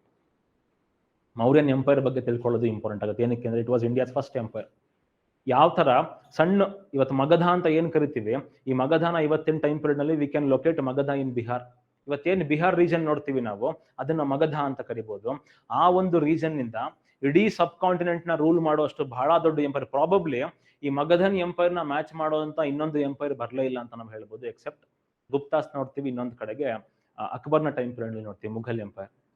ಸೊ ಮಗಧನ್ ಎಂಪೈರ್ ಅಥವಾ ಈ ಯಾರದು ಮೌರ್ಯನ್ ಎಂಪೈರ್ ನ ಮ್ಯಾಚ್ ಮಾಡುವಷ್ಟು ಇನ್ನೊಂದು ಎಂಪೈರ್ ಇಂಡಿಯಾದಲ್ಲಿ ಬರಲೇ ಇಲ್ಲ ಅಂತ ಹೇಳ್ಬೋದು ನಾವು. ಅದ್ರ ಬರೀ ಎಂಪೈರ್ ನ ಎಕ್ಸ್ಟೆಂಟ್ ನಲ್ಲಿ ಮಾತ್ರ ಮಗಧ ಇಂಪಾರ್ಟೆಂಟ್ ಆಗೋದಿಲ್ಲ, ಸೊ ಮೌರ್ಯ ಇಂಪಾರ್ಟೆಂಟ್ ಆಗೋದಿಲ್ಲ. ಅವರ ಅಡ್ಮಿನಿಸ್ಟ್ರೇಟಿವ್ ಸಿಸ್ಟಮ್ ನ ಗುಪ್ತಾಸ್ ಹಾಗೆ ಯೂಸ್ ಮಾಡ್ಕೊಳ್ತಾರೆ. ಗುಪ್ತಾಸ್ ಯೂಸ್ ಮಾಡ್ಕೊಳ್ಳುವಂತ ಅಡ್ಮಿನಿಸ್ಟ್ರೇಟಿವ್ ಸಿಸ್ಟಮ್ ನ ನಾರ್ತ್ ಇಂಡಿಯಾದಲ್ಲಿ ಬರುವಂತ ಸುಮಾರು ಸಣ್ಣ ರೂಲರ್ಸ್ ಹಂಗೆ ಇಂಪ್ಲಿಮೆಂಟ್ ಮಾಡ್ಕೊಳ್ತಾರೆ. ಸೌತ್ ನಲ್ಲಿ ವಿಜಯನಗರ ಎಂಪೈರ್ ಡಿಕ್ಲೈನ್ ಆಗೋ ತನಕನೂ ಕೂಡ ಸೌತ್ ಇಂಡಿಯಾದಲ್ಲಿ ಅದೇ ತರದ ಅಡ್ಮಿನಿಸ್ಟ್ರೇಟಿವ್ ಸಿಸ್ಟಮ್ ನ ಫಾಲೋ ಮಾಡಿದ್ನ ನಾವು ನೋಡ್ಬೋದು. ಅಂದ್ರೆ ಎಲ್ಲಿಂದ ಮೌರ್ಯನ್ ಎಂಪೈರ್ ಸ್ಟಾರ್ಟ್ ಆಗುತ್ತೆ ಅಲ್ಲಿಂದ ಬ್ರಿಟಿಷರ್ಸ್ ಬರೋ ತನಕನೂ ಕೂಡ ಅದೇ ತರದ ಒಂದು ಅಡ್ಮಿನಿಸ್ಟ್ರೇಟಿವ್ ಮಷಿನರಿನ ನೋಡ್ಬೋದು ನಾವು ಥ್ರೂ ಔಟ್ ಇಂಡಿಯಾ. ಸೊ ಹಾಗಾಗಿ ಮೌರ್ಯನ್ ಎಂಪೈರ್ ಬಗ್ಗೆ ತಿಳ್ಕೊಳ್ಳೋದು ಇಂಪಾರ್ಟೆಂಟ್ ಆಗುತ್ತೆ. ಮೌರ್ಯಸ್ ಆದ್ಮೇಲೆ ಮತ್ತೆ ಇಬ್ರು ಬರ್ತಾರೆ. ಒಂದ್ ಕಡೆ ನಾರ್ತ್ ಇಂಡಿಯಾದಲ್ಲಿ ಇನ್ನೊಂದು ಎಂಪೈರ್ ಬರುತ್ತೆ, ಅದಕ್ಕೆ ನಾವು ಕುಶಾನ್ಸ್ ಅಂತ ಕರಿತೀವಿ. ಇವರು ಫಸ್ಟ್ ಟೈಮ್ ಆಚೆ ಕಡೆಯಿಂದ ಬಂದು ಇಂಡಿಯಾದಲ್ಲಿ ಎಂಪೈರ್ನ ಕ್ರಿಯೇಟ್ ಮಾಡ್ತಾರೆ. ಈ ಕುಶಾನ್ಸ್ ಏನ್ ನೋಡ್ತೀವಿ ನಾವು ಇವತ್ತೇನು ಜಿನ್ಜಿಯಾಂಗ್ ಪ್ರಾವಿನ್ಸ್ ಅಂತ ಕರಿತೀವಿ ನಾವು. ಚೈನಾದಲ್ಲಿ ಉಯ್ಗುರ್ ಮುಸ್ಲಿಮ್ಸ್ ಅಥವಾ ಉಯ್ಗುರ್ ಪ್ರಾವಿನ್ಸ್ ಏನ್ ನೋಡ್ತೀವಿ ನಾವು, ಆ ಉಯ್ಗುರ್ ಪ್ರಾವಿನ್ಸ್ ಇಂದ ಇಂಡಿಯಾಗೆ ಬಂದು ಇಂಡಿಯಾನ ಕಾಂಕರ್ ಮಾಡ್ಕೊಂಡು ಇಂಡಿಯನ್ಸೇ ಆಗಿ ದೊಡ್ಡ ಎಂಪೈರ್ನ ಕಟ್ಟಿರುವಂತಹ ಒಂದು ಟ್ರೈಬಲ್ ಕಮ್ಯುನಿಟಿ ಅಂತ ಹೇಳ್ಬೋದು ನಾವು. ಕುಶಾನ್ಸ್ ಬಗ್ಗೆ ನೋಡ್ಕೊಳ್ತೀವಿ. ಅದೇ ತರದಲ್ಲಿ ಅದೇ ಟೈಮ್ ಪೀರಿಯಡ್ ನಲ್ಲಿ ಅವರ ಕಂಟೆಂಪರರಿ ಆಗಿ ಶಾತವಾಹನಾಸ್ ಇರ್ತಾರೆ ಸೌತ್ ಇಂಡಿಯಾದಲ್ಲಿ. ಅದಾದ್ಮೇಲ್ಗಡೆಗೆ ಸಂಗಮ್ ಏಜ್ ನೋಡ್ಕೊಳ್ತೀವಿ. ನಾರ್ತ್ ಇಂಡಿಯಾದಲ್ಲಿ ಮೌರ್ಯ ಇರ್ತಾರೆ, ಮಹಾಜನಪದ ಇರುತ್ತೆ. ಆ ಟೈಮ್ ಪೀರಿಯಡ್ ನಲ್ಲಿ ಸೌತ್ ಇಂಡಿಯಾದಲ್ಲಿ ಸಂಗಮ್ ನಡೆಯೋದನ್ನ ನಾವು ನೋಡ್ತೀವಿ. ಸಂಗಮ್ ಅಂದ್ರೆ ಹೆಸರಲ್ಲಿದೆ, ಗುಂಪು ಅಂತ ಹೇಳ್ಬಿಟ್ಟು ಅಲ್ವಾ. ಸಂಗಮ್ ಏಜ್ ನ ನಾವು ಇಲ್ಲೂ ಕೂಡ will divide Sangam into 3 parts. 3 ಸಂಗಮ್ಗಳು ನಡೆಯುತ್ತೆ. First Sangam, second Sangam, third Sangam ಅಂತ ರೆಕಗ್ನೈಸ್ ಮಾಡ್ತೀವಿ ನಾವು. ಆ ಸಂಗಮಲ್ಲಿ ಏನ್ ನಡೀತು, ಆ ಸಂಗಮ್ನಲ್ಲಿ ಪ್ರೊಡ್ಯೂಸ್ ಆಗಿದ್ದ ಲಿಟ್ರೇಚರ್ ಯಾವ ಥರದ್ದು, ಹೌ ವಾಸ್ ದೇರ್ ಸೊಸೈಟಿ ಅನ್ನೋದ್ರ ಬಗ್ಗೆ ನಾವು ಈ ಸಂಗಮ್ನ ಕೆಳಗಡೆಗೆ ನೋಡ್ಕೊ, ಸಂಗಮ್ ಏಜ್ ನ ಕೆಳಗಡೆಗೆ ನಾವು ನೋಡ್ಕೊಳ್ತೀವಿ. ಅದೇ ಥರದಲ್ಲಿ ಪ್ರಾಬಬ್ಲಿ ಇಂಡಿಯಾದ ಗೋಲ್ಡನ್ ಏಜ್ ಆಫ್ ಇಂಡಿಯಾ ಅಂತ ಕರಿಬಹುದು ನಾವು ಗುಪ್ತನ್ ಎಂಪೈರ್ನ. ಕಲ್ಚರಲಿ ಆಗಿರ್ಬೋದು, ಸೋಷಿಯಲಿ ಆಗಿರ್ಬೋದು, ಎಕನಾಮಿಕಲಿ ಆಗಿರ್ಬೋದು, ಪೊಲಿಟಿಕಲಿ ಆಗಿರ್ಬೋದು, ಇಂಡಿಯಾದ ಪೀಕ್ ರೀಚ್ ಆಗಿದ್ದು ಎಲ್ಲಿ ಅಂತ ಹೇಳಿದ್ರೆ ಗುಪ್ತಾಸ್ ಟೈಮ್ ಪೀರಿಯಡ್ ನಲ್ಲೇ. ಇವತ್ತೂ ಕೂಡ among Indian kings highest number of gold coins were issued by Guptas. Highest ಇವತ್ತೂ ಕೂಡ ಗುಪ್ತನ್ ಗೋಲ್ಡ್ ಕಾಯಿನ್ ಸಿಗ್ತಿರೋದನ್ನ ನಾವು ನೋಡ್ತೀವಿ. ಬರೀ ಎಕನಾಮಿಕಲಿ ಮಾತ್ರ ಗೋಲ್ಡನ್ ಎರಾ ಆಗಿರ್ಲಿಲ್ಲ ಗುಪ್ತಾಸ್. ಕಲ್ಚರಲಿ ನೋಡ್ಬೋದು, ಲಿಟ್ರೇಚರ್ ವೈಸ್ ನೋಡ್ಬೋದು, ನಾವು ಆರ್ಕಿಟೆಕ್ಚರ್ ವೈಸ್ ನೋಡ್ಬೋದು, ಪ್ರತಿಯೊಂದರಲ್ಲೂ ಕೂಡ ಗುಪ್ತನ್ ಏಜ್ ಇಂಡಿಯಾದ ಗೋಲ್ಡನ್ ಏಜ್ ಆಗಿತ್ತು. ಏನಕ್ಕೆ ಇವತ್ತು ನೋಡಿದ್ವಲ್ಲ, ಮೊನ್ನೆ ರಾಮ ಮಂದಿರ ನೋಡಿದ್ವಿ ನಾವು. ಆ ರಾಮ ಮಂದಿರ ನಾಗರ ಸ್ಟೈಲ್ ಅಲ್ಲಿ ಕಟ್ಟಿದ್ದಾರೆ ಅಂತ ನ್ಯೂಸ್ ಅಲ್ಲಿ ಕೇಳಿರ್ತೀರ ನೀವು. ಆ ನಾಗರ ಸ್ಟೈಲ್ ಫಸ್ಟ್ ಹುಟ್ಕೊಂಡಿದ್ದು ಗುಪ್ತಾಸ್ ಟೈಮ್ ಪೀರಿಯಡ್ ನಲ್ಲೇ. ಅದೇ ಟೈಮ್ ನಲ್ಲಿ ಸೌತ್ ನಲ್ಲಿ ದ್ರಾವಿಡ ಸ್ಟೈಲ್ ಹುಟ್ಕೊಳ್ಳೋದನ್ನ ನಾವು ನೋಡ್ತೀವಿ. Probably Sanskrit literature highest produce ಆಗಿದ್ದು ಕೂಡ ಇನ್ ಗುಪ್ತನ್ ಪೀರಿಯಡ್. ಅದಕ್ಕೋಸ್ಕರ ನಾವು ಇದನ್ನ ಇಂಡಿಯಾಸ್ ಗೋಲ್ಡನ್ ಏಜ್ ಅಂತ ಕರಿತೀವಿ. ನಮಗೆ ಈ ಪ್ರಿಯಾಂಬಲ್ ನಲ್ಲಿ ಸರಿ ನೆಹರು ಏನ್ ಮಾಡ್ತಾರೆ, ಇಂಡಿಪೆಂಡೆನ್ಸ್ ಬರುತ್ತೆ, ಇಂಡಿಪೆಂಡೆನ್ಸ್ ಬಂದ್ಮೇಲೆ ಒಂದು ಇಂಟರಿಮ್ ಗವರ್ಮೆಂಟ್ ನ ಫಾರ್ಮ್ ಮಾಡಿರ್ತೀವಿ, ಅದ್ರ ಜೊತೆಗೆ ಒಂದು ಕಾನ್ಸ್ಟಿಟ್ಯೂಂಟ್ ಅಸೆಂಬ್ಲಿನ ಫಾರ್ಮ್ ಮಾಡ್ಕೊಂಡಿರ್ತೀವಿ. ಆ ಕಾನ್ಸ್ಟಿಟ್ಯೂಂಟ್ ಅಸೆಂಬ್ಲಿ ನೆಹರು ಅವರು ಒಂದು ಮೋಷನ್ ನ ಮೂವ್ ಮಾಡ್ತಾರೆ, ಅದಕ್ಕೆ ನಾವು ಆಬ್ಜೆಕ್ಟಿವ್ ರೆಸಲ್ಯೂಷನ್ ಅಂತ ಕರಿತೀವಿ. ಆಬ್ಜೆಕ್ಟಿವ್ ರೆಸಲ್ಯೂಷನ್ ಒಂದ್ ಕಡೆ ಹೇಳ್ಕೊಳ್ತಾರೆ, India shall strive to achieve the rightful place in the world ಅಂತ ಹೇಳ್ತಾರೆ. ಅಂದ್ರೆ ನಾವ್ ಏನ್ ಕಳ್ಕೊಂಡ್ವಿ ಬಿಕಾಸ್ ಆಫ್ ಬ್ರಿಟಿಷ್ ರೂಲ್, ಅದನ್ನ ಮತ್ತೆ ವಾಪಸ್ ಪಡ್ಕೋಬೇಕು. ನಮ್ ಏನ್ ಕಳ್ಕೊಂಡಿರುವಂತ ಗ್ಲೋರಿ ಏನಿದೆ ಅದನ್ನ ಮತ್ತೆ ವಾಪಸ್ ರೀಚ್ ಆಗಬೇಕು. That is the aim of ಹೊಸ India, that is the aim of new India ಅಂತ ನೆಹರು ಹೇಳೋದನ್ನ ನಾವು ನೋಡ್ತೀವಿ. ಯಾವ್ದು ರೈಟ್ಫುಲ್ ಪ್ಲೇಸ್ ಅಂದ್ರೆ ಇದೆ. ನಾವೇನು ಒಂದು ಪಾಯಿಂಟ್ ಆಫ್ ಟೈಮ್ ಅಲ್ಲಿ ಗೋಲ್ಡನ್ ಏಜ್ ನೋಡಿರ್ತೀವಿ, ಮತ್ತೆ ಅದೇ ತರದ ಇನ್ನೊಂದು ಗೋಲ್ಡನ್ ಏಜ್ ನ ಕ್ರಿಯೇಟ್ ಮಾಡಬೇಕು ಅಂತ ಹೇಳಿ ಆಸ್ಪಿರೇಷನ್ ಇರುವಂತ ಒಂದು ಹೊಸ ಇಂಡಿಯಾನ ಕಟ್ಕೊಳ್ಳೋದನ್ನ ನೋಡ್ತೀವಿ ನಾವು ಪೋಸ್ಟ್ 1947. ಅದೇ ತರದಲ್ಲಿ ವರ್ಧನಾಸ್ ನೋಡ್ತೀವಿ. Probably North India has seen series of invasions. ಅದಂದ್ರೆ ಮಿಡಿವಲ್ ಟೈಮ್ಸ್ ಅಲ್ಲಂತೂ ಕೂಡ ಸಾಕಷ್ಟು ಇನ್ವೇಷನ್ಸ್ ಗಳನ್ನ ನೋಡುತ್ತೆ. ಅರಬ್ ಇನ್ವೇಷನ್ ನೋಡುತ್ತೆ, ಟರ್ಕಿಕ್ ಇನ್ವೇಷನ್ ನೋಡುತ್ತೆ. ಟರ್ಕ್ಸ್ ಗಳು ಬಂದು ಇಲ್ಲೇ ಸೆಟ್ಲ್ ಆಗಿ ಇಲ್ಲೇ ಎಂಪೈರ್ ಗಳನ್ನ ಕಟ್ಕೊಳ್ತಾರೆ. ಅದಕ್ಕಿಂತ ಮುಂಚೆ ನಾರ್ತ್ ಇಂಡಿಯಾದಲ್ಲಿ ಬಹಳ ಪವರ್ಫುಲ್ ಆಗಿರುವಂತ ಬರುವುದರಿಂದ ಅವನ್ನ ನಾವು ಹರ್ಷವರ್ಧನ ಅಂತ ಕರಿತೀವಿ. ಹರ್ಷವರ್ಧನ ಒಂದ್ ರೀತಿಯಲ್ಲಿ ಅಶೋಕನ್ ತರಾಣೆ ಅಂತ ಹೇಳ್ಬೋದು. ನಾವು ಜನಗಳಿಗೋಸ್ಕರ ಬದುಕಿರುವಂತ ರಾಜ ಆಗಿದ್ದ. ಹಿ ವಾಸ್ ಪೀಪಲ್ಸ್ ಕಿಂಗ್ ಅಂತ ಹೇಳ್ಬೋದು ನಾವು. ಸೊ ಹರ್ಷವರ್ಧನ್ ಟೈಮ್ ಪೀರಿಯಡ್ ನಲ್ಲಿ ಯಾವ ತರ ಸೊಸೈಟಿ ಡಿಕ್ಲೈನ್ ಆಗ್ತಾ ಹೋಗ್ತಾ ಇತ್ತು, ಏನಕ್ಕೆ why we were prone to invasion ಅಂತ ಹೇಳ್ಬಿಟ್ಟು ನಾವು ಹರ್ಷವರ್ಧನ್ ಟೈಮ್ ಪೀರಿಯಡ್ ನ ಕರೆಕ್ಟ್ ಆಗಿ ಅನಲೈಸ್ ಮಾಡಿದ್ರೆ ನಮ್ಗೆ ಅರ್ಥ ಆಗುತ್ತೆ. ಜೊತೆಗೆ probably last Hindu emperor of north India ಅಂತ ಹೇಳ್ಬೋದು ನಾವು ಹರ್ಷವರ್ಧನನ. ಹರ್ಷವರ್ಧನದ ಕ್ಯಾಪಿಟಲ್ ಕನೌಜ್ ಆಗಿರುತ್ತೆ. ಅವತ್ತಿನ ಟೈಮ್ ನಲ್ಲಿ ಈ ಕನೌಜ್ ಯಾವ ತರ ಇತ್ತು ಅಂತ ಹೇಳಿದ್ರೆ, ಒಂದು ಇಮ್ಯಾಜಿನ್ ಮಾಡ್ಕೊಳ್ಳಿ, ಏನ್ಷಂಟ್ ಆಗಿರ್ಬೋದು, ಮಿಡಿವಲ್ ಟೈಮ್ಸ್ ಅಲ್ಲಿ ಆಗಿರ್ಬೋದು, ಪ್ರಪಂಚದಲ್ಲಿ 100 ರೂಪಾಯಿದು ಟ್ರೇಡ್ ನಡೀತಾ ಇದೆ ಅಂತ ಹೇಳಿದ್ರೆ ಅದರಲ್ಲಿ 66 ರೂಪಾಯಿ ಟ್ರೇಡ್ ಇಂಡಿಯನ್ ಟ್ರೇಡ್ ಆಗಿರ್ತಾ ಇತ್ತು. ಅಂದ್ರೆ ಅಷ್ಟು ಎಕ್ಸ್ಪೋರ್ಟ್ ಮಾಡ್ತಾ ಇದ್ವಿ ನಾವು. Almost 2/3 of world's export was from India.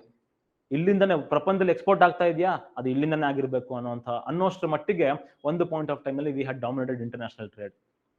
ಆ ಇಂಟರ್ನ್ಯಾಷನಲ್ ಟ್ರೇಡ್ ನ ಡಾಮಿನೇಟೆಡ್ ಮಾಡ್ತಿದ್ದು ಇಂಡಿಯಾ. ಅದು ಪೊಲಿಟಿಕಲ್ ಆಗಿರ್ಬೋದು, ಎಕನಾಮಿಕ್ ಕ್ಯಾಪಿಟಲ್ ಆಗಿತ್ತು ಅವತ್ತಿನ ಟೈಮ್ ಪೀರಿಯಡ್ ನಲ್ಲಿ ಕನೌಜ್. ಒಂದು ರೀತಿಯಲ್ಲಿ ಗೋಲ್ಡನ್ ಸಿಟಿ. ರಾವಣಂದು ಲಂಕಾ ಯಾವ ತರ ಇತ್ತು, ಸ್ವರ್ಣ ಲಂಕಾ ಅಂತ ಕರಿತಿದ್ರಲ್ಲ, ಅದೇ ತರದಲ್ಲಿ ಪ್ರಾಬಬ್ಲಿ ಇಂಡಿಯಾಸ್ ಗೋಲ್ಡನ್ ಸಿಟಿ ಅಂತ ಹೇಳ್ಬೋದು ನಾವು ಕನೌಜ್ನ. ಆ ಕನೌಜ್ಗೋಸ್ಕರ ಮತ್ತೆ ಬಹಳ ದೊಡ್ಡದಾಗಿರುವಂತಹ 3 ಎಂಪೈರ್ಗಳು ಕಿತ್ತಾಡೋದನ್ನ ನಾವು ನೋಡ್ತೀವಿ. ಅದನ್ನ ನಾವು ಟ್ರೈಪಾರ್ಟೈಟ್ ಸ್ಟ್ರಗಲ್ ಫಾರ್ ಕನೌಜ್ ಅಂತ ನೋಡ್ತೀವಿ. ರಾಷ್ಟ್ರಕೂಟ ಕರ್ನಾಟಕದ ಮಾಳ್ಖೇಡಿಂದ ನಾರ್ತ್ ಇಂಡಿಯಾನ ಕಂಟ್ರೋಲ್ ಮಾಡಿದಂತ ಒಂದು ದೊಡ್ಡ ಎಂಪೈರ್ ಅಂತ ಹೇಳ್ಬೋದು ನಾವು ರಾಷ್ಟ್ರಕೂಟ ಆಗಿರ್ಬೋದು. ಗುಜರಾತ್ ಇಂದ ಗುರ್ಜರ ಪ್ರತಿಹಾರಾಸ್ ಅಂತ ಬರ್ತಾರೆ. ಪ್ರತಿಹಾರ ಅಂದ್ರೆ ಈ ಟೈಮ್ ಪೀರಿಯಡ್ ನಲ್ಲಿ ಅರಬ್ ಇನ್ವೇಷನ್ ಪದೇ ಪದೇ ಇಂಡಿಯಾದ ಮೇಲ್ಗಡೆಗೆ ಇಂಡಿಯನ್ ಕಾಂಕರ್ ಮಾಡ್ಕೊಳ್ಳೋದಕ್ಕೆ ಪದೇ ಅರಬ್ಸ್ ಏನ್ ಮಾಡ್ತಿರ್ತಾರೆ, ಇನ್ವೇಡ್ ಮಾಡ್ತಾನೆ ಇರ್ತಾರೆ. ಆ ಇನ್ವೇಷನ್ಗೆ ರೆಸಿಸ್ಟೆನ್ಸ್ ಆಗಿ ನಿಂತ್ಕೊಂಡಿದ್ದು ಪ್ರತಿಹಾರಾಸ್. ಅದೇ ತರದಲ್ಲಿ ಪಾಲಾಸ್ ನೋಡ್ತೀವಿ ನಾವು ಬೆಂಗಾಲಿಂದ. ಇವತ್ತೇನ್ ನಾವು ವಜ್ರಾಯನ ಬುದ್ಧಿಸಂ ನೋಡ್ತೀವಿ ಟಿಬೆಟ್ ನಲ್ಲಿ, ಆ ವಜ್ರಾಯನ ಬುದ್ಧಿಸಂ ಆಗಿರ್ಬೋದು, ಅಥವಾ ಅಶೋಕ ಆದ್ಮೇಲೆ ಹರ್ಷವರ್ಧನ ಆದ್ಮೇಲೆ ಬುದ್ಧಿಸಂ ಮತ್ತೆ ಪೀಕ್ ನೋಡಿದ್ದು, ಮತ್ತೆ ಆ ಪೀಕ್ ರೀಚ್ ಮಾಡಿದ್ದು ಪಾಲಾಸ್ ಟೈಮ್ ಪೀರಿಯಡ್ ನಲ್ಲಿ. ಅದಕ್ಕೋಸ್ಕರ ಇದನ್ನ ಗೋಲ್ಡನ್ ಎರಾ ಆಫ್ ಬುದ್ಧಿಸಂ ಅಂತಾನು ಕರೀತಾರೆ, ಪಾಲನ್ ರೂಲ್ ನ. ಸೊ ಪಾಲಾಸ್ ಯಾರು, ಅವ್ರು ಎಲ್ಲಿಂದ ಬಂದ್ರು, ಅವ್ರ ಟೈಮಲ್ಲಿ ಕಲ್ಚರ್ ಯಾವ ತರ ಇತ್ತು ಅನ್ನೋದನ್ನ ನಾವು ನೋಡ್ಕೊಳ್ತಾ ಹೋಗ್ತೀವಿ. ಅದೇ ಥರದಲ್ಲಿ ಸೌತ್ ಇಂಡಿಯಾದಲ್ಲಿ ಪಲ್ಲವಾಸ್ ಇಂಪಾರ್ಟೆಂಟ್ ಆಗ್ತಾರೆ. ನಾವು ಆಗಲೇ ಹೇಳಿದೆ ನಿಮಗೆ, ಪಲ್ಲವನ್ ಪೊಲಿಟಿಕಲ್ ಹಿಸ್ಟ್ರಿಗಿಂತನೂ ಜಾಸ್ತಿ ಪಲ್ಲವನ್ ಕಲ್ಚರಲ್ ಹಿಸ್ಟ್ರಿ ಬಹಳ ಇಂಪಾರ್ಟೆಂಟ್ ಆಗುತ್ತೆ.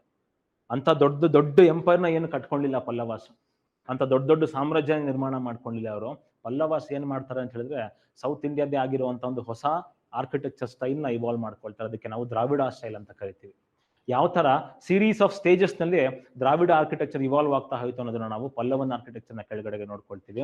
ಆ ಒಂದು ಕಲ್ಚರಲ್ ಪಾಯಿಂಟ್ ಆಫ್ ವ್ಯೂ ನಲ್ಲಿ ಪಲ್ಲವಾಸ್ ಬಹಳ ಇಂಪಾರ್ಟೆಂಟ್ ಆಗ್ತಾರೆ. ಅದೇ ತರದಲ್ಲಿ ಒಂದು ಮಿತ್ ಇದೆ. ಏನ್ ಮಿತ್ತು? ಇಂಡಿಯನ್ಸ್ ಯಾವತ್ತೂ ಕೂಡ ಆಚೆ ಹೋಗಿ ಬೇರೆ ದೇಶನ ಕಾಂಕರ್ ಮಾಡ್ಕೊಂಡಿಲ್ಲ ಅಂತ ಹೇಳ್ಬಿಟ್ಟು. ಅದಕ್ಕೆ ಎಕ್ಸಂಪ್ಷನ್ ಆಗ್ಬಿಟ್ಟು ಚೋಳಾಸ್ನ ನೋಡ್ತೀವಿ ನಾವು. ಈ ಚೋಳಾಸ್ ಏನ್ ನೋಡ್ತೀವಿ, almost they have history of 1500 years. ಆದ್ರೆ ಈ ಸಂಗಮ್ ಏಜ್ ಅಂತ ಏನ್ ಹೇಳಿದೆ ನಿಮ್ಗೆ ಫಸ್ಟ್ ಎಡಿಯಲ್ಲಿ, ಆ ಫಸ್ಟ್ ಸೆಂಚುರಿ ಎಡಿಯಿಂದ ಹಿಡಿದು almost 11th century C first century C ತನಕನೂ ಕೂಡ ನಾವು ಚೋಳಾಸ್ ರೂಲ್ನ ನೋಡ್ಬೋದು ನಾವು. ಆದ್ರೆ ಈ ಚೋಳಾಸ್ ಬಹಳ ಪವರ್ಫುಲ್ ಆಗಿದ್ದು, ಚೋಳಾಸ್ ಒಂದು ಎಂಪೈರ್ನ ಕ್ರಿಯೇಟ್ ಮಾಡಿದ್ದು ಯಾವಾಗ ಅಂತ ಹೇಳಿದ್ರೆ ರಾಜರಾಜ ಚೋಳ ಹೇಳಿದ್ರಲ್ವಾ ನೀವು. ರಾಜರಾಜ ಚೋಳ ಆಗಿರ್ಬೋದು, ರಾಜೇಂದ್ರ ಚೋಳ ಆಗಿರ್ಬೋದು, ಕುಲೋತ್ತುಂಗ ಚೋಳ ಆಗಿರ್ಬೋದು, ಇವರ ಟೈಮ್ ಪೀರಿಯಡ್ ನಲ್ಲಿ ದ ಬಿಲ್ಟ್ ಅನ್ ಎಂಪೈರ್. ಎಷ್ಟು ದೊಡ್ಡ ಎಂಪೈರ್ನ ಕ್ರಿಯೇಟ್ ಮಾಡಿದ್ರು ಅವರು ಅಂತ ಹೇಳಿದ್ರೆ ಇವತ್ತಿನ ಫಿಲಿಪೀನ್ಸ್ ತನಕನೂ ಕೂಡ ಅವರ ಸಾವರ್ನಿಟಿ ಎಕ್ಸ್ಟೆಂಡ್ ಆಗಿತ್ತು ಅಂತ ನಾವು ಹೇಳ್ಬೋದು. ಆಲ್ಮೋಸ್ಟ್ ಏನ್ ಸೌತ್ ಈಸ್ಟ್ ಏಷ್ಯಾ ನೋಡ್ತೀವಿ ನಾವು, ಇಡೀ ಸೌತ್ ಈಸ್ಟ್ ಏಷ್ಯಾ ಅವರಿಗೆ ಟ್ರಿಬ್ಯೂಟ್ಸ್ ನ ಸಬ್ಮಿಟ್ ಮಾಡ್ತಾ ಇತ್ತು. ಆ ತರದ ಒಂದು ದೊಡ್ಡ ಎಂಪೈರ್ನ ಕಟ್ಟಿದ್ದ ಚೋಳಾಸ್. ಪ್ರಪಂಚದಲ್ಲಿ ಒಂದು 10-15 ಸಾವಿರ ವಾರ್ಶಿಪ್ ಗಳನ್ನ ತಗೊಂಡು ಹೋಗ್ಬಿಟ್ಟು ಇಡೀ ಸೌತ್ ಈಸ್ಟ್ ಏಷ್ಯಾನ ಕಾಂಕರ್ ಮಾಡ್ಕೊಂಡಿರುವಂತ ಇನ್ಸಿಡೆನ್ಸ್ ಗಳೇ ಇಲ್ಲ ಅಂತ ಹೇಳ್ಬೋದು, ಎಕ್ಸೆಪ್ಟ್ ಚೋಳಾಸ್. ಸೊ ಹಾಗಾಗಿ ಈ ಚೋಳಾಸ್ನ ನಾವು 2 ಪಾರ್ಟಾಗಿ ಡಿವೈಡ್ ಮಾಡ್ಕೊಂಡು ನೋಡ್ತೀವಿ. ಒಂದು ಸಂಗಮ್ ಚೋಳಾಸ್ ಅಂತ ನೋಡ್ತೀವಿ. ಸಂಗಮ್ ಟೈಮ್ ಪೀರಿಯಡ್ ನಲ್ಲಿ ಬರುವಂತ ಚೋಳಾಸ್ ಯಾವ ತರ ಇದ್ರು. ಅದಾದ್ಮೇಲ್ಗಡೆಗೆ ಇಡೀ ಸೌತ್ ಈಸ್ಟ್ ಏಷ್ಯಾನ, ಇಡೀ ಬೇ ಆಫ್ ಬೆಂಗಾಲ್ನ, ಎಷ್ಟರ ಮಟ್ಟಿಗೆ ಸೌತ್ ಈಸ್ಟ್ ಏಷ್ಯಾನ, ಎಷ್ಟರ ಮಟ್ಟಿಗೆ ಇವರು ಏಷ್ಯಾನ ಡಾಮಿನೇಟ್ ಮಾಡಿದ್ರು ಅಂತ ಹೇಳಿದ್ರೆ, ಈ ಬೇ ಆಫ್ ಬೆಂಗಾಲ್ ಇತ್ತಲ್ವಾ, ಈ ಬೇ ಆಫ್ ಬೆಂಗಾಲ್ಗೆ ಚೋಳ ಮಂಡಲಂ ಅಂತ ಕರೀತಾರೆ, ಚೋಳ ಕೆರೆ ಅಂತ ಕರ್ಕೊಳ್ಳೋರು ಅಷ್ಟರ ಮಟ್ಟಿಗೆ ಬೇ ಆಫ್ ಬೆಂಗಾಲ್ನ ಡಾಮಿನೇಟ್ ಮಾಡ್ಕೊಂಡಿದ್ರು. ಸೊ ಈ ಚೋಳಾಸ್ನ ನಾವು ಇಂಪೀರಿಯಲ್ ಚೋಳಾಸ್ ಅಂತ ನಾವು ಒತ್ಕೊಳ್ತೀವಿ. ಅದಾದ್ಮೇಲೆ ಏನ್ಷಂಟ್ ಆದ್ಮೇಲೆ ನಾವು ನೋಡ್ತೀವಿ ಹಿಸ್ಟ್ರಿನ ಕೇಕ್ ಕಟ್ ಮಾಡ್ದಂಗೆ ಇದು ಏನ್ಷಂಟ್, ಇದು ಮಿಡಿವಲ್, ಇದು ಮಾಡರ್ನ್ ಅಂತ ಕೇಕ್ ಕಟ್ ಮಾಡ್ದಂಗೆ ಡಿವೈಡ್ ಮಾಡ್ಕೊಳ್ಳೋದಕ್ಕಾಗೋದಿಲ್ಲ. ಹಿಸ್ಟ್ರಿನ ನಾವು ಏನ್ಷಂಟ್, ಮಿಡಿವಲ್, ಮಾಡರ್ನ್ ಅಂತ ಯಾವ ತರ ಡಿವೈಡ್ ಮಾಡ್ಕೊಳ್ತೀವಿ ಅಂದ್ರೆ ಒಂದೊಂದು ಸಿಗ್ನಿಫಿಕೆಂಟ್ ಈವೆಂಟ್ ನಡೆಯುತ್ತೆ. ಆ ಒಂದು ಸಿಗ್ನಿಫಿಕೆಂಟ್ ಈವೆಂಟ್ ಇಂದ ಇಲ್ಲಿಗೆ ಏನ್ಷಂಟ್ ಮುಗೀತು, ಇಲ್ಲಿಂದ ಮಿಡಿವಲ್ ಸ್ಟಾರ್ಟ್ ಅಂತ ನಾವು ಅಂದ್ಕೋಬೇಕಾಗುತ್ತೆ. ಆ ಸಿಗ್ನಿಫಿಕೆಂಟ್ ಈವೆಂಟ್ ಯಾವುದು? ಆ ಸಿಗ್ನಿಫಿಕೆಂಟ್ ಈವೆಂಟ್ ಯಾವುದು ಅಂತ ಹೇಳಿದ್ರೆ 712 CE ಬರುವಂತ ಅರೇಬಿಕ್ ಇನ್ವೇಷನ್. 712ರಲ್ಲಿ 712ನಲ್ಲಿ ಅರೇಬಿಕ್ ಇನ್ವೇಷನ್ ಬರುತ್ತೆ. ಅದಾದ್ಮೇಲ್ಗಡೆಗೆ ಗಜ್ನಿ ಇನ್ವೇಷನ್ ನೋಡ್ತೀರಾ, ಘೋರಿ ಇನ್ವೇಷನ್ ನೋಡ್ತೀರಾ. ಇದೆಲ್ಲ ಇನ್ವೇಷನ್ಸ್ ಗಳು ಇಂಡಿಯಾದ ಮೇಲ್ಗಡೆ ಸೀರೀಸ್ ಆಫ್ ಇನ್ವೇಷನ್ಸ್ ಬರೋದಕ್ಕೆ ಸ್ಟಾರ್ಟ್ ಆಗುತ್ತೆ. ಅದಕ್ಕಿಂತ ಇಂಪಾರ್ಟೆಂಟ್ 712 ಏನ್ ನೋಡ್ತೀವಿ ನಾವು, 712 CE ಏನು ಅರಬ್ ಇನ್ವೇಷನ್ ನೋಡ್ತೀವಿ, ಅಥವಾ ಅರಬ್ಸ್ ಬಂದು ಫಸ್ಟ್ ಟೈಮ್ ಸಿಂಧ್ ನ ಕಾಂಕ್ವೆಸ್ಟ್ ಮಾಡ್ಕೊಳ್ತಾರೆ. ಅಲ್ಲಿಂದ ನಾವು ಮಿಡಿವಲ್ ಹಿಸ್ಟ್ರಿ ಸ್ಟಾರ್ಟ್ ಆಗುತ್ತೆ ಅಂತ ಹೇಳ್ಬೋದು. ಸೊ ಇಲ್ಲಿ ಫಸ್ಟ್ ಟಾಪಿಕ್ ನಲ್ಲಿ ಮಿಡಿವಲ್ ಇಂಡಿಯಾದಲ್ಲಿ ಅರೇಬಿಕ್ ಇನ್ವೇಷನ್ ನೋಡ್ಕೊಳ್ತೀವಿ, ಟರ್ಕಿಕ್ ಇನ್ವೇಷನ್ ನೋಡ್ಕೊಳ್ತೀವಿ. ಅದಾದ ಮೇಲ್ಗಡೆಗೆ ಅವರಿಗೆ ಆಲ್ಮೋಸ್ಟ್ 300 years ರೆಸಿಸ್ಟೆನ್ಸ್ ಕೊಡ್ತಾರೆ ರಜಪೂತ್ಸ್. ಆ ರಜಪೂತ್ ಫ್ಯಾಮಿಲಿಗಳ ಬಗ್ಗೆನೂ ಕೂಡ ನಾವು ನೋಡ್ಕೊಳ್ತೀವಿ. ಅದಾದ ಮೇಲ್ಗಡೆಗೆ 1192 ಅಲ್ಲಿ ಏನಾಗುತ್ತೆ, ಮೊಹಮ್ಮದ್ ಘೋರಿ ಏನ್ ಮಾಡ್ತಾನೆ, ಪೃಥ್ವಿರಾಜ್ ಚೌಹಾಣ್ನ ಸೋಲಿಸ್ಬಿಡ್ತಾನೆ. ಪೃಥ್ವಿರಾಜ್ ಚೌಹಾಣ್ನ ಸೋಲಿಸ್ಬಿಟ್ಟು ಡೆಲ್ಲಿಯಲ್ಲಿ ಒಂದು ಹೊಸ ಸಲ್ತನೇಟ್ ನ ಸ್ಟಾರ್ಟ್ ಮಾಡ್ತಾನೆ. ಅದಕ್ಕೆ ನಾವು ಡೆಲ್ಲಿ ಸುಲ್ತಾನೇಟ್ ಅಂತ ಕರಿತೀವಿ. ಈ ಡೆಲ್ಲಿ ಸುಲ್ತಾನೇಟ್ ನ ರೂಲ್ ಮಾಡಿದ್ದು 5 ಫ್ಯಾಮಿಲಿಗಳು ಅಥವಾ 5 ಗ್ರೂಪ್. ಇದನ್ನ ಡೆಲ್ಲಿ ಸುಲ್ತಾನೇಟ್ ನ ರೂಲ್ ಮಾಡೋದನ್ನ ನಾವು ನೋಡ್ತೀವಿ. ಸ್ಲೇವ್ ಡೈನಾಸ್ಟಿ ನೋಡ್ತೀವಿ, ಖಿಲ್ಜಿ ನೋಡ್ತೀವಿ, ತುಗ್ಲಕ್ ನೋಡ್ತೀವಿ, ಲೋಧಿ ನೋಡ್ತೀವಿ, ಅದಾದ್ಮೇಲ್ಗಡೆಗೆ ಸೈಯದ್ ನೋಡ್ತೀವಿ.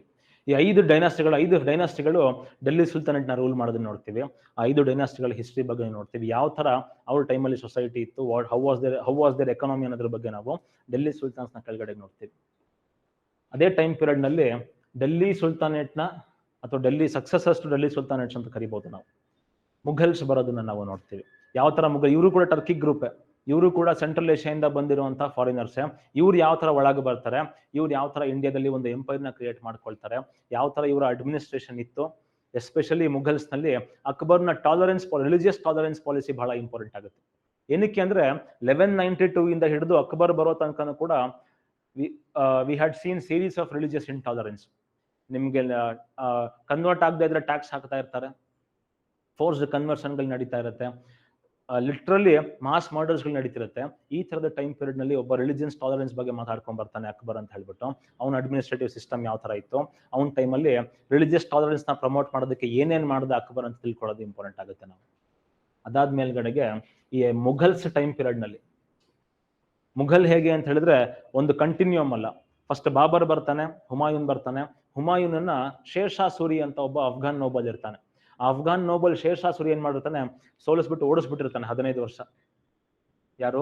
ಹುಮಾಯೂನ್ಗೆ ಶೇರ್ ಶಾ ಸೂರಿ. ಆ ಶೇರ್ ಶಾ ಸೂರಿದು ಒಂದು 25 ಇಯರ್ಸ್ ರೂಲ್ ನೋಡ್ತೀವಿ ನಾವು as an interim to Mughal. ಮುಘಲ್ನ ಮಧ್ಯದಲ್ಲಿ ಸೂರ್ ಡೈನಾಸ್ಟಿ ನೋಡ್ತೀವಿ ನಾವು. ಮುಘಲ್ಸ್ನ ಮಧ್ಯದಲ್ಲಿ ಶೇರ್ ಶಾ ಸೂರಿದು ರೂಲ್ನ ನೋಡ್ತೀವಿ ನಾವು ಅಕ್ಬರ್ಗಿಂತ ಮುಂಚೆ. ಸೊ ಅದ್ರ ಬಗ್ಗೆನೂ ಕೂಡ ನಾವು ನೋಡ್ಕೊಳ್ತೀವಿ.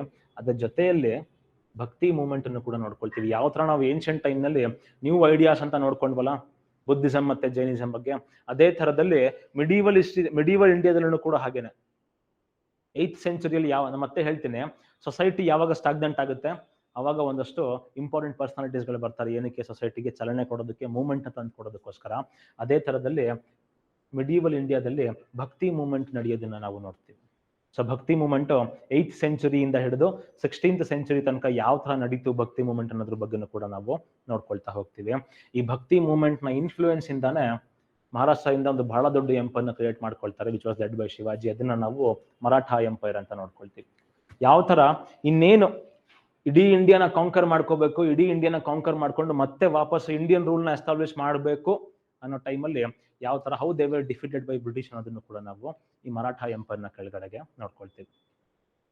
ಇಲ್ಲಿಗೆ ನಿಮ್ದು ಮಿಡಿವಲ್ ಹಿಸ್ಟ್ರಿ ಮುಗಿಯುತ್ತೆ.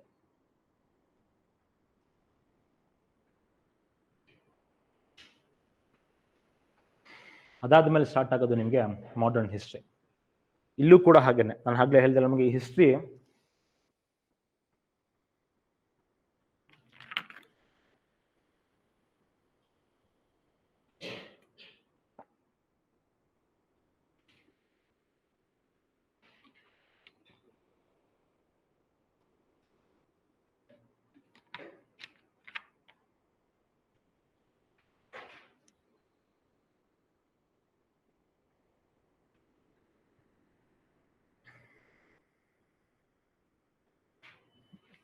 ಯಾವ ತರ 1712 ಅಲ್ಲಿ ಮೊಹಮ್ಮದ್ ಬಿನ್ ಕಾಸಿಂ ಸಿಂಧ್ನ ಆಕ್ಯುಪೈ ಮಾಡ್ಕೊಳ್ತಾನೆ, ಅಲ್ಲಿಂದ ಮಿಡಿವಲ್ ಹಿಸ್ಟ್ರಿ ಸ್ಟಾರ್ಟ್ ಆಗುತ್ತೆ.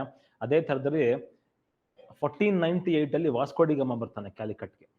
ಸೊ ಯಾವಾಗ ಯುರೋಪಿಯನ್ಸ್ ಸಿ ರೂಟ್ ಮುಖಾಂತರ ಇಂಡಿಯಾಗೆ ಬರ್ತಾರೆ, ಅಥವಾ ಈ ಆಫ್ರಿಕಾನ ಸರ್ಕಮ್ ನ್ಯಾವಿಗೇಟ್ ಮಾಡ್ಕೊಂಡು ಇಂಡಿಯಾಗೆ ಹೊಸ ರೂಟ್ ನ ಕಂಡುಹಿಡ್ಕೊಳ್ತಾರೆ, ಅಲ್ಲಿಂದ ಇಂಡಿಯಾದಲ್ಲಿ ಮಾಡರ್ನ್ ಹಿಸ್ಟ್ರಿ ಸ್ಟಾರ್ಟ್ ಆಗುತ್ತೆ ಅಂತ ನಾವು ಹೇಳ್ಬೋದು. ಈ ಮಾಡರ್ನ್ ಹಿಸ್ಟ್ರಿಯಲ್ಲಿ ನಾವು ಯಾವ ತರ ಬಂದ್ರು ಯುರೋಪಿಯನ್ಸ್ ಅಂದ್ರೆ ಬ್ರಿಟಿಷ್ ಕಾಂಕ್ವೆಸ್ಟ್ ನೋಡ್ತೀವಿ ನಾವು ಮಾಡರ್ನ್ ಹಿಸ್ಟ್ರಿಯಲ್ಲಿ. ಈ ಮಾಡರ್ನ್ ಹಿಸ್ಟ್ರಿಯಲ್ಲಿ ಕಂಪ್ಲೀಟ್ ಆಗಿ ನೋಡಿದ್ರೆ ನಾವು ಬ್ರಿಟಿಷ್ ಕಾಂಕ್ವೆಸ್ಟ್ ನ ಏನಕ್ಕೆ ನಮ್ಮನ್ನ ಕಾಂಕರ್ ಮಾಡ್ಕೊಂಡ್ರು, ಏನಕ್ಕೆ ಇಂಡಿಯನ್ ಸೊಸೈಟಿ ಯಾವ ತರ ಇತ್ತು ಬ್ರಿಟಿಷ್ ಕಾಂಕ್ವೆಸ್ಟ್ ಗಿಂತ ಮುಂಚೆ. ಒಂದು ದಿನ ಹೇಳ್ಬೇಕು ಅಂತ ಹೇಳಿದ್ರೆ, ನಾವು ಬ್ರಿಟಿಷ್ ಅವ್ರ ಪಾಡಿಗೆ ವ್ಯಾಪಾರ ಮಾಡ್ಕೊಂಡು ಹೋಗೋದಕ್ಕೆ ಬಂದಿರ್ತಾರೆ, ನಾವೇನ್ ಮಾಡಿರ್ತೀವಿ, ಚಿನ್ನ ತಟ್ಟೆಲಿ ತಗೊಳ್ಳಿ ಇಂಡಿಯಾನ ಅಂತ ಅವ್ರ ಮುಂದೆ ಕಟ್ಟಿರ್ತೀವಿ. ಅಷ್ಟು ದಡ್ಡರಾಗಿರಲ್ಲ ಬ್ರಿಟಿಷರ್ಸ್, ಏನ್ ಮಾಡ್ತಾರೆ, ಒಂದೇ ಏಟಿಗೆ ಬಡದ್ ಬಾಗ ಹಾಕೊಂಡ್ಬಿಡ್ತಾರೆ. ಸೊ ಏನಕ್ಕೆ ನಾವು ಅವ್ರ ಮುಂದೆ ತಟ್ಟೆಲ್ ತಗೊಂಡೋಗಿ ಕೊಟ್ವಿ ಇಂಡಿಯಾನ ಅಂತ ಹೇಳಿದ್ರೆ, ಅವತ್ತಿನ ನಮ್ಮ ಕಂಡೀಷನ್ ಆ ತರ ಇತ್ತು. ಅದ್ ಯಾವ ತರ ಕಂಡೀಷನ್ ಇತ್ತು ಅನ್ನೋದ್ರ ಬಗ್ಗೆ ನೋಡ್ಕೊಳ್ಳೋದು ಇಂಪಾರ್ಟೆಂಟ್ ಆಗುತ್ತೆ. ಅದೇ ತರದಲ್ಲಿ ಯುರೋಪಿಯನ್ಸ್ ಬರ್ತಾರೆ, ಸೀರೀಸ್ ಆಫ್ ಯುರೋಪಿಯನ್ಸ್ ಬರ್ತಾರೆ, ಪೋರ್ಚುಗೀಸ್ ಬರ್ತಾರೆ, ಅದಾದ್ಮೇಲೆ ಡಚ್ ಬರ್ತಾರೆ, ಇಂಗ್ಲಿಷ್ ಬರ್ತಾರೆ, ಫ್ರೆಂಚ್ ಬರ್ತಾರೆ, ಡೇನ್ಸ್ ಬರ್ತಾರೆ. ಇವರೆಲ್ಲ ಕೂಡ ಯಾವ ತರ ಬಂದ್ರು, ಯಾವ ತರ ಇಂಡಿಯಾಗೆ ರೀಚ್ ಆದ್ರು, ಅವರ ಪೊಲಿಟಿಕಲ್ ಆಕ್ಟಿವಿಟಿ ಇನಿಷಿಯಲ್ ಸ್ಟೇಜ್ ನಲ್ಲಿ ಯಾವ ತರ ಇತ್ತು ಅಂತ ನೋಡ್ಕೊಳ್ಳೋದು ಇಂಪಾರ್ಟೆಂಟ್ ಆಗುತ್ತೆ. ಅದ್ರ ಜೊತೆಗೆ ಪೋರ್ಚುಗೀಸ್ ನೋಡ್ತೀವಿ ನಾವು, ಫ್ರೆಂಚ್ ನೋಡ್ತೀವಿ, ಜೊತೆಗೆ ಬ್ರಿಟಿಷರ್ಸ್ ನೋಡ್ತೀವಿ. These were the 3 major parts ಅವತ್ತಿನ ಟೈಮ್ ಪೀರಿಯಡ್ ನಲ್ಲಿ. ಸೊ ಈ 3 ಜನಗಳಲ್ಲಿ ಫೈನಲಿ ಇಂಡಿಯಾನ ಕ್ಯಾಪ್ಚರ್ ಮಾಡ್ಕೊಂಡು ಆಲ್ಮೋಸ್ಟ್ 200 ವರ್ಷ ರೂಲ್ ಮಾಡೋದಕ್ಕೆ ಸಕ್ಸಸ್ಫುಲ್ ಆಗಿದ್ದು ಬ್ರಿಟಿಷರ್ಸ್. ಯಾವ ತರ ಇಂಡಿಯಾನ ಕಾಂಕರ್ ಮಾಡ್ಕೊಳ್ತಾರೆ, ಯಾವ ತರ ಇಂಟರ್ ಯುರೋಪಿಯನ್ ರೈವಲ್ರಿಯಲ್ಲಿ ಬ್ರಿಟಿಷರ್ ಸಕ್ಸಸ್ಫುಲ್ ಆಗ್ತಾರೆ, ಯಾವ ತರ ಇಂಡಿಯನ್ ಪೊಲಿಟಿಕ್ಸ್ ನಲ್ಲಿ ಬೇರೆ ಬೇರೆ ರೋಲ್ಸ್ ನ ಪ್ಲೇ ಮಾಡ್ತಾ ಯಾವ ತರ ಇಂಡಿಯಾನ ಕ್ಯಾಪ್ಚರ್ ಮಾಡ್ಕೊಳ್ತಾರೆ, ಕ್ಯಾಪ್ಚರ್ ಮಾಡ್ಕೊಂಡಿದ್ದು ಅಷ್ಟೇ ಅಲ್ಲ, ಯಾವ ತರ ಪವರ್ ನ ಕನ್ಸಾಲಿಡೇಟ್ ಮಾಡ್ಕೊಳ್ತಾರೆ ಅನ್ನೋದನ್ನು ಕೂಡ ನಾವು ಈ ಒಂದು ಟಾಪಿಕ್ ನ ಕೆಳಗಡೆಗೆ ನೋಡ್ಕೊಳ್ತೀವಿ. ಬ್ರಿಟಿಷರ್ಸ್ ನಮ್ಮನ್ನ ಆಕ್ಯುಪೈ ಮಾಡ್ಕೊಳ್ತಾರೆ, ಬ್ಯಾಟಲ್ ಆಫ್ ಪ್ಲಾಸಿ ನಡೆಯುತ್ತೆ, ಬ್ಯಾಟಲ್ ಆಫ್ ಬಕ್ಸರ್ ನಡೆಯುತ್ತೆ, ಸೀರೀಸ್ ಆಫ್ ಬ್ಯಾಟಲ್ಸ್ಗಳು ನಡೆಯುತ್ತೆ. ಅದೆಲ್ಲ ಮಾಡ್ಕೊಂಡು ನಮ್ಮನ್ನು ಕ್ಯಾಪ್ಚರ್ ಮಾಡ್ಕೊಳ್ತಾರೆ. ನಾವು ಸುಮ್ಮನೆ ಕುತ್ಕೊಂಡಿದ್ವಾ? ಇಲ್ಲ. ಕರೆಕ್ಟ್ ಆಗಿ ಬ್ಯಾಟಲ್ ಆಫ್ ಪ್ಲಾಸಿ ನಡೆದು 100 ವರ್ಷಕ್ಕೆ ಏನಾಗುತ್ತೆ, ನಾವು ದಂಗೆ ಎದ್ದು ಬಿಡ್ತೀವಿ. ಅದನ್ನ ನಾವು ಸಿಪಾಯಿ ಮ್ಯೂಟ್ನಿ ಅಂತ ಬ್ರಿಟಿಷರ್ಸ್ ಕರೆದ್ರೆ, ನಾವು ಅದನ್ನ first war of Indian independence ಅಂತ ಕರಿತೀವಿ. 1857 ಅಲ್ಲಿ ಆಲ್ಮೋಸ್ಟ್ 3/4%, ಈ 3/4 ಭಾಗ ಇಂಡಿಯಾ ಏನಿತ್ತು, 3/4% ಭಾರತ ಏನಿತ್ತು, ಅದು ರಿವೋಲ್ಟ್ ಆಗಿದ್ದನ್ನು ನೋಡ್ತೀವಿ, ಅದು ರೆಬೆಲ್ ಆಗಿದ್ದನ್ನು ನಾವು ನೋಡ್ತೀವಿ. ಆ ರೆಬೆಲಿಯನ್ ಯಾವ ತರ ನಡೀತು, ಏನಕ್ಕೆ ಮತ್ತೆ ಬ್ರಿಟಿಷರ್ಸ್ ಆ ರೆಬೆಲಿಯನ್ ಕ್ರಶ್ ಮಾಡೋದ್ರಲ್ಲಿ ಸಕ್ಸಸ್ಫುಲ್ ಆದ್ರು, ವಾಟ್ ವಿ ಲ್ಯಾಕ್ಡ್ ಅನ್ನೋದ್ರ ಬಗ್ಗೆನೂ ಕೂಡ ನಾವು 1857 ರಿವೋಲ್ಟ್ ಬಗ್ಗೆ ನೋಡ್ಕೊಳ್ತೀವಿ. ನಾವು ಸೋತೋಗ್ತೀವಿ ಬ್ರಿಟಿಷರ ಮುಂದೆ. ಸೋತಾಗ ನಮ್ಮಲ್ಲಿ ಇಂಟ್ರೋಸ್ಪೆಕ್ಷನ್ ಸ್ಟಾರ್ಟ್ ಆಗುತ್ತೆ, ವೈ ವಿ ಲಾಸ್ಟ್ ಅಂತ ಹೇಳ್ಬಿಟ್ಟು. ಆ ಇಂಟ್ರೋಸ್ಪೆಕ್ಷನ್ ಸ್ಟಾರ್ಟ್ ಆದಾಗ ನಮ್ಮನ್ನ ನಾವು ರಿಫಾರ್ಮ್ ಮಾಡ್ಕೋಬೇಕು ಅಂತ ಸ್ಟಾರ್ಟ್ ಮಾಡ್ಕೊಳ್ತೀವಿ. ಅದನ್ನು ನಾವು ಸೋಷಿಯೋ ರಿಲಿಜಿಯಸ್ ರಿಫಾರ್ಮ್ ಮೂವ್ಮೆಂಟ್ಸ್ ಅಂತ ಕರಿತೀವಿ. ರಾಜಾರಾಮ್ ಮೋಹನ್ ರಾಯ್ ಆಗಿರ್ಬೋದು, ದಯಾನಂದ ಸರಸ್ವತಿ ಆಗಿರ್ಬೋದು, ಸ್ವಾಮಿ ವಿವೇಕಾನಂದ ಆಗಿರ್ಬೋದು, ಈ ತರ ಸೀರೀಸ್ ಆಫ್, ಇಲ್ಲ ನಾರಾಯಣ ಗುರು ಆಗಿರ್ಬೋದು, ಈ ತರ ಸೀರೀಸ್ ಆಫ್ ರಿಫಾರ್ಮರ್ಸ್ ಗಳನ್ನ ನೋಡ್ತೀವಿ ನಾವು ಯಾವುದರ ಕೆಳಗಡೆಗೆ, ಸೋಷಿಯೋ ರಿಲಿಜಿಯಸ್ ರಿಫಾರ್ಮ್ ಮೂವ್ಮೆಂಟ್ ನ ಕೆಳಗಡೆಗೆ.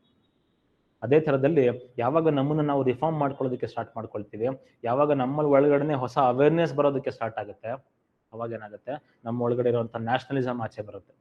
ಅದನ್ನ ನಾವು ಬಿಗಿನಿಂಗ್ ಆಫ್ ನ್ಯಾಷನಲಿಸಮ್ ಅನ್ನೋ ಟಾಪಿಕ್ ನ ಕೆಳಗಡೆ ನೋಡ್ಕೊಳ್ತೀವಿ. ಏನಕ್ಕೆ ಅಂದ್ರೆ ಬ್ರಿಟಿಷರ್ಸ್ ಇಂಡಿಯನ್ ನೋಡ್ತಾರೆ, ಅವ್ರು ನಮ್ಮನ್ನೆಲ್ಲ ಇಂಡಿಯನ್ಸ್ ಅಂತ ಅಂದ್ಕೊಂಡಿದ್ರು, ಅದು ನಮ್ಮಲ್ಲ ಆ ಒಂದು ಅವೇರ್ನೆಸ್ ಇರಲಿಲ್ಲ. ನಾನು ಅವಧಿ ಅಂತ ಉತ್ತರ ಪ್ರದೇಶ ಅಂತ ಅಂದ್ಕೊಂಡ್ರೆ, ನಾನು ಸೌತ್ ಇಂಡಿಯನ್ ಅಂತ ಈ ಕಡೆ ಅಂದ್ಕೊಂಡಿದ್ದ, ನಾನು ಬೆಂಗಾಲಿ ಅಂತ ಇನ್ನೊಬ್ಬ ಅಂದ್ಕೊಳ್ತಿದ್ದ, ನಾನು ಗುಜರಾತಿ ಅಂತ ಇನ್ನೊಬ್ಬ ಅಂದ್ಕೊಳ್ತಿದ್ದ. ಈ ತರದ್ದು ಒಂದು ಸಿಚುವೇಶನ್ ಅಲ್ಲಿ ಯಾವ ತರ ಒಂದು ಕಾಮನ್ ಥ್ರೆಡ್ ಇಡೀ ಇಂಡಿಯಾನ ಬೈಂಡ್ ಮಾಡುತ್ತೆ ಅನ್ನೋದ್ರ ಬಗ್ಗೆ ನಾವು ಬಿಗಿನಿಂಗ್ ಆಫ್ ನ್ಯಾಷನಲಿಸಮ್ ನ ಕೆಳಗಡೆಗೆ ನೋಡ್ಕೊಳ್ತೀವಿ. ಅದೇ ತರದಲ್ಲಿ ನಾನು ಆಗ್ಲೇ ಹೇಳ್ದೆ ನಿಮ್ಗೆ, ಇಂಡಿಯಾದ ಫ್ರೀಡಮ್ ಸ್ಟ್ರಗಲ್ ಸ್ಟಾರ್ಟ್ ಆಗೋದು with the establishment of Indian National Congress. 1885 ಅಲ್ಲಿ ಎವೋ ಹ್ಯೂಮ್ ಏನ್ ಮಾಡ್ತಾನೆ, ಕಾಂಗ್ರೆಸ್ನ ಎಸ್ಟಾಬ್ಲಿಷ್ ಮಾಡೋದಕ್ಕೆ ಕಾಂಗ್ರೆಸ್ನ ಎಸ್ಟಾಬ್ಲಿಷ್ ಮಾಡ್ತಾನೆ. ಆ 1885 ಇಂದ ಇಂಡಿಯನ್ ನ್ಯಾಷನಲ್ ಕಾಂಗ್ರೆಸ್ ಎಸ್ಟಾಬ್ಲಿಷ್ ಆಗುತ್ತೆ. ಇಂಡಿಯನ್ ನ್ಯಾಷನಲ್ ಕಾಂಗ್ರೆಸ್ ದ ಸೋಲ್ ಆಬ್ಜೆಕ್ಟಿವ್ ಏನು, to gain independence of India. So 1885 ಇಂದ 1947 ತನಕ ಯಾವ ತರ ಫ್ರೀಡಮ್ ಸ್ಟ್ರಗಲ್ ಮಾಡುತ್ತೆ ಇಂಡಿಯನ್ ನ್ಯಾಷನಲ್ ಕಾಂಗ್ರೆಸ್ ಅನ್ನೋದನ್ನ ನಾವು ಇದ್ರ ಕೆಳಗಡೆಗೆ ನೋಡ್ಕೊಳ್ತೀವಿ. ಇಂಡಿಯನ್ ನ್ಯಾಷನಲ್ ಕಾಂಗ್ರೆಸ್ ನ ನಾವು ವಿ ಸ್ಟಡಿ ಇನ್ 3 ಫೇಸಸ್. ಒಂದು, ದ ಎರಾ ಆಫ್ ಮಾಡರೇಟ್ಸ್ ಅಂತ ಕರೀತಾರೆ. ಈ ಮಾಡರೇಟ್ಸ್ ಗಳಿಗೆ ಒಂದು ರೀತಿಯಲ್ಲಿ ಬ್ರಿಟಿಷರ್ಸ್ಗೆ ಬಹಳ ಲಾಯಲ್ ಆಗಿರ್ತಾ ಇದ್ರು. ಸ್ವಲ್ಪ ರಿಫಾರ್ಮ್ಸ್ ಬೇಕಿತ್ತು ಅಷ್ಟೇ, ಕಂಪ್ಲೀಟ್ ಇಂಡಿಪೆಂಡೆನ್ಸ್ ಬೇಕಿರ್ಲಿಲ್ಲ. ಅದಾದ ಮೇಲ್ಗಡೆಗೆ ಬೆಂಗಾಲ್ನ ಪಾರ್ಟಿಷನ್ ಮಾಡೋದಕ್ಕೆ ಟ್ರೈ ಮಾಡ್ತಾರೆ, ಬೆಂಗಾಲ್ನ ಪಾರ್ಟಿಷನ್ ಮಾಡೂ ಬಿಡ್ತಾರೆ. ಅದಾದ ಮೇಲ್ಗಡೆಗೆ ಕಾಂಗ್ರೆಸ್ನ ಒಳಗಡೆ ನೋಡೋದು, ಕಾಂಗ್ರೆಸ್ನ ಒಳಗಡೆ ಯಾರು ಎಕ್ಸ್ಟ್ರೀಮಿಸ್ಟ್ ಇರ್ತಾರೆ ಅವ್ರ ಅಪ್ಪರ್ ಹ್ಯಾಂಡ್ ಆಗೋದನ್ನ ನಾವು ನೋಡ್ತೀವಿ. ಅಂದ್ರೆ Swaraj is my birth right and I shall have it ಅಂತ ಏನು ಬಾಲಗಂಗಾಧರ ತಿಲಕ್ ಹೇಳ್ತಾರೆ, ಆ ಲಾಲ್ ಬಾಲ್ ಪಾಲ್ ಎರಾನ ನಾವು ಎಕ್ಸ್ಟ್ರೀಮಿಸ್ಟ್ ಎರಾ ಅಂತ ನೋಡ್ತೀವಿ ಇಂಡಿಯನ್ ನ್ಯಾಷನಲ್ ಕಾಂಗ್ರೆಸ್ ನಲ್ಲಿ. ಆ ಟೈಮ್ ಪೀರಿಯಡ್ ನ ಮಧ್ಯದಲ್ಲಿ ಏನೇನಾಗುತ್ತೆ, ಬೆಂಗಾಲ್ ಪಾರ್ಟಿಷನ್ ಆಗುತ್ತೆ, ಅದಕ್ಕೆ ನಾವು ಸ್ವದೇಶಿ ಮೂವ್ಮೆಂಟ್ ಮತ್ತೆ ಬೈಕಾಟ್ ಮೂವ್ಮೆಂಟ್ ನ ಲಾಂಚ್ ಮಾಡ್ತೀವಿ. ಮಾಡರೇಟ್ಸ್ ಮತ್ತೆ ಎಕ್ಸ್ಟ್ರೀಮಿಸ್ಟ್ ಇಬ್ರು ಕೂಡ ಕಾಂಗ್ರೆಸ್ ನಲ್ಲಿ ಇರ್ತಾರೆ, ನಿನ್ ದಾರಿ ನಿನ್ಗೆ, ನನ್ ದಾರಿ ನನಗೆ ಅಂತ ಹೇಳ್ಬಿಟ್ಟು ಇಬ್ರು ಕೂಡ ಸ್ಪ್ಲಿಟ್ ಆಗ್ಬಿಡ್ತಾರೆ. ಅದನ್ನ ನಾವು ಸೂರತ್ ಸ್ಪ್ಲಿಟ್ ಅಂತ ಕರಿತೀವಿ. ಅದ್ ಯಾವ ತರ ಆಯ್ತು, ಏನಕ್ಕಾಯ್ತು, ಅದರ ಕಾನ್ಸಿಕ್ವೆನ್ಸ್ ಅನ್ನೋದ್ರ ಬಗ್ಗೆ ನಾವು ನೋಡ್ಕೊಳ್ತೀವಿ. ಅದೇ ತರದಲ್ಲಿ 1940 ಪ್ರಪಂಚದಲ್ಲಿ ಒಂದು ಗ್ರೇಟ್ ಆಗುತ್ತೆ. ಆ ಗ್ರೇಟ್ ವಾರ್ ಬಗ್ಗೆನೂ ಕೂಡ ನಾವು ನೋಡ್ಕೊಳ್ತೀವಿ. ಅದು ವರ್ಲ್ಡ್ ಹಿಸ್ಟ್ರಿಗೆ ಬಂದ್ಬಿಡುತ್ತೆ. ನಾವೇನ್ ಮಾಡ್ತೀವಿ ಇಲ್ಲಿ ಅಂತ ಹೇಳಿದ್ರೆ, ಆ ಫಸ್ಟ್ ವರ್ಲ್ಡ್ ವಾರ್ಗೆ ನಮ್ಮ ರಿಯಾಕ್ಷನ್ ಯಾವ ತರ ಇತ್ತು. ಫಸ್ಟ್ ವರ್ಲ್ಡ್ ವಾರ್ ನಲ್ಲಿ ನಮಗೆ ಇಷ್ಟ ಇಲ್ಲದೆ ಇದ್ರೂ ಕೂಡ ನಾವು ಕೂಡ ಇಂಡಿಯನ್ಸ್ ಕೂಡ ಪಾರ್ಟಿಸಿಪೇಟ್ ಮಾಡ್ತೀವಿ ಅಂತ ಅನೌನ್ಸ್ ಮಾಡ್ಕೊಂಡ್ಬಿಟ್ಟಿರ್ತಾರೆ. ನಾವು ಕೂಡ we were also party to world war. ಅದರ ಎಫೆಕ್ಟ್ ಏನಾಯ್ತು, ಅದಕ್ಕೆ ನಮ್ಮ ರೆಸ್ಪಾನ್ಸ್ ಯಾವ ತರ ಇತ್ತು. ನಮ್ಮ ರೆಸ್ಪಾನ್ಸ್ ಹೋಮ್ ರೂಲ್ ಲೀಗ್ ಮುಖಾಂತರ ಬಂತು. ಅದೇನು ಅದ್ರನ್ನಾಗಿರುವಂತ ಅದ್ರ ಸಿಗ್ನಿಫಿಕೆನ್ಸ್ ಅನ್ನೋದ್ರ ಬಗ್ಗೆನೂ ಕೂಡ ನಾವು ನೋಡ್ಕೊಳ್ತಾ ಹೋಗ್ತೇವೆ. ಅದೇ ತರದಲ್ಲಿ ರೆವಲ್ಯೂಷನರಿ ಆಕ್ಟಿವಿಟೀಸ್ ನೋಡ್ಕೊಳ್ಳೋದು ಇಂಪಾರ್ಟೆಂಟ್ ಆಗುತ್ತೆ. ಕಾಂಗ್ರೆಸ್ನ ಹೊರತಾಗಿ ಒಂದಷ್ಟು ಜನ ಏನ್ ಮಾಡ್ತಿರ್ತಾರೆ, ಇಂಡಿಯಾಗೆ ಇಂಡಿಪೆಂಡೆನ್ಸ್ ಬರಬೇಕು ಅಂತ ಕಾಂಗ್ರೆಸ್ ಏನ್ ಮಾಡ್ತಿರುತ್ತೆ, ನಾನು ಉಪವಾಸ ಮಾಡ್ಬಿಟ್ಟು ಇಂಡಿಪೆಂಡೆನ್ಸ್ ತಗೋಬೇಕು ಅಂತ ಅನ್ಕೊಳ್ತಿರುತ್ತೆ. ಆದ್ರೆ ಒಂದಷ್ಟು ಜನ ರೆವಲ್ಯೂಷನರೀಸ್ ಏನ್ ಮಾಡ್ತಿರ್ತಾರೆ, ಒಂದಷ್ಟು ಜನ revolutionaries were following the philosophy of bomb. ಅಂದ್ರೆ ರೆವಲ್ಯೂಷನ್ ಮಾಡಿ ರಕ್ತ ಹರಿದ್ರೂ ಪರವಾಗಿಲ್ಲ, ಬ್ಲಡ್ ಬಾತ್ ಆದ್ರೂ ಪರವಾಗಿಲ್ಲ, ವಿಲ್ ಗೈನ್ ಇಂಡಿಪೆಂಡೆನ್ಸ್ ಅಂತ ಹೇಳ್ಬಿಟ್ಟು ಒಂದಷ್ಟು ಜನ ರೆವಲ್ಯೂಷನರಿ ಆಕ್ಟಿವಿಟೀಸ್ ನ ಮಾಡ್ತಾ ಇರ್ತಾರೆ. ಅವ್ರ ಬಗ್ಗೆನೂ ಕೂಡ ನಾವು ನೋಡ್ಕೊಳ್ತೀವಿ 2 ಫೇಸ್ ಅಲ್ಲಿ. ಅದೇ ತರದಲ್ಲಿ ಥರ್ಡ್ ಫೇಸ್ ಸ್ಟಾರ್ಟ್ ಆಗುತ್ತೆ ಇಂಡಿಯನ್ ನ್ಯಾಷನಲ್ ಕಾಂಗ್ರೆಸ್ ಇಂದ. ಥರ್ಡ್ ಫೇಸ್ ನ ನಾವು ಗಾಂಧಿಯನ್ ಎರಾ ಅಂತ ಕರಿತೀವಿ. 1940 ಗಾಂಧಿ ಅವರು ವಾಪಸ್ ಬರ್ತಾರೆ ಇಂಡಿಯಾಗೆ. ವಾಪಸ್ ಬಂದಾದ್ಮೇಲಿಂದ ಇಂಡಿಯಾದ ಪೊಲಿಟಿಕ್ಸ್ ನಲ್ಲಿ ಆಕ್ಟಿವ್ ಆಗಿ ಇನ್ವಾಲ್ವ್ ಆಗೋದಕ್ಕೆ ಸ್ಟಾರ್ಟ್ ಮಾಡ್ಕೊಳ್ತಾರೆ 1918 ಸೊ 1918 ಗಾಂಧಿಯವರ ಇನ್ವಾಲ್ವ್ಮೆಂಟ್ ಏನ್ ನೋಡ್ತೀವಿ ನಾವು ಇಂಡಿಯನ್ ಪೊಲಿಟಿಕ್ಸ್ ನಲ್ಲಿ, ಜೊತೆಗೆ ಇಂಡಿಯನ್ ನ್ಯಾಷನಲ್ ಇದನ್ನ ನಾವು ಗಾಂಧಿಯನ್ ಎರಾ ಅಂತ ಕರಿತೀವಿ. ಸೊ 1918 1947 ತನಕ ನೋಡೋದು ನಾವು ಗಾಂಧಿಯನ್ ಎರಾ. ಆ ಎರಾದಲ್ಲಿ ಏನೇನಾಯ್ತು ಅನ್ನೋದ್ರ ಬಗ್ಗೆ ನಾವು ನೋಡ್ಕೊಳ್ತಾ ಹೋಗ್ತೀವಿ. ಫಸ್ಟ್ 4 ಮೇಜರ್ ಮೂವ್ಮೆಂಟ್ಗಳು ನೋಡ್ತೀವಿ ನಾವು. ಯಾವುದು ಚಂಪಾರಣ್ ಸತ್ಯಾಗ್ರಹ ನೋಡ್ತೀವಿ, ಅಹಮದಾಬಾದ್ ಮಿಲ್ ಸ್ಟ್ರೈಕ್ ನೋಡ್ತೀವಿ, ನಾವು ರೌಲತ್ ಸತ್ಯಾಗ್ರಹ ನೋಡ್ತೀವಿ ಅಲ್ವಾ. ಈ ತರದ ಸೀರೀಸ್ ಆಫ್ ಸತ್ಯಾಗ್ರಹ ನೋಡ್ತೀವಿ. ಅದಾದ್ಮೇಲೆ ಗಾಂಧಿಯವ್ರ ಕಡೆಯಿಂದ ಗಾಂಧಿಯವ್ರು ಏನ್ ಮಾಡ್ತಾರೆ, ಆಲ್ ಇಂಡಿಯಾ ಮೂವ್ಮೆಂಟ್ ನ ಲಾಂಚ್ ಮಾಡಬೇಕು ಅಂತ ಹೇಳ್ಬಿಟ್ಟು ನಾನ್ ಕೋಆಪರೇಷನ್ ಮೂವ್ಮೆಂಟ್ ನ ಲಾಂಚ್ ಮಾಡೋದನ್ನ ನಾವು ನೋಡ್ತೀವಿ. ನಾನ್ ಕೋಆಪರೇಷನ್ ಮೂವ್ಮೆಂಟ್ ಏನು, ಯಾವ ತರ ನಾನ್ ಕೋಆಪರೇಷನ್ ಮೂವ್ಮೆಂಟ್ ನಡೀತು, ಏನಕ್ಕೆ ಅಬ್ರಪ್ಟ್ ಆಗಿ ಸ್ಟಾಪ್ ಮಾಡ್ತಾರೆ, ಅದರಿಂದ ಆಗಿರುವಂತ ಕಾನ್ಸಿಕ್ವೆನ್ಸ್ ಅನ್ನೋದ್ರ ಬಗ್ಗೆನೂ ಕೂಡ ನಾವು ನೋಡ್ಕೊಳ್ತೀವಿ. ಅದಾದ್ಮೇಲ್ಗಡೆಗೆ ಸೀರೀಸ್ ಆಫ್ ಈವೆಂಟ್ಸ್ಗಳನ್ನ ನೋಡ್ತೀವಿ ನಾವು. ಪ್ರೋ ಚೇಂಜರ್ಸ್ ನೋ ಚೇಂಜರ್ಸ್ ಅಂತ ಬರ್ತಾರೆ. ಎಲೆಕ್ಷನ್ ಮಾಡ್ಕೊಂಡು ನಾವು ಕೌನ್ಸಿಲ್ ಒಳಗಡೆ ಹೋಗಬೇಕು ಅಂತ ಒಂದಷ್ಟು ಜನ, ಕೌನ್ಸಿಲ್ ಆಚೆನೆ ಇದ್ದು ನಾವು ಇಂಡಿಪೆಂಡೆನ್ಸ್ಗೆ ಫೈಟ್ ಮಾಡೋಣ ಅಂತ ಇನ್ನೊಂದಷ್ಟು ಜನ ನೋಡೋದನ್ನ ನೋಡ್ತೀವಿ ನಾವು. ಅದೇ ಥರದಲ್ಲಿ ಬ್ರಿಟಿಷರ್ಸ್ ಏನ್ ಮಾಡ್ತಾರೆ, ಸೈಮನ್ ಕಮಿಷನ್ ಅನ್ನ ಕಳಿಸ್ಕೊಟ್ಟಿರ್ತಾರೆ. ಏನಕ್ಕೆ? To decide about the future of India. Indian polity future ಬಗ್ಗೆ ಡಿಸೈಡ್ ಮಾಡೋದಕ್ಕೆ ಒಬ್ಬನೂ ಇಂಡಿಯನ್ ಮೆಂಬರ್ ಇಲ್ಲದೆ ಇರುವಂತ ಒಂದು ಸೈಮನ್ ಕಮಿಷನ್ ನ ಕಳಿಸ್ಕೊಡ್ತಾರೆ. ನಾವೇನ್ ಮಾಡ್ತೀವಿ, ಡಿಸೈಡ್ ಮಾಡ್ಬೇಕಾಗಿರೋದು ನಮ್ ಫ್ಯೂಚರ್, ನಮಗೇನು ಬೇಕು ಅಂತ ಡಿಸೈಡ್ ಮಾಡಬೇಕು. ಆ ಡಿಸಿಷನ್ ತಗೊಳ್ಳೋದ್ರಲ್ಲಿ ದೇರ್ ಇಸ್ ನೋ ಇಂಡಿಯನ್ ಅಂತ ನಾವೇನ್ ಮಾಡ್ತೀವಿ, ಆ ಕಮಿಷನ್ ಅನ್ನ ಬೈಕಾಟ್ ಮಾಡ್ತೀವಿ. ಆ ಕಮಿಷನ್ ಅನ್ನ ಬೈಕಾಟ್ ಮಾಡಿದಾಗ ಬ್ರಿಟಿಷ್ ಏನ್ ಮಾಡ್ತಾರೆ, ನಿಮ್ಗೆ ಒಂದು ಕಾನ್ಸ್ಟಿಟ್ಯೂಷನ್ ನ ಫ್ರೇಮ್ ಮಾಡ್ಕೊಳ್ಳುವಂತ ಕೆಪಾಸಿಟಿ ಇಲ್ಲ, ಅದಕ್ಕೋಸ್ಕರ ಕೊಟ್ಟಿದ್ದು ತಗೊಳ್ಳಿ ಅಂತ ಹೇಳ್ತಾರೆ. ಅದಕ್ಕೆ ರಿಯಾಕ್ಷನ್ ಆಗಿ ಜವಾಹರ್ಲಾಲ್ ನೆಹರು ಅವ್ರ ತಂದೆ ಮೋತಿಲಾಲ್ ನೆಹರು ಅವರು ಅವರ ಪ್ರೆಸಿಡೆಂಟ್ಶಿಪ್ ನ ಕೆಳಗಡೆಗೆ, ಅವರ ಚೇರ್ಮನ್ಶಿಪ್ ನ ಕೆಳಗಡೆಗೆ ಒಂದು ಕಮಿಟಿ ಅಪಾಯಿಂಟ್ ಮಾಡಿ ಒಂದು ಕಾನ್ಸ್ಟಿಟ್ಯೂಷನ್ಗೆ ಡ್ರಾಫ್ಟ್ ರೆಡಿ ಮಾಡ್ಕೊಳ್ತೀವಿ. ಅದಕ್ಕೆ ನಾವು ನೆಹರು ರಿಪೋರ್ಟ್ ಅಂತ ಕರಿತೀವಿ. ಸೊ ನೆಹರು ರಿಪೋರ್ಟ್ ಏನು, ಅದ್ರ ಕೆಳಗೆ ಏನಿತ್ತು ಅನ್ನೋದನ್ನ ನಾವು ನೋಡ್ಕೊಳ್ತಾ ಹೋಗ್ತೀವಿ. ಅದಾದ್ಮೇಲ್ಗಡೆಗೆ ಮತ್ತೆ 1930 ಗಾಂಧಿ ಅವರು ಇನ್ನೊಂದು ಮಾಸ್ ಮೂವ್ಮೆಂಟ್ ನ ಲಾಂಚ್ ಮಾಡ್ತಾರೆ. ಅದಕ್ಕೆ ನಾವು ಸಿವಿಲ್ ಡಿಸೊಬಿಡಿಯನ್ಸ್ ಮೂವ್ಮೆಂಟ್ ಅಂತ ಕರಿತೀವಿ. ಅದರ ಮಧ್ಯದಲ್ಲಿ ರೌಂಡ್ ಟೇಬಲ್ ಕಾನ್ಫರೆನ್ಸ್ ಆಗೋದನ್ನ ನೋಡ್ತೀವಿ. ಅದ್ರ ಬಗ್ಗೆ ನಾವು ನೋಡ್ಕೊಳ್ತಾ ಹೋಗೋಣ. 1937 ಎಲೆಕ್ಷನ್ಸ್ ನಡೆಯುತ್ತೆ. ಎಲೆಕ್ಷನ್ಸ್ ನಡೆದಾದ ಮೇಲ್ಗಡೆಗೆ ಕಾಂಗ್ರೆಸ್ ಏನ್ ಮಾಡುತ್ತೆ, ಸುಮಾರು ಪ್ರಾವಿನ್ಸ್ ಗಳಲ್ಲಿ ಗವರ್ಮೆಂಟ್ ನ ಫಾರ್ಮ್ ಮಾಡ್ಕೊಳ್ಳುತ್ತೆ. ಕಾಂಗ್ರೆಸ್ ಯಾವ ತರ ಕಾಂಗ್ರೆಸ್ ಫಂಕ್ಷನಿಂಗ್ ಯಾವ ತರ ಇತ್ತು, ಬ್ರಿಟಿಷ್ ರಾಜ್ ನೋಡಿದ ಜನ ಅಲ್ಲಿ ತನಕನೂ ಕೂಡ, ಬ್ರಿಟಿಷ್ ರಾಜ್ ನೋಡಿರುವಂತ ಜನ 1937 ಎಲೆಕ್ಷನ್ ಆದ್ಮೇಲೆ ಕಾಂಗ್ರೆಸ್ ರಾಜ್ ನೋಡ್ತಾರೆ. ಸ್ವರಾಜ್ ಅಂದ್ರೆ ಏನು ಅಂತ ಕಾಂಗ್ರೆಸ್ ಜನಗಳಿಗೆ ವಯಾ ಅಡ್ಮಿನಿಸ್ಟ್ರೇಷನ್ ತೋರಿಸ್ಕೊಳ್ಳೋದನ್ನ ನಾವು ನೋಡ್ತೀವಿ. ಅದನ್ನ ನಾವು ಕಾಂಗ್ರೆಸ್ ರೂಲ್ ಅಂತ ಕರಿತೀವಿ 1937. ಅದಾದ್ಮೇಲ್ಗಡೆಗೆ ಸೆಕೆಂಡ್ ವರ್ಲ್ಡ್ ವಾರ್ ಸ್ಟಾರ್ಟ್ ಆಗುತ್ತೆ. ಸೆಕೆಂಡ್ ವರ್ಲ್ಡ್ ವಾರ್ ನಲ್ಲಿ ಬ್ರಿಟಿಷರ್ಸ್ ಯಾವ ತರ ನಮಗೆ ಆಫರ್ ಮೇಲೆ ಆಫರ್ ಕೊಡ್ತಾ ಹೋಗ್ತಾರೆ, ಏನಕ್ಕೆ ಕೊಡ್ತಾ ಹೋಗ್ತಾರೆ ಅಂತ ಹೇಳಿದ್ರೆ, ಸುಭಾಷ್ ಚಂದ್ರ ಬೋಸ್ ಏನ್ ಮಾಡಿರ್ತಾರೆ, Subhash Chandra Bose Indian national army ಅಂತ ಹೇಳ್ಬಿಟ್ಟು ಒಂದು ದೊಡ್ಡ ಆರ್ಮಿನ ಕಟ್ಕೊಂಡು ಇಂಡಿಯಾನ ಇನ್ವೈಟ್ ಮಾಡೋದಕ್ಕೆ ಬರ್ತಿರ್ತಾರೆ. ಸೊ ಹಾಗಾಗಿ ಸೀರೀಸ್ ಆಫ್ ಆಫರ್ಸ್ ಗಳನ್ನ ನೋಡ್ತೀವಿ. ಅದ್ರ ಬಗ್ಗೆನೂ ಕೂಡ ನಾವು ನೋಡ್ಕೊಳ್ತಾ ಹೋಗೋಣ. 45 ಸೆಕೆಂಡ್ ವರ್ಲ್ಡ್ ವಾರ್ ಎಂಡ್ ಆಗುತ್ತೆ. ಸುಭಾಷ್ ಚಂದ್ರ ಬೋಸ್ ತೀರ್ಕೊಂತಾರೆ. ಅದಾದ್ಮೇಲ್ಗಡೆ ಬ್ರಿಟಿಷರ್ಸ್ ವಿಕ್ಟೋರಿಯಸ್ ಆಗ್ತಾರೆ. ಸೊ ಹಾಗಾಗಿ ಏನಾಯ್ತು, ಒಂದ್ ಕಡೆ ಆ ತರ ಈವೆಂಟ್ ನಡೆದ್ರೆ ಇನ್ನೊಂದ್ ಕಡೆ ಒಳಗಡೆನೆ ಡಿಸ್ಕಂಟೆಂಟ್ ಜಾಸ್ತಿ ಆಗ್ತಾ ಹೋಗ್ತಾ ಇದೆ. ಒಂದ್ ಕಡೆ ಬ್ಯೂರೋಕ್ರಸಿ ಬ್ರಿಟಿಷ್ಗೆ ನಾವು ಲಾಯಲ್ ಅಲ್ಲ ಅಂತ ಓಪನ್ ಆಗಿ ತೋರಿಸ್ಕೊಳ್ತಾ ಇದ್ದಾರೆ. ಇನ್ನೊಂದ್ ಕಡೆಗೆ ಇಂಡಿಯನ್ ನ್ಯಾಷನಲ್ ಆರ್ಮಿಯ ಪರವಾಗಿ ಬ್ರಿಟಿಷ್ ರಾಜ್ನ ಸೋಲ್ಜರ್ಸ್ ಗಳು ರಿವೋಲ್ಟ್ ಆಗ್ತಿರೋದನ್ನ ನಾವು ನೋಡ್ತಾ ಇದ್ದೀವಿ. ಸಿಚುವೇಶನ್ ಇನ್ನ ನಾವು we cannot rule India for ever ಅಂತ ಬ್ರಿಟಿಷರ್ಸ್ಗೆ ಅರ್ಥ ಆಗುತ್ತೆ. ಅದಕ್ಕೋಸ್ಕರ ಬಿಟ್ಟು ಹೋಗ್ಬಿಡ್ತಾರೆ ನಮ್ಮನವ್ರು. ಅದು ಸುಮ್ಮನೆ ಬಿಟ್ಟು ಹೋದ್ರ, ಸುಮ್ಮನೆ ಬಿಟ್ಟು ಹೋಗ್ಲಿಲ್ಲ. ನಮ್ಗೆ ಸುಮ್ಮನೆ ಇಂಡಿಪೆಂಡೆನ್ಸ್ ಬರ್ಲಿಲ್ಲ. ನಮಗೆ ಮೊದಲು ಪಾರ್ಟಿಷನ್ ಆಯ್ತು, ಪಾರ್ಟಿಷನ್ ಆದ್ಮೇಲೆ ಇಂಡಿಪೆಂಡೆನ್ಸ್ ಬರೋದನ್ನ ನಾವು ನೋಡ್ತೀವಿ. ಸೊ ಪಾರ್ಟಿಷನ್ ಆಗೋದಕ್ಕೆ, ಪಾರ್ಟಿಷನ್ ನ ಹಿಂದ್ಗಡೆ ಇರುವಂತ ಸೀರೀಸ್ ಆಫ್ ಕಮ್ಯುನಲ್ ಈವೆಂಟ್ಸ್ ಗಳನ್ನು ಕೂಡ ನಾವು ನೋಡ್ಕೊಳ್ತಾ ಹೋಗೋಣ. ಅದಾದ್ಮೇಲೆ 1947 ಇಂಡಿಯಾಗೆ ಇಂಡಿಪೆಂಡೆನ್ಸ್ ಬರುತ್ತೆ. ಅಲ್ಲಿಗೆ ಇಂಡಿಯನ್ ಹಿಸ್ಟ್ರಿ ನಿಮ್ಗೆ ಎಕ್ಸಾಮ್ ಪಾಯಿಂಟ್ ಆಫ್ ವ್ಯೂ ನಲ್ಲಿ ಕಂಪ್ಲೀಟ್ ಆಗುತ್ತೆ ಅಂತ ನಾವು ಹೇಳ್ಬೋದು.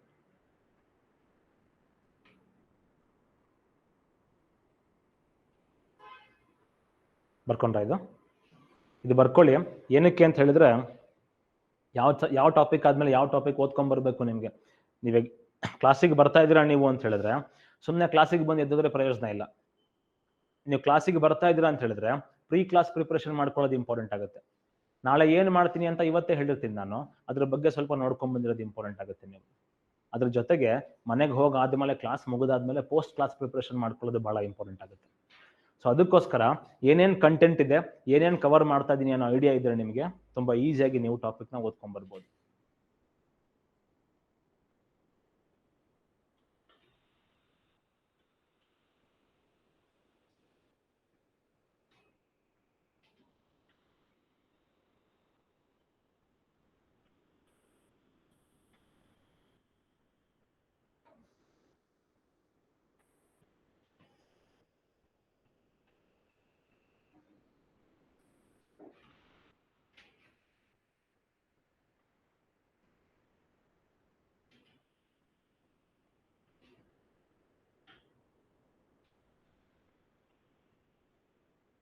ಒಂದ್ ಕಡೆ ಪೊಲಿಟಿಕಲ್ ಹಿಸ್ಟ್ರಿ ಆದ್ರೆ, ಇನ್ನೊಂದು ಕಡೆ ಬ್ರಿಟಿಷ್ ರೂಲ್ ಯಾವ ತರ ಇತ್ತು ಇಂಡಿಯಾದಲ್ಲಿ.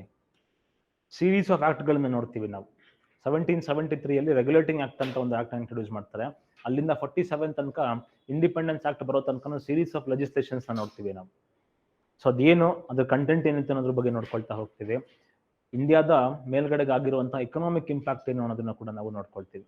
ಯಾವ ತರ ಇಂಡಿಯಾನ ಗೋಲ್ಡನ್ ಸ್ಪ್ಯಾರೋ ಅಂತ ಕರಿತಾ ಇದ್ರು ಅಲ್ವಾ. ಒಂದ್ ಕಡೆ ರಷ್ಯಾದ ರಾಜ ಬರ್ತಾನೆ, ಪೀಟರ್ ದ ಗ್ರೇಟ್ ಅಂತ ಒಬ್ಬ ಎಂಪರರ್ ಬರ್ತಾನೆ. ಈ ಪೀಟರ್ ದ ಗ್ರೇಟ್ ಹೇಳ್ತಾನೆ ಒಂದ್ ಕಡೆಗೆ, trade of India is trade of the world ಅಂತ ಹೇಳ್ತಾನೆ. ಆ ತರ trade of India is trade of the world ಇಂದ ಬ್ರಿಟಿಷರ್ಸ್ ಬಿಟ್ಟು ಹೋಗ್ಬೇಕಾದ್ರೆ 0.4% ಇತ್ತು ವರ್ಲ್ಡ್ ಟ್ರೇಡ್ಗೆ ಕಾಂಟ್ರಿಬ್ಯೂಷನ್ ಇಂಡಿಯಾದು. ಯಾವ ತರ ಅಲ್ಲಿಂದ ಕೆಳಗಡೆ ಇಳಿದ್ವಿ ಅನ್ನೋದ್ರ ಬಗ್ಗೆ ನಾವು ನೋಡ್ಕೊಳ್ತೀವಿ, ಎಕನಾಮಿಕ್ ಇಂಪ್ಯಾಕ್ಟ್ ಆಫ್ ಬ್ರಿಟಿಷ್ ರೂಲ್ನ ಕೆಳಗಡೆಗೆ. ಅದೇ ತರದಲ್ಲಿ ಇಂಡಿಯನ್ ಪ್ರೆಸ್ ಯಾವ ತರ ಡೆವಲಪ್ ಆಯ್ತು, ಎಜುಕೇಶನ್ ಯಾವ ತರ ಡೆವಲಪ್ ಆಯ್ತು, ಸುಮಾರು ಪೆಸೆಂಟ್ ಮೂವ್ಮೆಂಟ್ಗಳನ್ನ ನೋಡ್ತೀವಿ ನಾವು, ಸುಮಾರು ಟ್ರೈಬಲ್ ಮೂವ್ಮೆಂಟ್ಸ್ ನೋಡ್ತೀವಿ, ಸುಮಾರು ವರ್ಕಿಂಗ್ ಕ್ಲಾಸ್ ನ ಮೂವ್ಮೆಂಟ್ಸ್ ನಾವು ನೋಡ್ತೀವಿ. ಇಷ್ಟು ನೋಡ್ಕೊಂಡಾಗ ನಿಮ್ಗೆ ಇಂಡಿಯನ್ ಹಿಸ್ಟ್ರಿ ಕವರ್ ಆಗುತ್ತೆ. ಆಗ್ಲೇ ಹೇಳ್ದೆ ಅಲ್ವಾ ನಿಮ್ಗೆ, ಹಿಸ್ಟ್ರಿಗೆ 2 ಕಣ್ಣು ಅಂತ ಹೇಳಿದ್ದೆ ನಾನು ನಿಮ್ಗೆ. ಫೋನ್ ಮನೆಗೆ ಹೋಗಿ ಯೂಸ್ ಮಾಡಿ ಅಂತ ಅರ್ಜೆಂಟ್ ಇದ್ರೆ, ಇಲ್ಲ ಎದ್ದು ಹೋಗಿ, ತೊಂದರೆ ಇಲ್ಲ. ನಾ ಆಗ್ಲೇ ಹೇಳ್ದೆ ನಿಮ್ಗೆ ಹಿಸ್ಟ್ರಿದ 2 ಕಣ್ಣುಗಳು ಅಂತ ಹೇಳಿದೆ, 2 ಐಸ್ ಆಫ್ ಹಿಸ್ಟ್ರಿ ಅಂತ ಹೇಳಿದೆ. ಒಂದು ಕ್ರೊನಾಲಜಿ, ಇನ್ನೊಂದು ಜಿಯೋಗ್ರಫಿ. ಅದ್ರಲ್ಲಿ ಒಂದು ಕಣ್ಣು ಕವರ್ ಆಗಿದೆ ನಿಮ್ಗೆ ಅಂತ ಅನ್ಕೊಳ್ತೀನಿ. ಏನೇನು ಕವರ್ ಆಗುತ್ತೆ ಹಿಸ್ಟ್ರಿಯಲ್ಲಿ, ಇಂಡಿಯನ್ ಹಿಸ್ಟ್ರಿಯ ಕೆಳಗಡೆಗೆ ಏನೇನು ಟಾಪಿಕ್ ನ ಕವರ್ ಮಾಡ್ಕೊಡ್ತೀನಿ ಅಂತ ಹೇಳಿದ್ದೇನೆ.